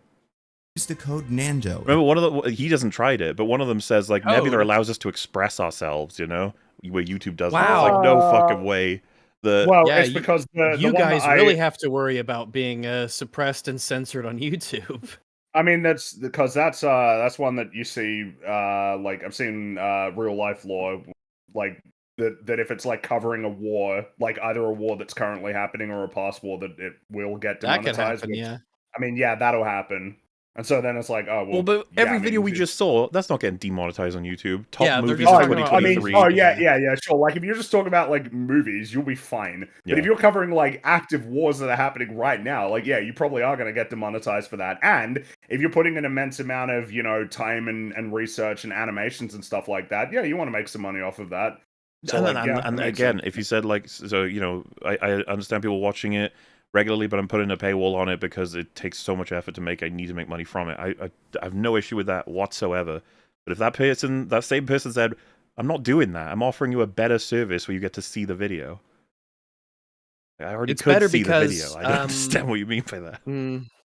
At checkout, Nando, go to Code for what? go.nebula.tv/Nando. You can get Nebula for $30 for the whole year. It's Wow. not $2. See, that like you can take money off of the previous money. It's like, what do you mean? He's charging for something I already had. And 50 cents a month. It's an incredible deal. So go check it out. This to strange, me is like, not I too feel far away like- from offering me bottles of oxygen. I'm just like as in Kind of, air, basically. yeah. It's better to just say, if you'd like to support me, give to my Patreon or Subscribe Star, because I actually get like basically everything that you send goes to me. It's not part of a larger subscription service that I am a part of. That so like No, it not just a feels part like of. it's- Remember, he helped. Oh yeah, create he it. created was it. He's there. a fucking You know, pioneer. That's I true. just thought bottles of air, that doesn't even apply because you would at least be buying the bottle and you can use that for things. So that doesn't count. It's true. Yeah, a bottle. One of the best I ways didn't to have the support- bottle And it is before. currently the I guess it's like I'm buying atmosphere from people and they hand it to me. Like, thank you, man. I'm gonna put it in my box of atmosphere. only way to watch my videos before anybody else does. Like genuinely, I make them, my editor works with me on them, nobody else sees them, Awesome. and then they go right to Nebula. So you're like the first people to take a look at it. Besides that, Wow. thank you to everybody. can't wait to be in continues that support the illustrious channel on club. Patreon. Oh, and Everybody then we still got the massive list here anyway. That's what I mean. It's just to me, it's a way to try and get more support by not selling it It's- as Patreon. And also, it's like, so all the people who already give you money through Patreon, do they I don't know get if they your get early videos access, along yeah, I with don't know. Nebula people, I or presume do that they they have would to get early pay? access. At that get point, you should to- just switch over anyway. If you were a patron and then they start up Nebula and they ask you to pay for both, you should be like, oh, I'll just switch over. This is what I mean. Like, I just don't understand the point. It's the same thing. I don't know how many people even know this. I think with the nature... You know how we've talked about this before? When people watch videos, oftentimes it's how they feel, not what they heard. You find a lot of people have said, Yes, like, ever since definitely. watching EFAP, it's changed the way they view video essays because we unequivocally listen to everything that's said several times. we're not playing a game and listening out in the background, go right through. Which, by the way, nothing wrong with that. I do that with videos as well. Point being, a video can come across one way, and when you go through it the way that we do, it comes off a completely different fucking way. And Nebula, the nature, the tone in which they sell it to you, I think that gives off a sense of like, wow, Nebula seems pretty cool, man. And it's like, what is it though? And you go, well, it's a place where you can find some really awesome videos. It's like awesome videos that you already had access to, and that they paywall. It's not a service. It's just YouTube with a paywall. I don't understand like how they've convinced you otherwise, and it's because they use very specific language to the point where I wonder if it's in the contract for selling it. Kind of like I don't BetterHelp. know if it would be that. I think it might just come down to a simple. Was that actually something in the BetterHelp? Like, was that something? Was it that BetterHelp or was stipulated? it that other one, that Twitter one about being like freedom of speech? Remember which Rags? Do you remember what I'm talking about? Candid. Candid, I think had Candid, yeah. requirements in the contract for how you sell it, what words you use. Yeah, and you couldn't speak ill of it in those certain Oh time. god, that was a whole thing. That was a whole thing. Oh my god, that was years ago. All right, we're done. Like, that's done and done. Damn. Yeah, that was the most consumer video that we've seen in a while. Yeah, we were completely wrong on most of what points we expected him to make. Yeah. Yeah, that was. I think. yeah. I'm wondering how much of it was that I was in the mind of like a different kind of video essayist. I wasn't in the mind of. I needed to be more like that Peak Fire guy. What was his name? That guy. I think I needed to channel him more. Yeah. I think I was channeling more of like the video essayist who kind of like pretends that they're more enlightened than that, but all they do is talk about Marvel and DC anyway. You know what's fucking I think nuts? I was in that mindset. If he made a top 5 things to do, it might be better than this. The Peak Fire guy. What, like he might, yeah, maybe. Because this one seemed a little delusional, honestly. Like semi-delusional. Or like out of touch, you know what I mean? It like had totally out of touch with reality. Almost like if someone was to say, yeah, this is an MCU specializing YouTuber with almost 300,000 subs on YouTube, and then you watch this, you're like, no, they aren't.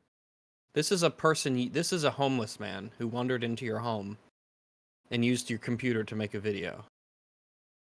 This was wild. You like the Muppets. When we dip our heads into these spaces, it's like I'm an alien studying a new species on some faraway planet. You like some Muppets. That's great. Yeah, we all like the Muppets too. I don't want to see them cross over with the Muppets. Avengers. No. Don't want anything we like crossing over with the Avengers. No, thank you. Yeah, so the other thing we were going to talk about was the fate of Suicide Squad Kill the Justice League, which... Oh, shit. We can quickly talk about the game itself afterward, but I was just going to make a quick comment on how its player base has like shrunk dramatically, even from launch, which is already too small to maintain, fuck all. The comparison that's often made would be with the Avengers game launching at like 32k-ish, and this launches around 12, 13k. It's already down to... And Avengers was not successful. Here, let's check here. It's already... Today, there was... Bro, hello? 5... Hi? Well, that's literally what I was about to say. He's just reading the numbers. Muller has the numbers. So I got them better. Yeah, I doubt it. So starting at between 12 and 13k, then each day just shrinking and shrinking and shrinking, but now it's sort of leveling out. And so we're looking at like a standard player peak of about 5,000, which is still nowhere near enough to satisfy like the point of fucking selling this thing. So kind of hoping they'll come back for season 1. They'll be back. Destruction of the game. It's weird to hope for that, especially in the environment of how games are treated, but like this one is a bit of a blight upon the future of gaming. We say there's such a thing as anti-stories or anti-films. Some of the ones I would describe in terms of how they're made. This, to me, feels like an anti-game. This is not where games should be going, nor should games learn from it. Like a lot of people want to focus on the Sweet Baby Inc. stuff, but I want to focus more so in conjunction with that, the Rocksteady's decision for games as service, stuff, which, to be fair, a lot of people have been covering as well. But what a fucking mess of a game. For those in chat who didn't watch me play the game, Supercut's coming out tomorrow. It's all ready to go, I think, anyway. I need to proof it just to make sure. Should be coming out. I saw the early access that you put on Nebula. I put it on Nebula for Rags, yeah. Yeah. So I used code Mahler and got $20 off my $50 a year subscription. and I did say we wouldn't talk about it on EFAP, but what I meant was like a full episode. I didn't mean like Yeah, never that's not happening mentioning because it. I don't want to That play is it. not No. happening. I've Yeah. not played it and don't I- want to. Well, and I want it Oh, mentioned I so that hate- the people who only watch mainline EFAP know what this was somewhat, as an event. Like, I played it, it was horrible. There's not much of anything I like about the game at all. And the Supercut will be a way to sort of explore exactly what the problem was in a quicker way than watching my playthroughs of it. But it's a disgusting game in more than just the storytelling elements, which I'm sure you've all heard about. Yes. But before I go on, I was actually going to ask, because Rags had seen that, what were your thoughts of the game, of what you saw? I watched Mahler Supercut. That is true. And I hate this game. It looks like it is a slog to play, super generic, and at the same time garishly hideous, not just in terms of its UI, but in terms of all the effects and everything happening.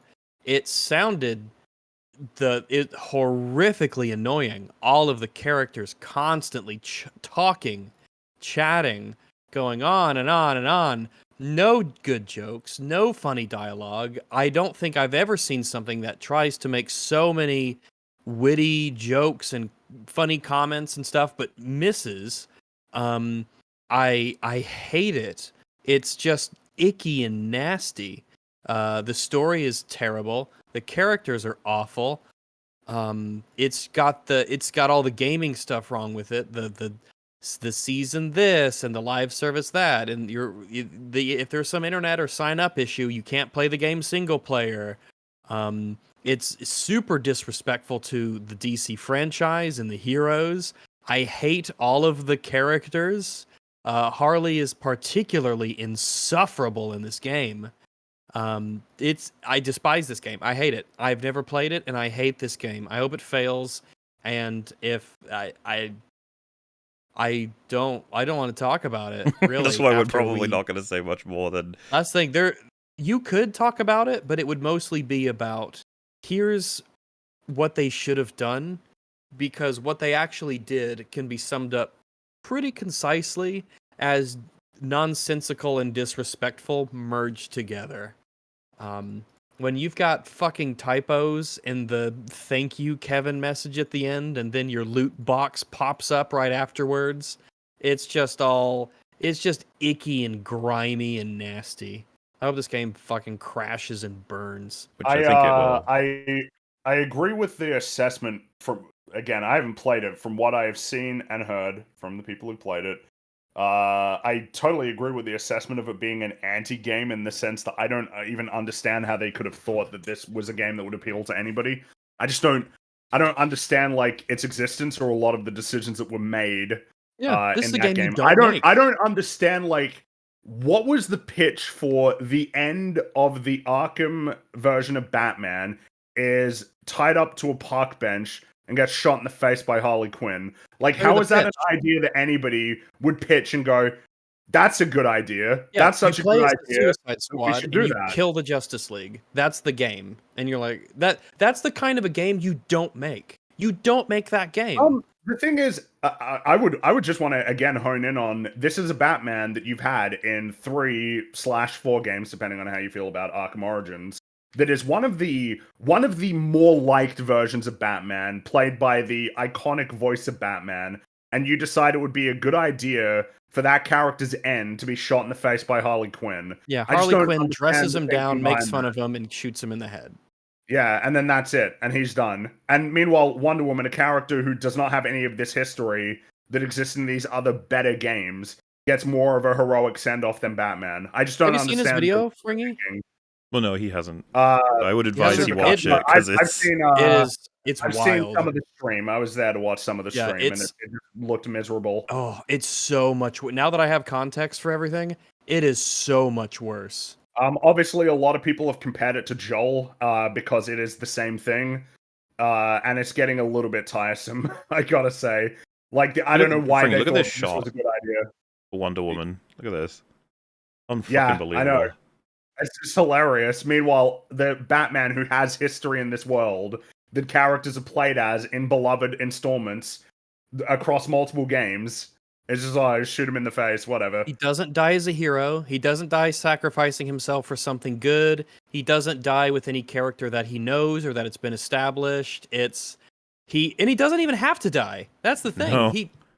I just let everyone just watch the video when it's Well, out. and then of course, you know, to tie it back into the gameplay stuff, it just looks like a really lame slog mega to get slop. through. Yeah. It definitely is like the infection of you need to make a game where maybe you do have 4 characters who are meant to have unique attributes, but there needs to be commonalities because it's a live service game where we want that kind of uniformity. So just have them all run around with guns and shoot these just generic looking enemies with big numbers popping out and big crazy effects, and oh look, here's a new gun that you got. It's just so lame. This game is lame. It's lame. It's super lame, from what I've seen. Lame is I just think it's All I have to say to vile. people is, It's like, it's cancerous. Anyone who hasn't seen the full context, it's so much worse. It just, the more you know about this game, the worse it gets. There's I think 3 moments in my full playthrough of disconnecting from the server, and my internet is fine, by the way, so it's not me at the time. Like, the stream continues. Well, you kept streaming, yeah. So it's just like the saddest and grossest thing. It's one of the most like off-putting things as someone who's invested in gaming as an art form and an industry that's successful, seeing that you've been disconnected from the server, so you get, it's not even like, you know, the game's got an interruption, so we'll give you a it's like, nope, sent back to the last checkpoint, go to the main menu. And also, it's funny that people keep pointing out that the store loads faster than just regular UI elements. Yes, Yep, the, it's Like, just you one can of those- try to change your weapon or change your character or like try to make any changes and it will be loading, but then you pop over to the store and it loads instantly. That's hilarious. They make That is sure you such could always modern spend gaming. money I on wish it. I'd checked that when I got disconnected, but obviously I wasn't thinking about the store when trying to play my single player campaign. Though I should have been, because I was looking for particular aesthetics for King Shark, and I saw many that were locked that said you have to buy this in the store, and I was just like, you gotta be fucking kidding me. And That's so funny. it's so sad to compare to how games used to work. But I've also got this part, right? It's slowed down. It's like, look at this UI. And I know the memes have spread around already, but just look at this shit. Absolutely it's so insanely hideous. ugly. It's hideous. And you know, it's good to have information, sure, but how could I possibly track all of this shit at once? So that escort I Lex mean, 2, it's just truck noise. speed stop, It's tower shield noise. integrity, combat flare challenge, the radar, the description of what my individual buttons do, my, like, you know, specific moves and their cooldowns, the tracker of the car that I'm supposed to look after, the enemy tower, it's got a link on there, and then like the health bars of everything that I'm fighting, all the numbers spraying off, critical hits spraying off as bigger and more significant, and then just particle effects from the general explosions in the game. Obviously my gun, my ammo.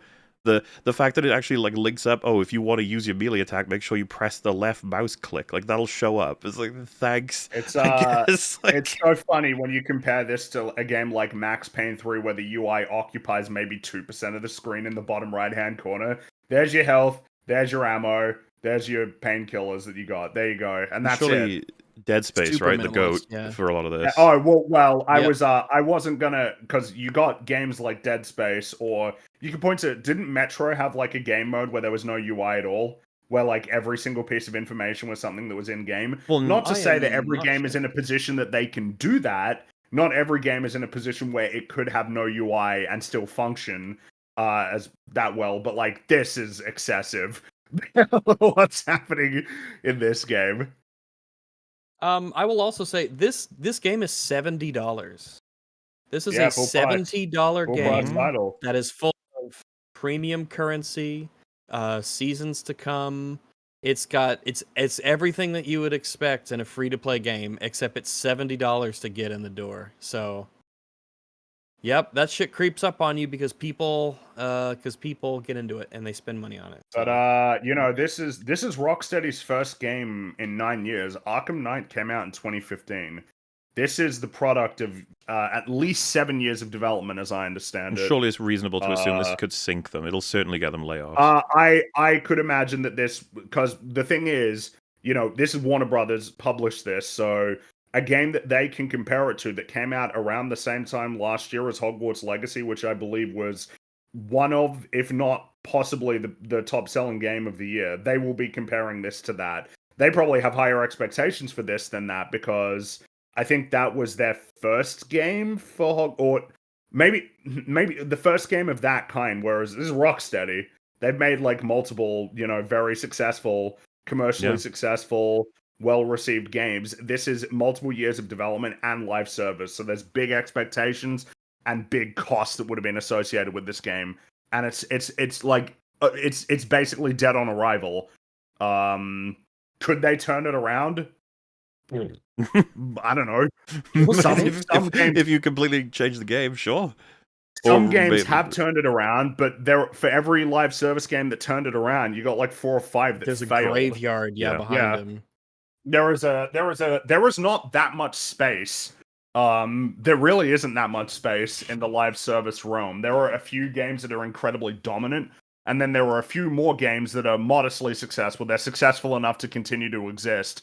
But then there is a graveyard of failed live service games. But the sad fact is that basically every company, no matter how big a failure there is, they'll keep trying because one success can make up for several failures. Call of Duty makes more money in 3 months than some publishers make in an entire year alone. I mean, you get the same problem that you have with like the streaming services, and I kind of hope that there is a critical mass of how many live services even the most normie gamer will be willing or can afford to pay for. Also, before I forget to mention it, someone in chat has said, the way I see it, everybody who worked on the Arkham trilogy is long gone. This is something that needs to be emphasized when you think about like the companies that are the studios that make games. I see it. Bungie feels like the clearest example of this. In terms of like an attitude, or you can look at something like Naughty Dog, right? I'll give you a couple good examples that you should use. All right, you should use Back 4 Blood from the developers of Left 4 Dead, right? So that should be your first one. Your next one needs to be Obsidian from the makers of New Vegas because of Outer Worlds, right? And that not good from what I've heard and all the reviews I've seen, and that game is fucking dead. It's gone. And the third one will probably be, BioWare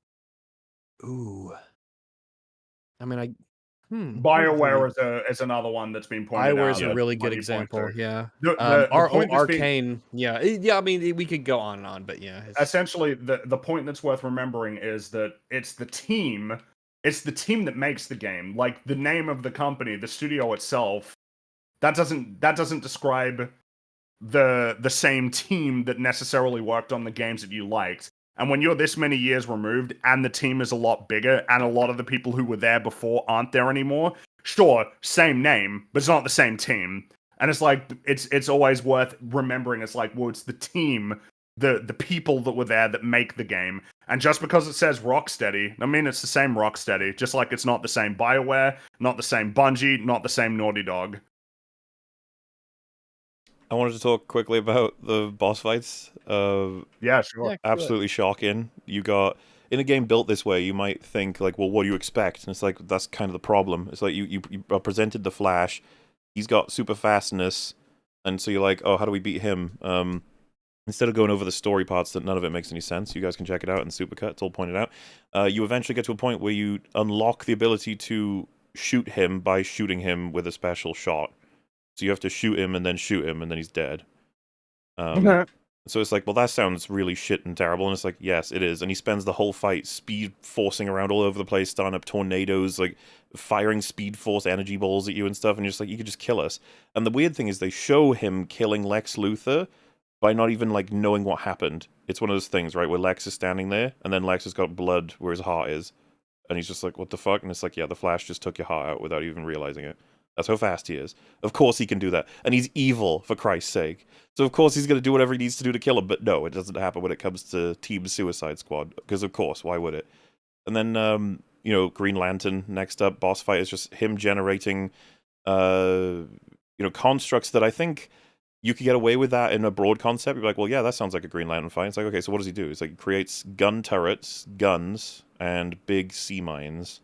And you got to shoot them all, and then you can shoot him. It's probably the most creative fight in the whole game, to be honest with you. Which, man, for a game that's pitched as Kill the Justice League, your boss fights have got to be really good. Yeah, you might say the game rests on them somewhat. It's a spectacle, but I'd say it rests on them massively.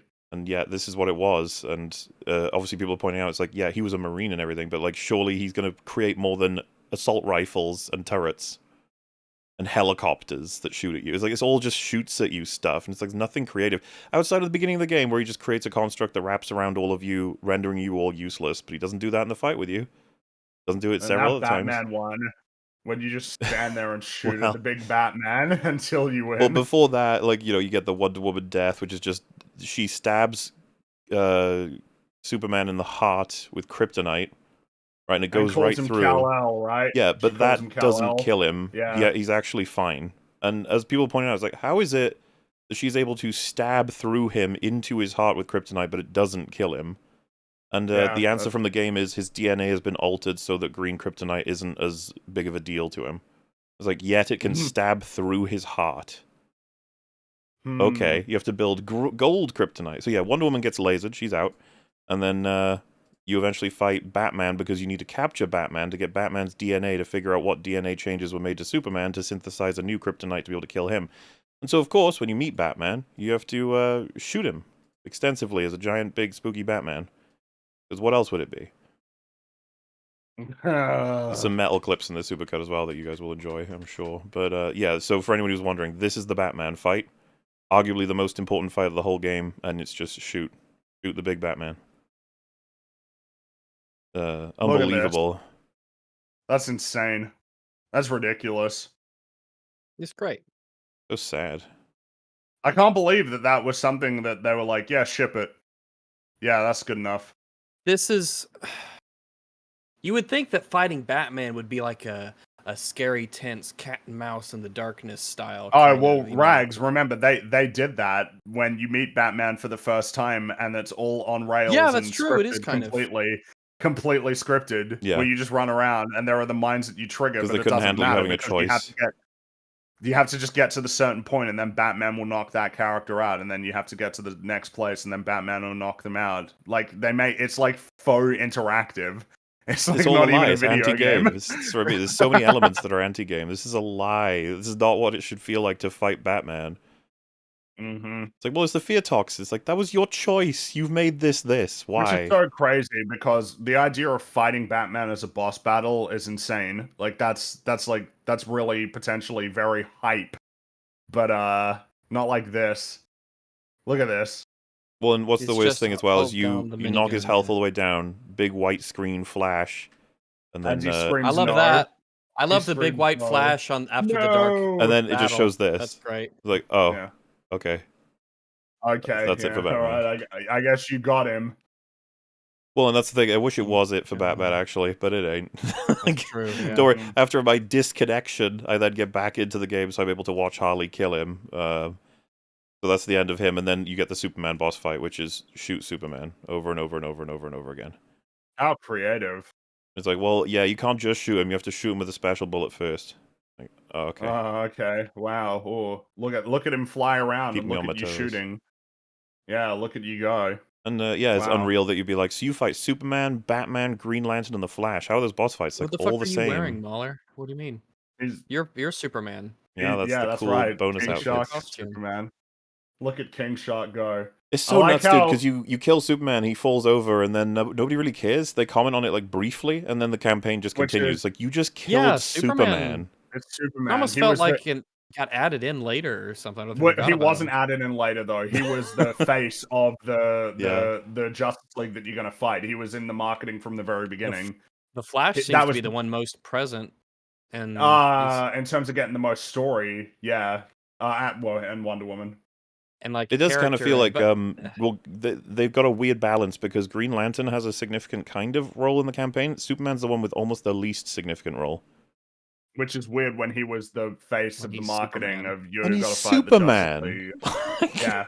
He's Superman. He's the leader of the Justice League, and like we're doing nothing with him. Wow. Well, then you have to do a bunch of I busy work, and then you can fight the and then final fight boss fight Brainiac. being Brainiac. And And then they're like high five, and then it says Brainiac defeated. Like it's like you just defeated a boss in like a raid or something, like oh, a it is strike so. in That was the Destiny. first thing I thought when I entered the arena. I was like, this looks like Destiny, where it's like a Yeah. raid boss arena, creepy alien that's gonna get you. And yeah, for him, you have to shoot him with special bullets, and you can shoot him with regular bullets. The big change here is that he can absorb enemies for health, and you can poison them before he does, so it deals more damage to him. That's a Oh creative wow, thing that that's they a did. slight modifier. It's so Yeah. funny because they'd be like, "Was you making fun of us for that?" And I was like, "No, I'm serious." And when I say that is a significant upgrade, and it's surprising you just seem to not understand that that's how we make boss fights. We add all these layers, all these different choices, all these different risk and reward skill level things that require me to actually, like, my loadout would matter, my decision on who I'm using would matter, what I'm doing at what times matters, who I'm against matters, all the fucking environmental hazards and levels matters, but no, it's just shoot, shoot, shoot, shoot, shoot, just keep shooting. You played as King Shark the whole time. Is he your favorite character? So I was offered by the game to obviously play as any of the four, and they tell you that depending on the mission, you'll get a damage bonus by changing to the relevant characters. So, for example, if you are going to do a Green Lantern-related thing, you have to play as Deadshot because he's got a personal beef with him. I decided to forego that and simply play as King Shark because I found Boomerang and Harley's voice acting to be horrifying to listen to. It is horrific.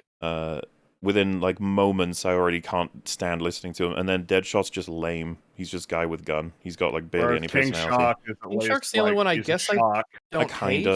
Yeah, I tolerate King Shark. He's fine. Yeah, I tolerate him, but it's weird because he's just he's pretty generic too. They don't do anything with King Shark as well. He's super generic, but it doesn't.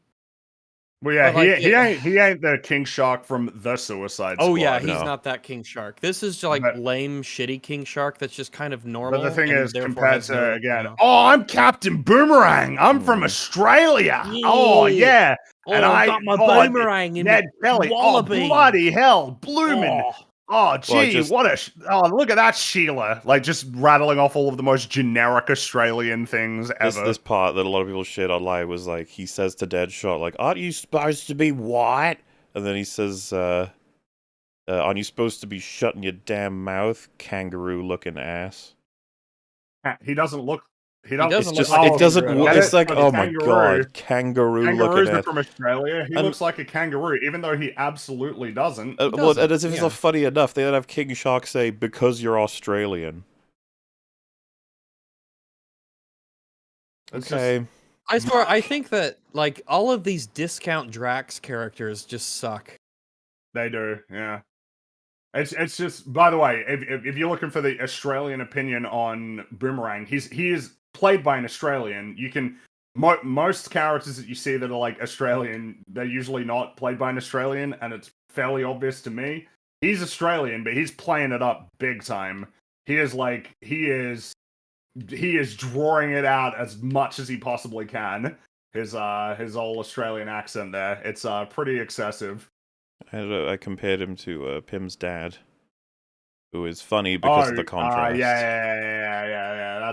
That's a good example. Oh, it's down in the bloody mines. It's extreme, 14 hours. and it's in contrast to 14 Pim. hours. Exactly, it's Yeah. funny as fuck, but then, he's just Whereas Pim has a constant. much more normal Australian voice. Well, there's a- Pim's Yeah. So something I it's- do in the supercut is play an audio read of some of the comments that made it into the streams, right? And someone highlighted that if you told the actress for being Tara Strong, I guess, and the guy for Boomerang, if you told them, I need you to deliver a somber line, like, they could do it as actors, but they'd no longer sound like Harley or Boomerang. Mhm. You Well, can't. They have like Harley- one mode and it's horrifically annoying. Yeah. Well, there's a certain way that Harley Quinn speaks all the time it's getting really grating. I'm tired of Harley Quinn. I'm tired. Can we retire that character for a while? Can we not? I'm tired of that character.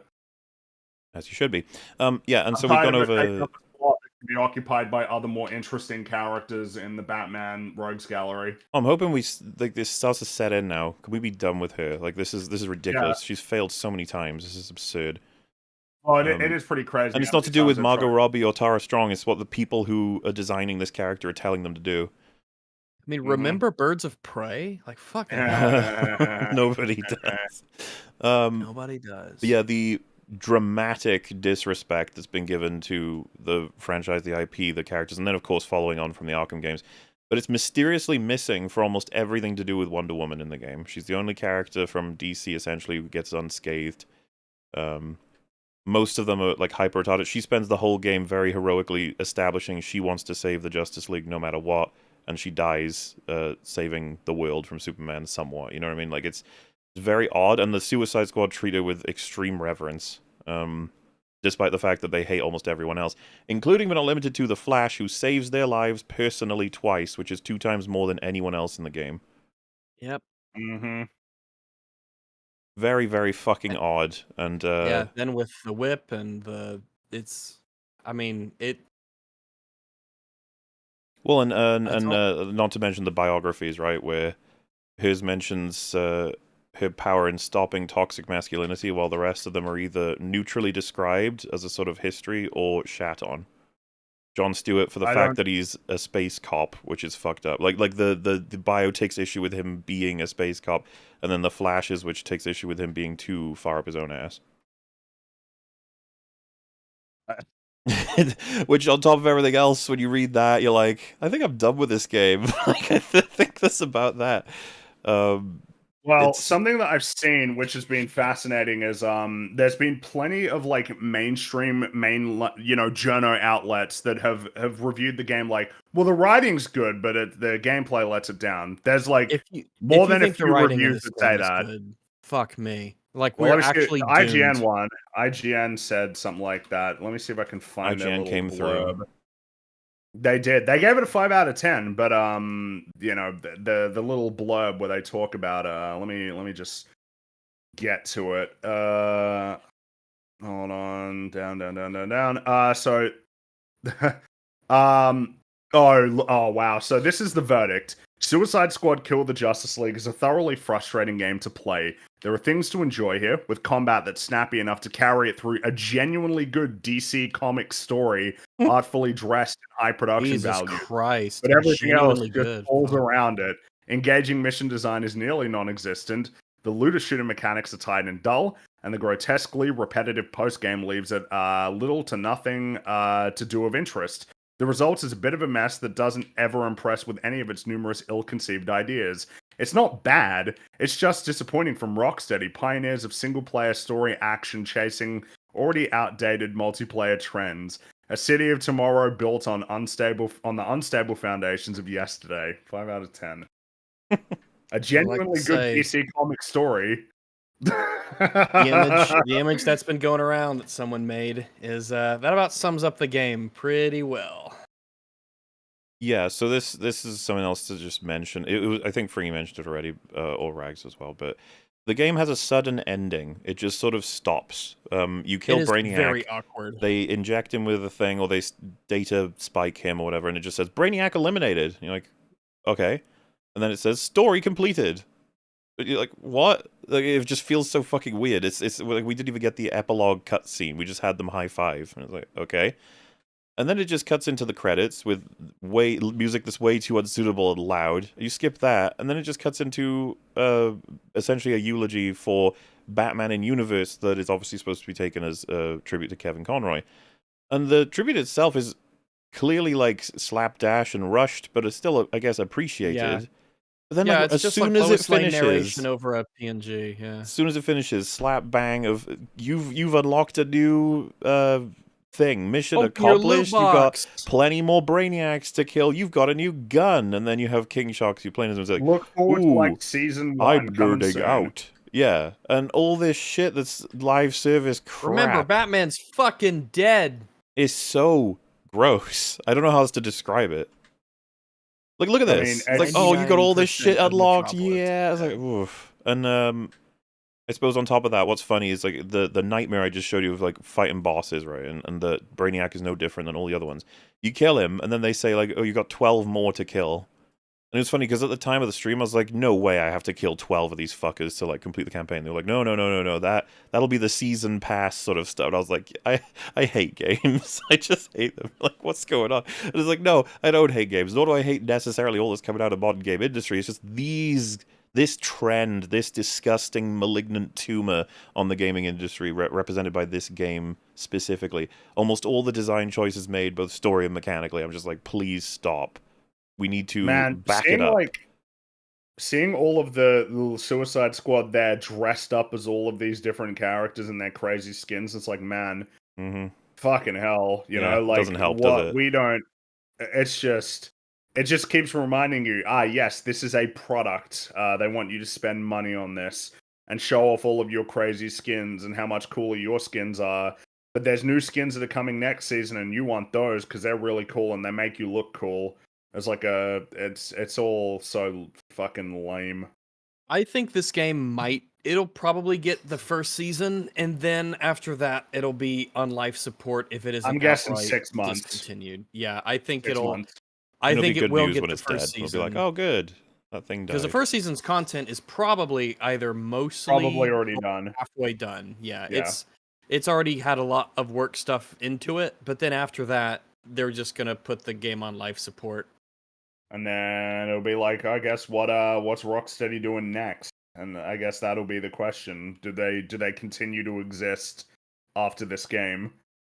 There's a real question mark there, I'd say, on whether or not, depending on when all is said and done, how well the game actually sold. Because obviously you got the player numbers, but like numbers, you know, numbers of how many copies were sold. And if they say we shipped this many copies, that'll be an indication that it probably didn't sell very well. Because there's something you'll notice. If a game has sold well, they will just tell you how many copies they sold. If a game has not sold quite so well, they'll say we shipped this many copies, or it sold really fast. These are the sort of we're metrics so happy you'll hear. with the reception, or we've made so many fans, or some bullshit like that. Mm-hmm. It'll just be company speak. Well, and that's So anyway, that's that game. yeah, Yeah, that's that game. That's right. If you can call it that, like I I'll be said. right back. Fuck it. and fortunately, the year has just begun. There's other games. I hear Tekken 8's pretty cool. That just came Oh, out. there you go. You got that. Not wasn't expecting this one, you know, the Suicide Squad to be what it was, but I say at the beginning, it's like I want to know the context, give it a chance, and it's like, holy fuck, there was so much about this game that wasn't even being, not necessarily not talked about, but that I hadn't seen. And it was enlightening. Like I said, what I'm playing right now is the supercut that I completed like yesterday, so this will be out on Moolah soon enough. I'll probably do a premiere so you guys can chat with each other as you see the horrors unfold if you didn't watch the live stream itself. And more context given to this portion of the episode. Of which brings us to the end of tonight's episode, anyway. What a dense EFAP that was, eh? Oh yeah. I was not ready for that video. No, it was kind of a surprise. I was not ready for it's it. just funny too, because it's like, have you covered the top whatever reasons for how to save the MCU before? And it's like, yeah, we haven't covered these. Not this one. We haven't seen one like this. The crazy shit. City when? Oh, that is a good question. I've got it installed and it's ready to go. I just need to find slots that are good to play it, because I got Real BBC tomorrow, and then have we planned something for Wednesday? I'm not 100% sure, actually. It's probably something later. But anyway, there's a lot of things that are coming out now, because they're all reaching the completion of their editing. One thing that's worth mentioning is the Lord of the Rings EFAP movies they were split into individual movies, and they've just been sitting unlisted. They've never made it this far, as in they're probably going to be released. The day I release Fellowship, Real BBC on a Sunday. Oh, sorry, I skipped around in my own head. Sunday is possible. I need to check what I'm doing tomorrow. I might do City then. Monday, I already skipped ahead because I thought Sunday was off, and Monday I don't think I'm going to be able to do it because I've got something IRL I got to do at an awkward time. But point being, I want to stream City, so you'll be getting it. It's set up and ready to go. It's I didn't mean to say Real BBC is tomorrow. Anyway, the Lord of the Rings EFAP movies will be re-released as individual films to finally evade copyright. I think it'll work. If it doesn't, we're going to give up at that point. When they do, I'm going to change all of the thumbnails to match the original trilogy going unlisted, and those coming out as individuals, and I'll link them if you want to go back to the comment section on it, but that's going to be how it works.